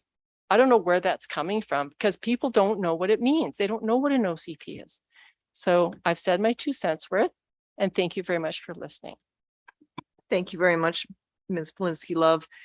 Are there any speakers that would like to speak, or any members of the public who have not yet spoken that would like to speak?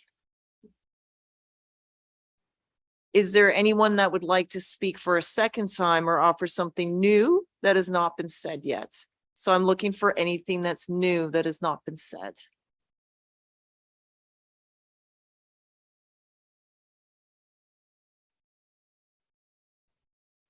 Can I call for a third and final time now? Is there anyone that would like to speak who has not spoken, who'd like to offer something new? Okay, so I need to ask our corporate officer a couple of questions procedurally. The public hearing is still open. Councillor Beddoes would like to comment back on something that he has heard in this meeting.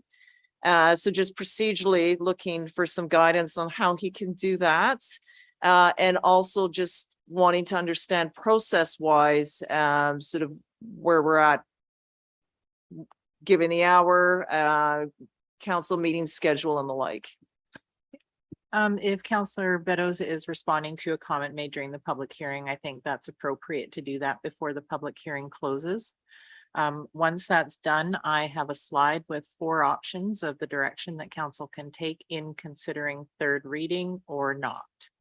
And I think we could probably look at that and determine whether you want to move forward or not. Okay, thank you. So I'll go to Councillor Beddoes first, and then I'll also offer other members of council the same opportunity if you would like to respond to something that you heard that was raised within the public hearing. Go ahead, please. Yeah, thank you, Your Worship. First of all, Mr. Ziggy is obviously upset with my comment to the paper, but I just feel that I need to explain myself. I feel the majority are in favor of the OCP. And how do I know that? Or what do I base that on? I've been involved in this process for over 2 years, and this process started pre-COVID. So we got stuck into the COVID situation once the ball was rolling. We let the contract out, we started spending the $200,000. It was hard slugging all the way. We had to adapt as we went. We had to find ways to engage people. And so I have heard from a lot of people. So that was my conclusion. That's why I made that comment. And I stand by that comment. So I do feel that the majority of the people that I've engaged with are, nobody's 100% happy with the OCP, but they were happy enough to proceed with it. Now, I won't go on to the other things because you might even be surprised for those that are opposing going on with the OP, my reasonings behind it, but we'll do that later. I just wanted to answer that one question. And what was the other one? Yeah, it's, you know, coming here with a predetermined, I never come here with a predetermined conclusion. I don't know how many times in the past 4 years I've been swayed personally by my colleagues at this table or a group of people that come to talk to me at this venue. That's what democracy is, and that's what it's all about. So I do take offense when someone says that I have a preconceived notion here. What it's based on is the last 2 votes that we've had to move this forward was a 4-3 split. And that's an awful thing for a council to move forward with any plan on a 4-3 split. And that will influence my decision later on about moving forward with the OCP or not. So I just wanted to clear the air. If they're not happy with that conclusion, I'm sorry, but that's what I based it on. I've probably had more skin in the game on this OCP than a lot of people have. I understand the frustration when people feel that they're left out. But that was my opinion, and I stand by it. Okay, thank you, Councillor Beddoes. Are there other members of council that would like to comment back on items raised in the public hearing? No. Anyone online? Councillor Bateman, then Logan's.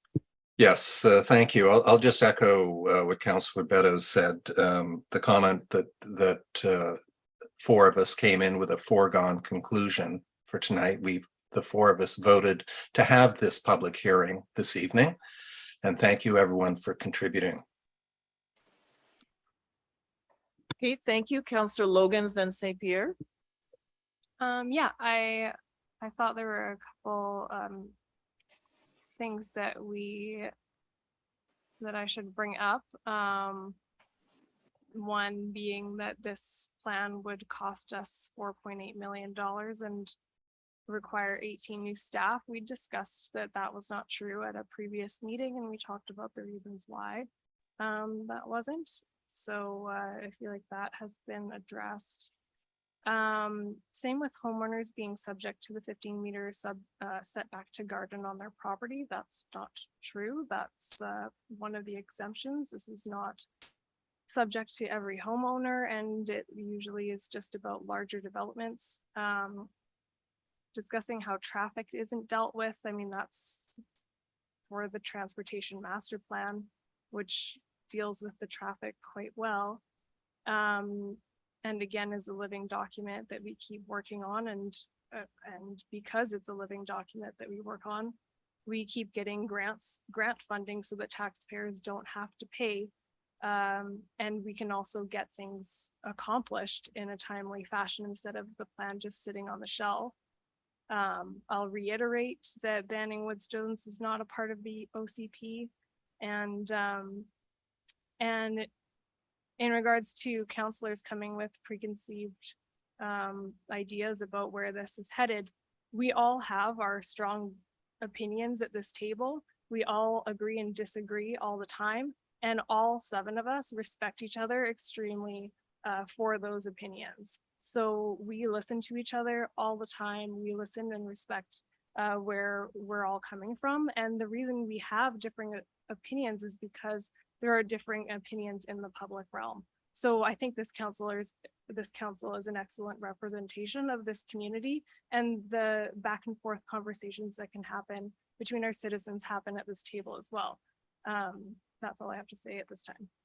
Thank you, Councillor St. Pierre.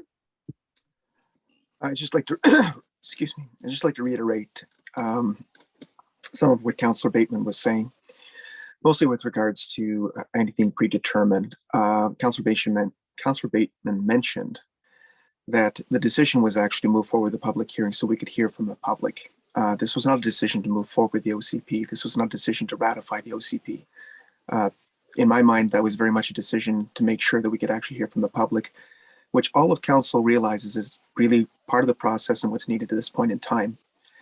I would also want to, in terms of what Councillor Logans was saying, she's pointing out that a lot of the concern over the OCP is over misconceptions and a lack of understanding, and it's perfectly reasonable that that should be the case. It's a long and complex document. It's difficult to understand. And fortunately, most people will not need to understand it. But it is a challenge. I wish that everyone had the chance within the community to understand it completely. I wish everyone understood what an OCP was. On a second, I just needed to bring some silence to the room. Can you repeat that sentence?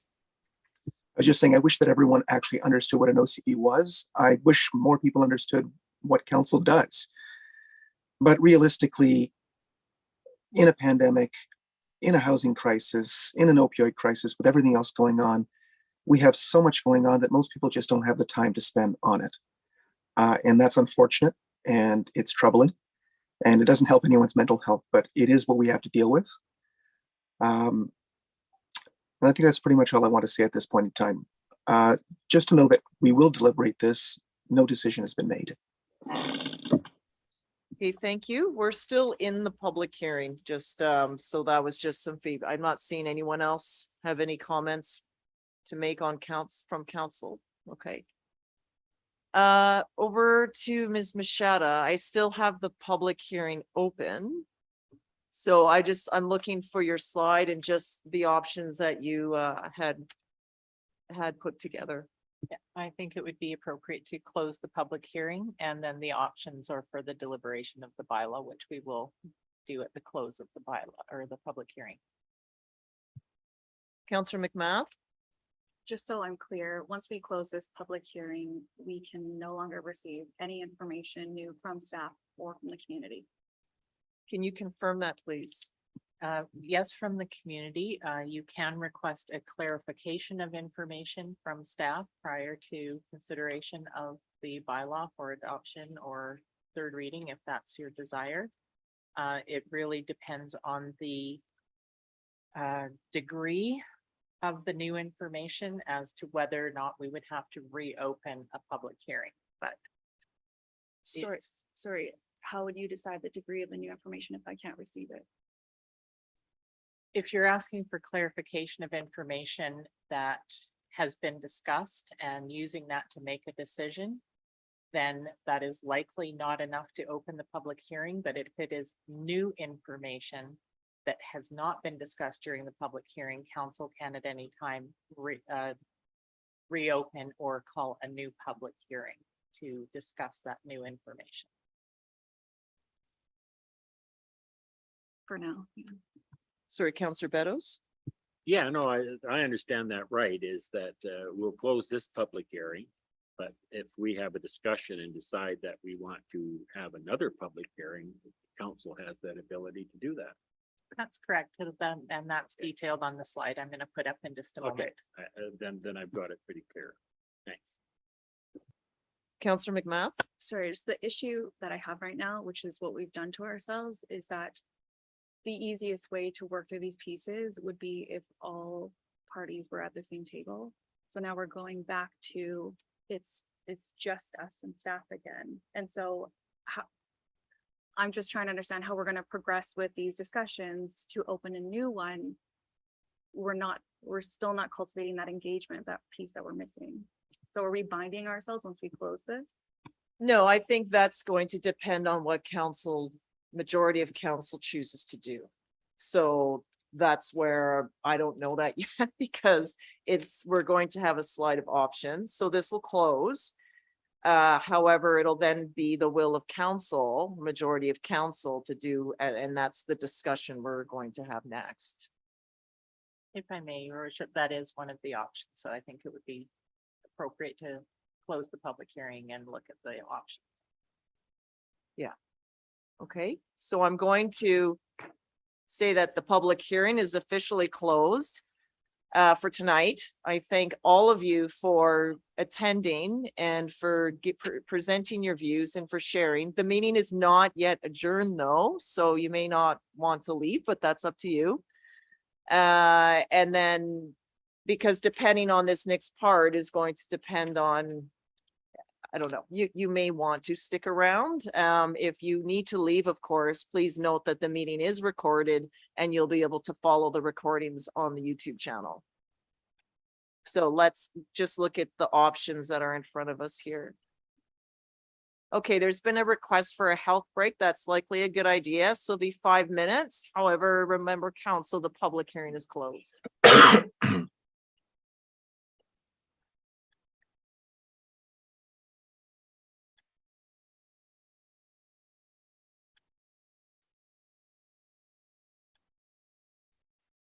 Still going. How's it going? Well, we're in recess till 11:30. And then we must continue talking. Is there, I've said all of 6 words tonight. are there community members? Yes. It's okay. Still there? What's that? Are there community members? Oh, hi, I'm talking here. And I'm not muted.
We were just gonna wait for Councillor Lajeunesse to return to the chambers.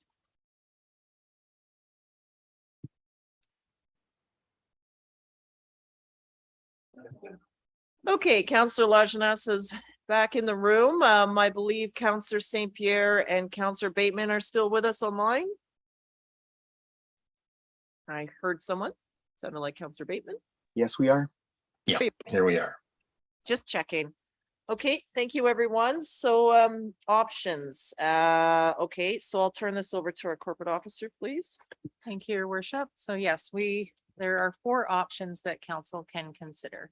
The first one, we closed the public hearing and now council can consider third reading of the bylaw. And if third reading is given, consider adoption of the bylaw. I will take a moment to point out that there are specific requirements for the passing of OCP bylaw readings in that it must be the majority of all council members. So it would have to be at least 4 votes either way, no matter how many people are in the room or voting. So if somebody chose to leave the meeting, it still needs to be 4. Council can just leave things as they are, not proceed with third reading of the bylaw. And then the bylaw at second reading, the public input that has been gathered through all the input, this public hearing and all the minutes of the meetings that council has had on this bylaw will be presented to the new council for their consideration. Council can direct staff to conduct further further public input in the form of whatever that might be, an open house or whatever they may come up with prior to scheduling a new public hearing. And I recommend that that be in the motion if that's the way you proceed, to indicate that there will be another public hearing and that it is okay to receive further input on the bylaw. And if council does wish to abandon the bylaw, council can rescind first and second reading of the bylaw. Okay, thank you. Questions first, a round of questions. Any questions here?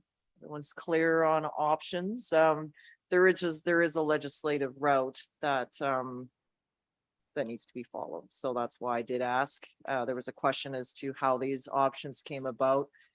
I did ask, I like options. We all do. Council does as well. And just legislatively, what options does council have in this way, given that there's a bylaw? Okay. Any other questions? Yeah, I have a question. Hey, Kevin. Yes, so with this option number 3, direct staff to conduct further public input. Could this be in the form of a continued public hearing next week so that we can, as Councillor Logan's pointed out, we can be fresh to discuss this at the considerable length it needs to be discussed? That would not be the appropriate motion. If that was your wish, the motion would be, oh, I guess we'd have to, sorry, I'll probably mess that one up a little bit. We could reopen the public hearing and then adjourn it to a specific date and time, which would avoid having to republicize the public hearing. And correct me if I'm wrong, but we discussed Tuesday, October 4th as a potential date for this. Not to my knowledge, the only date we had set aside was tomorrow evening. Okay. I'll just clarify though, Councillor Bateman, that that is still a valid option.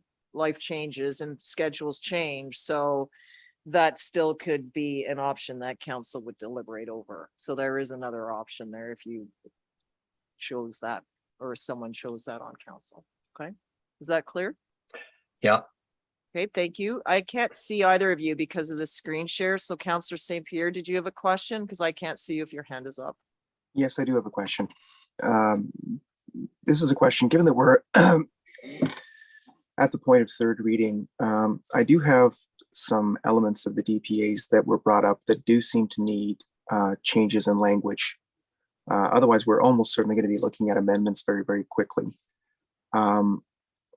This doesn't seem like the time to do it. It's 11:30 at night. I'm trying to recover from COVID. I've got a headache. I don't think that I can actually get into a debate and potentially figure out procedurally or otherwise how to actually get us through that. I'm wondering if the third bullet could actually be some form of engagement with members of the development community to try and make some necessary small edits to the DPA so that we could potentially move forward maybe with bullet number 2. But as I said, I don't feel like I'm actually able to deal with this right now. Okay, well, that is still another option that could be contemplated then. It would be, that's where I think there's the blank there that council, because staff would need a direction there. Should council want to make further amendments and want further consultation, then we would need to direct staff that that is what we are looking for. And then a new public hearing would be scheduled whenever that time comes. It's just being mindful of where we are in the term and the council agenda that is ahead. Okay. Is that all, Councillor St. Pierre? I don't want necessarily to cut off too much discussion, but at the same time, I feel inclined to move the motion that the bylaw public input minutes from all meetings be presented to new council consideration. And I already have Councillor Beddoes has asked and had his hand up, so I was going for questions and not motions. All right. All right. Okay, thank you. So I'll go to Councillor Beddoes since we've done the questions. Thank you. Thank you, Your Worship. I'm going to make a motion. I want to make a motion that we close the public hearing and do not consider third reading of the bylaw. The bylaw public input minutes from all the meetings will be presented to the new council for their consideration. That is my motion. Seconded. So that's been moved and seconded. Was that Councillor Bateman? St. Pierre. Councillor St. Pierre. Okay, thank you. Speaking to it, go ahead. Yeah, some people might be surprised at that, but I'm open to postponing the OCP adoption for 2 main reasons. One is the last 2 votes moving the OCP forward, and Councillor Bateman is right. It was moved forward, but even the one before that was a 4-3 split. And I know from my previous life experience, indeed with the plan, when you do not have a very firm majority. And with the 4-3 split, and that's been twice now, we've had that 4-3 split, and I have a feeling that if even be tonight is the 4-3 split, it's just a recipe for disaster. So it goes against some of the things that I've said before, but even though I feel that I'm speaking, if somebody could quiet, please. Even though I feel there is plenty of opportunity for everybody to engage the process, obviously a lot do, for whatever, people feel left out. And that's not a good recipe to move forward as well. So those are my 2 main reasons. I could go on about a lot of things, but just bear in mind that when we started this OCP process and spending the $200,000, it was done prior to COVID. And we did get caught up in COVID. And the group, the council, and everybody else worked very, very hard, staff juggling and trying to set things up. And I think that they did a very good job. I really don't like to hear things like staff are liars and they got another objective that really does upset me. So I'm willing to put this off to the new council and hopefully we can engage those people that were not engaged. And I am still at a little bit of a loss. Some of the people that feel that they were left out were prominent people in the community and every opportunity to meet with us and do that. But anyways, the bottom line is if they feel left out and we need to work on this some more, then that's what we need to do. So that's my motivation. Okay, thank you, Councillor Beddoes. I'll go to Councillor St. Pierre as the seconder. Yeah, I'd like to comment mostly on, I think the very real disappointment that members of the community that did contribute extensively to the OCP are going to be feeling at this point in time with this delay. And I understand, and I reciprocate those feelings.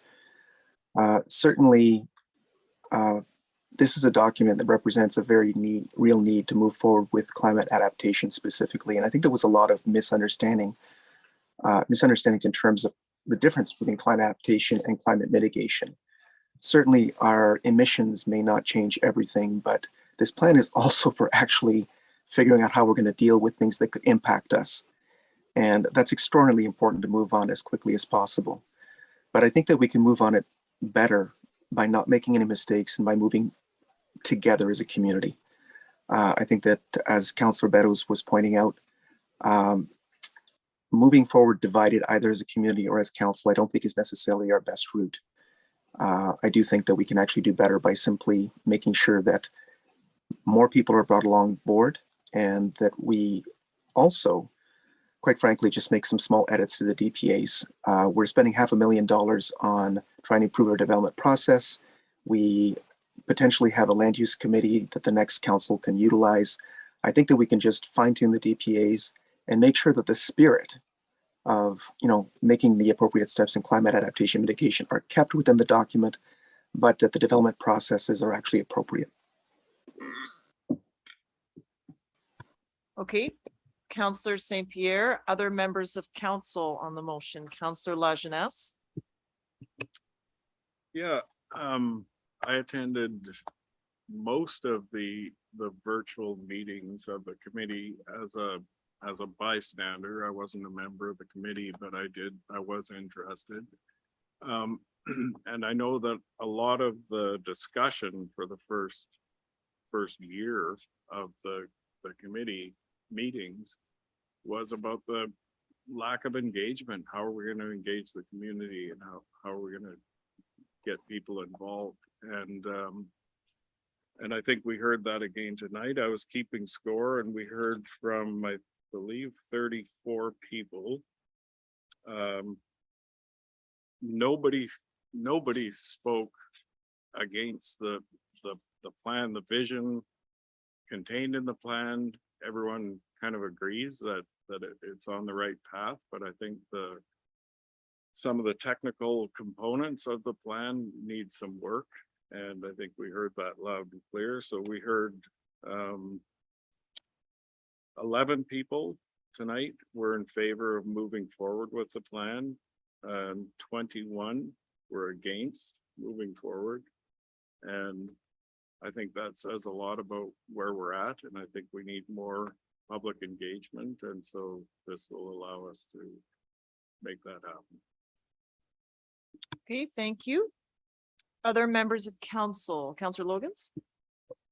Funny, I was also keeping score and noticed that those who were against the OCP were majority folks who are also running for council seats.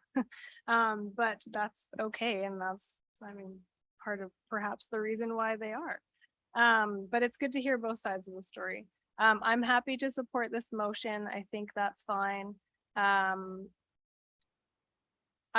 want to just make sure that when we have more public consultation, that a couple of things happen. One, that we as a district and an organization are able to communicate more clearly what each piece of this OCP that is contentious is really trying to achieve. I think there's a lot of misunderstanding.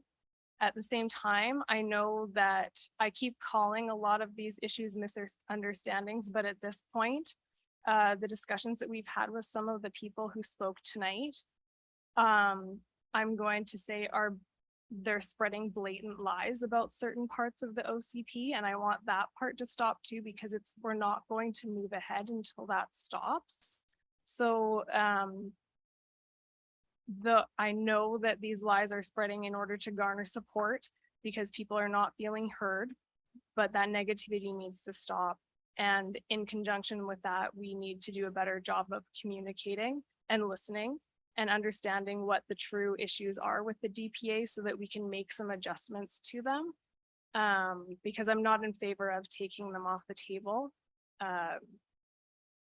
But because taking the DPAs out completely is not going to achieve the overall goals that our community wants with this OCP.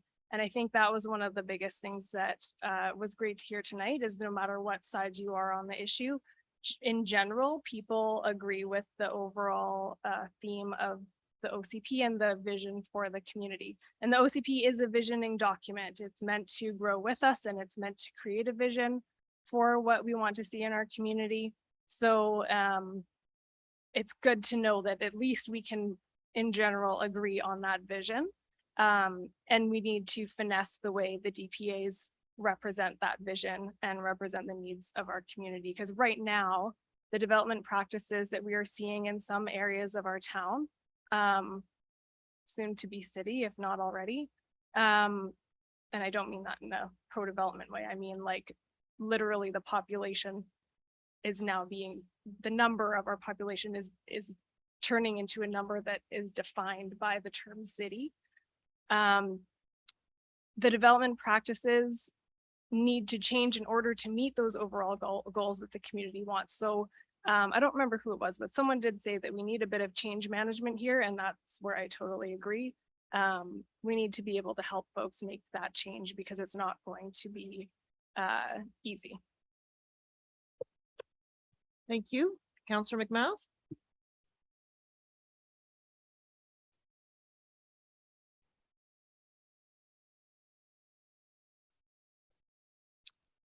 One of the speakers tonight mentioned something about, and I can't recall who, competing priorities or competing moralities. And then a younger woman spoke today, and it really drove it home, where there is really great intention, but the financial repercussions are not fully understood by the general population of this community. Councillor St. Pierre had made a comment that most people will not need to understand this document. I don't agree.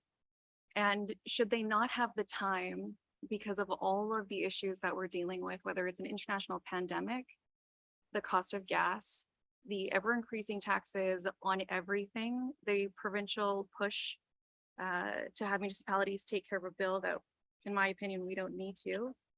And in our previous meeting, how the CRD had suggested that there will be a 2.7 tax increase next year, how Viral will have an 8.1 tax increase next year.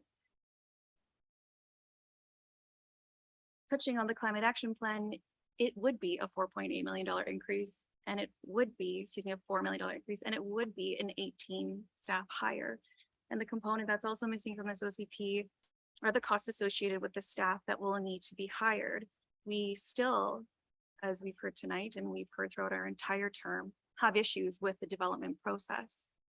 It's convoluted. This is not for the vilified developer. This is for a single resident who's struggling to make a mortgage payment and would like to build a secondary place for their kids because they can't afford to live here. The only reason I have a house is because it was a fluke when the time that I bought. My house has also doubled in value, and should I be in the market now, I couldn't afford it. Both my partner and I have great jobs, and we still couldn't get in. And so when you hear the young lady tonight who is visibly upset, that is a huge representation of your community, who is a bit flabbergasted as to why we would push this through without really considering the financial implications of it, because they can't afford it. So it is our duty and our obligation and the oath that we took to get educated, and we're still missing some of those pieces. And I'll just leave it. Okay, thank you. Councillor Bateman. Hello, everyone. Yes, first of all, what a great evening, such a wealth of input from how many people was that, Councillor Lajeunesse? 30 plus people. I will acknowledge that I said an amen as OCP chair. Helen Ritz noted that it was hard to sit and remain silent. Like her, I've been engrossed in this document for 2 years, and like you, Councillor Lajeunesse, I've attended those OCP advisory committee meetings as a guest, as an onlooker.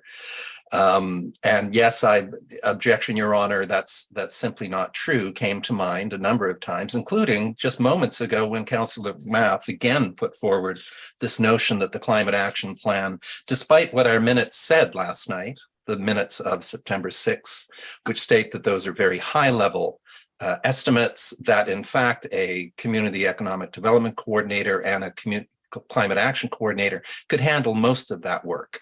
So for you, Councillor McMath, to continue spreading that bit of disinformation is fine. You're welcome to do that. But I please have a look at the plan before you carry on, and I'll share with you my detailed notes about that matter. Counselor Bateman, there's been a point of order, so I just need you Okay. to stop for a moment, please. Counselor McMath, your point of order. So my numbers and including the number of staff to be Okay, hired. what is the point of order? Well, he's saying that I'm spreading a lie. Okay, and I'm correcting him. let me respond to that. Okay, Counselor Bateman, clearly there is still clarity that is needed.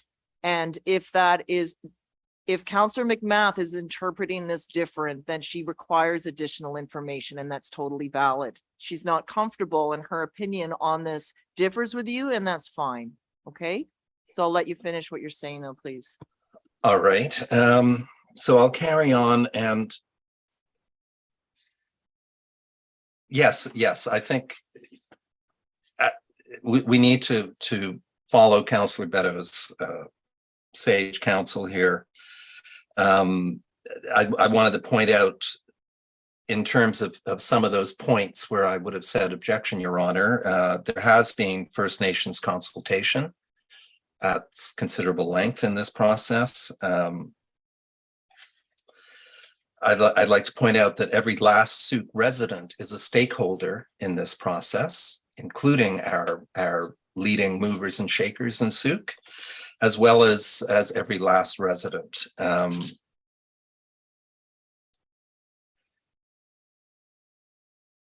And I do look forward to continuing this conversation. And I think it's important to note that I was elected in 2018 with 1,784 votes. As such, I take it as my responsibility to be informed. So I have spent a considerable portion of these last 4 years reading documents, educating myself, diving deep into documents like the OCP, which incidentally is definitely a land use document, but as Ivy Campbell told us on December 16th, 2019, the Local Government Act, Section 473, also indicates that an OCP may contain any of those matters listed in that section, including policies related to social needs, enhancement of farming and the natural environment, and regional context statements.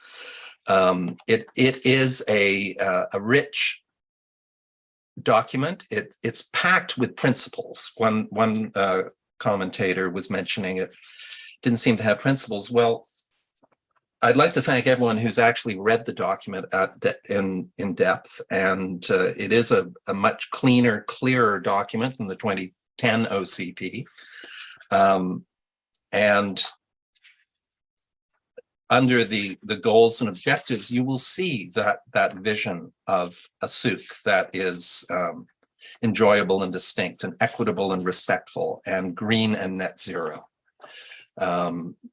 Also, you know, the sense that this document is a highly prescriptive, so that an individual who is struggling to make their monthly rent payments or just get to and from work or get their children to daycare will be harshly dealt with in this OCP is just simply wrong.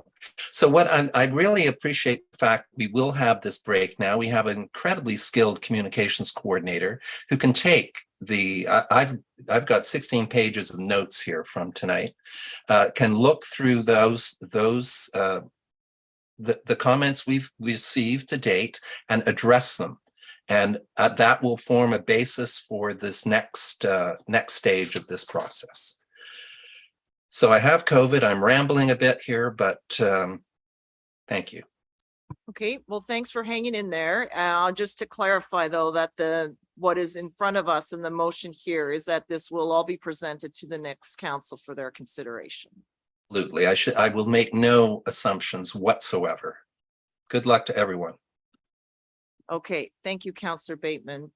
So for myself, I have not done the deep dive that Councillor Bateman did, and I'm grateful that he did and others did as well. This did start pre-COVID, And why did we continue on? I suppose in my heart of hearts, because I didn't think the pandemic would last as long as it did. There was someone that told me that it would be a couple of years, and it was just hard to comprehend that at that time. And then the world changed as we know it.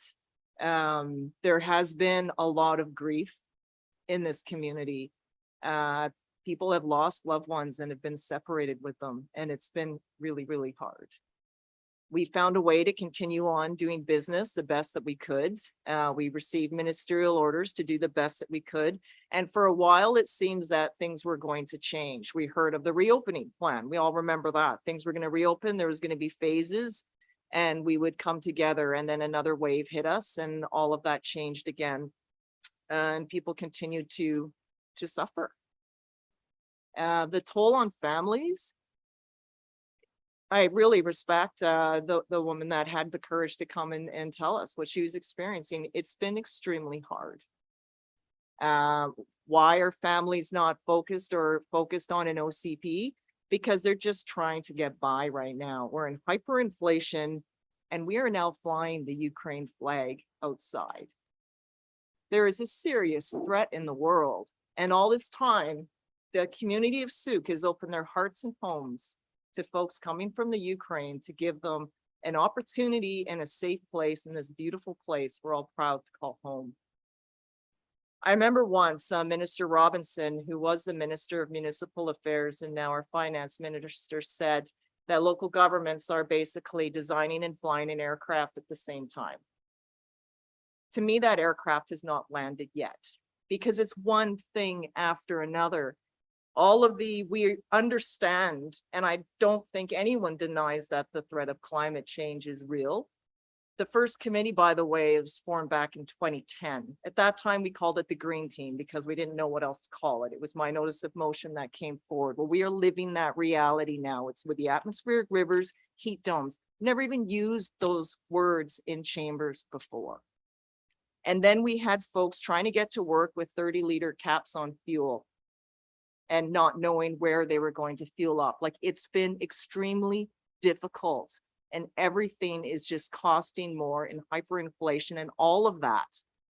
So meanwhile, families are just trying to figure it out. So why might there be vacant spaces in childcare right now? Because people may not be able to afford it right now. We have many women that are not working because they need to be at home to care for their families, and they're isolated in some areas of our community. So I agree with a lot of what is in this OCP in terms of movement and getting people and families around our community safely.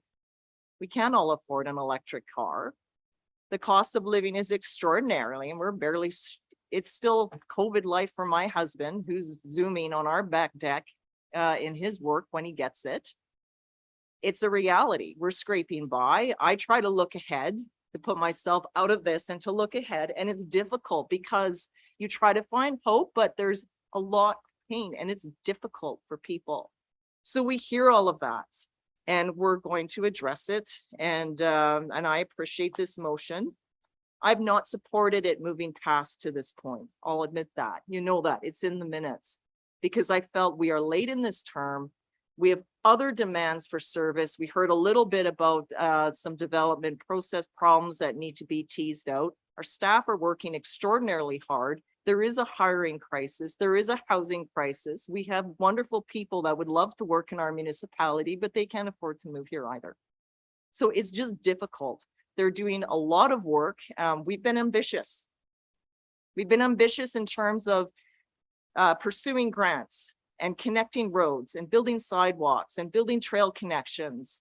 And how do we get more amenity space? Like, we have been ambitious. So there is a lot of priorities that we've had. Our advocacy plate had 12 asks, and we had 3 minister meetings and a lot of other pieces that are very important for our community. But in the end, it's the capacity to deliver, and it's taking a toll process-wise on our staff who are doing a remarkable job through all of this, and it's difficult. The technology, I hear you there. I couldn't control my own Zoom meeting the other day because there was an upgrade and it didn't work for me, so I totally get how that is. I'm very grateful to all of you that came. I'm very grateful to the committee members that participated. You did extraordinarily well in a very challenging time, looking for the hope and optimism that is desperately needed. The climate objectives, we can meet those together, but the more people we include and get together on this, the better success we have as a community. So when I hear from some that say, we just need to work through these pieces and we'll be with you, we will get on that bus with you. That is a good thing. That is more people together working on a solution together. At this point, for me, it just felt extraordinarily late in the term. You know, we have advanced polls opening next week. The writ has closed, the nomination period is open. And I personally feel that we should be out interfacing with the public. I've told not to make this an election piece, but I can't help it because of the timing. So I'm fully in support of this. I have faith in our staff that they will provide good information. They got good feedback tonight on pieces that are missing, pieces that our council members now need for more clarity. They will provide that. If they've provided it before, they will provide it again. And there will be opportunities to just tease out the pieces. Sometimes when developers say, okay, I have an issue because of this, and then I take that and go to staff because COVID, we're still physically apart. My father has complex health. I still have to be mindful of the safe six and all of those pieces. So then when I get a response from staff, I'm like, okay, it sounds like the concern has been addressed. Different language, but it seems like you're both on the same page. So sometimes we just sit in a room and workshop this out and just have a conversation. And then I think there's more clear. If we started making amendments now to strike all this out and to strike all that out, it's going to upset the whole documents fully. There's points raised on why some of our other policies haven't been actioned. It would be good to hear from those that have invested in our communities. Why did this not work? Why did the town center plan not work properly? What was the issue? And sometimes, even for me, for being here for 14 years, I don't use these things. So it takes longer for me to fully understand what is the problem we're trying to solve. So I need like a mindset, different opinions to say, it's this, and this, a bit of patience from some so that I can fully understand, okay, I get it. This is the issue. Is it then that you just don't want to build what our community needs? I don't think so. So let's figure those pieces out a little more. And I fully trust that our staff will deliver the orientation and the materials needed to the next council. There'll be good dialogue and excellent questions. We can park this for now, complete the term. We have one meeting remaining next week and get on with the election and call it a day. So thank you, everyone. I'm grateful to all of you for being here. I thank you for helping me maintain a safe and respectful space. I hope that everyone that had contributions made them and felt heard. We certainly respect all of you for sharing all those views. This is how we can build and create the community that we want. All of us doing this together in a safe and respectful way. So I have full confidence that we will achieve something that we will be proud of in our community. I don't think it's going to cost a lot of resources other than time, patience, expertise, guidance, all of that, and we'll be able to get this done. But many of you have volunteered your time. We will be following up with you again, and thank you very much for bringing that forward. So I'm fully in support of this, and I'm going to call the question on the motion. So all those in favor? I can't see Councillor Bateman and St. Pierre, so you'll need. Yeah, to- I'm in favor. In favor. And none are opposed. We're unanimous on this. That's a solid, well thought out decision. Thank you, everyone, for your time. And on that, I'll call for a motion to adjourn, please. Moved by Councillor McMath, seconded by Councillor Lajeunesse. All those in favor? That's unanimous as well. Be well, everyone out there. Safe travel.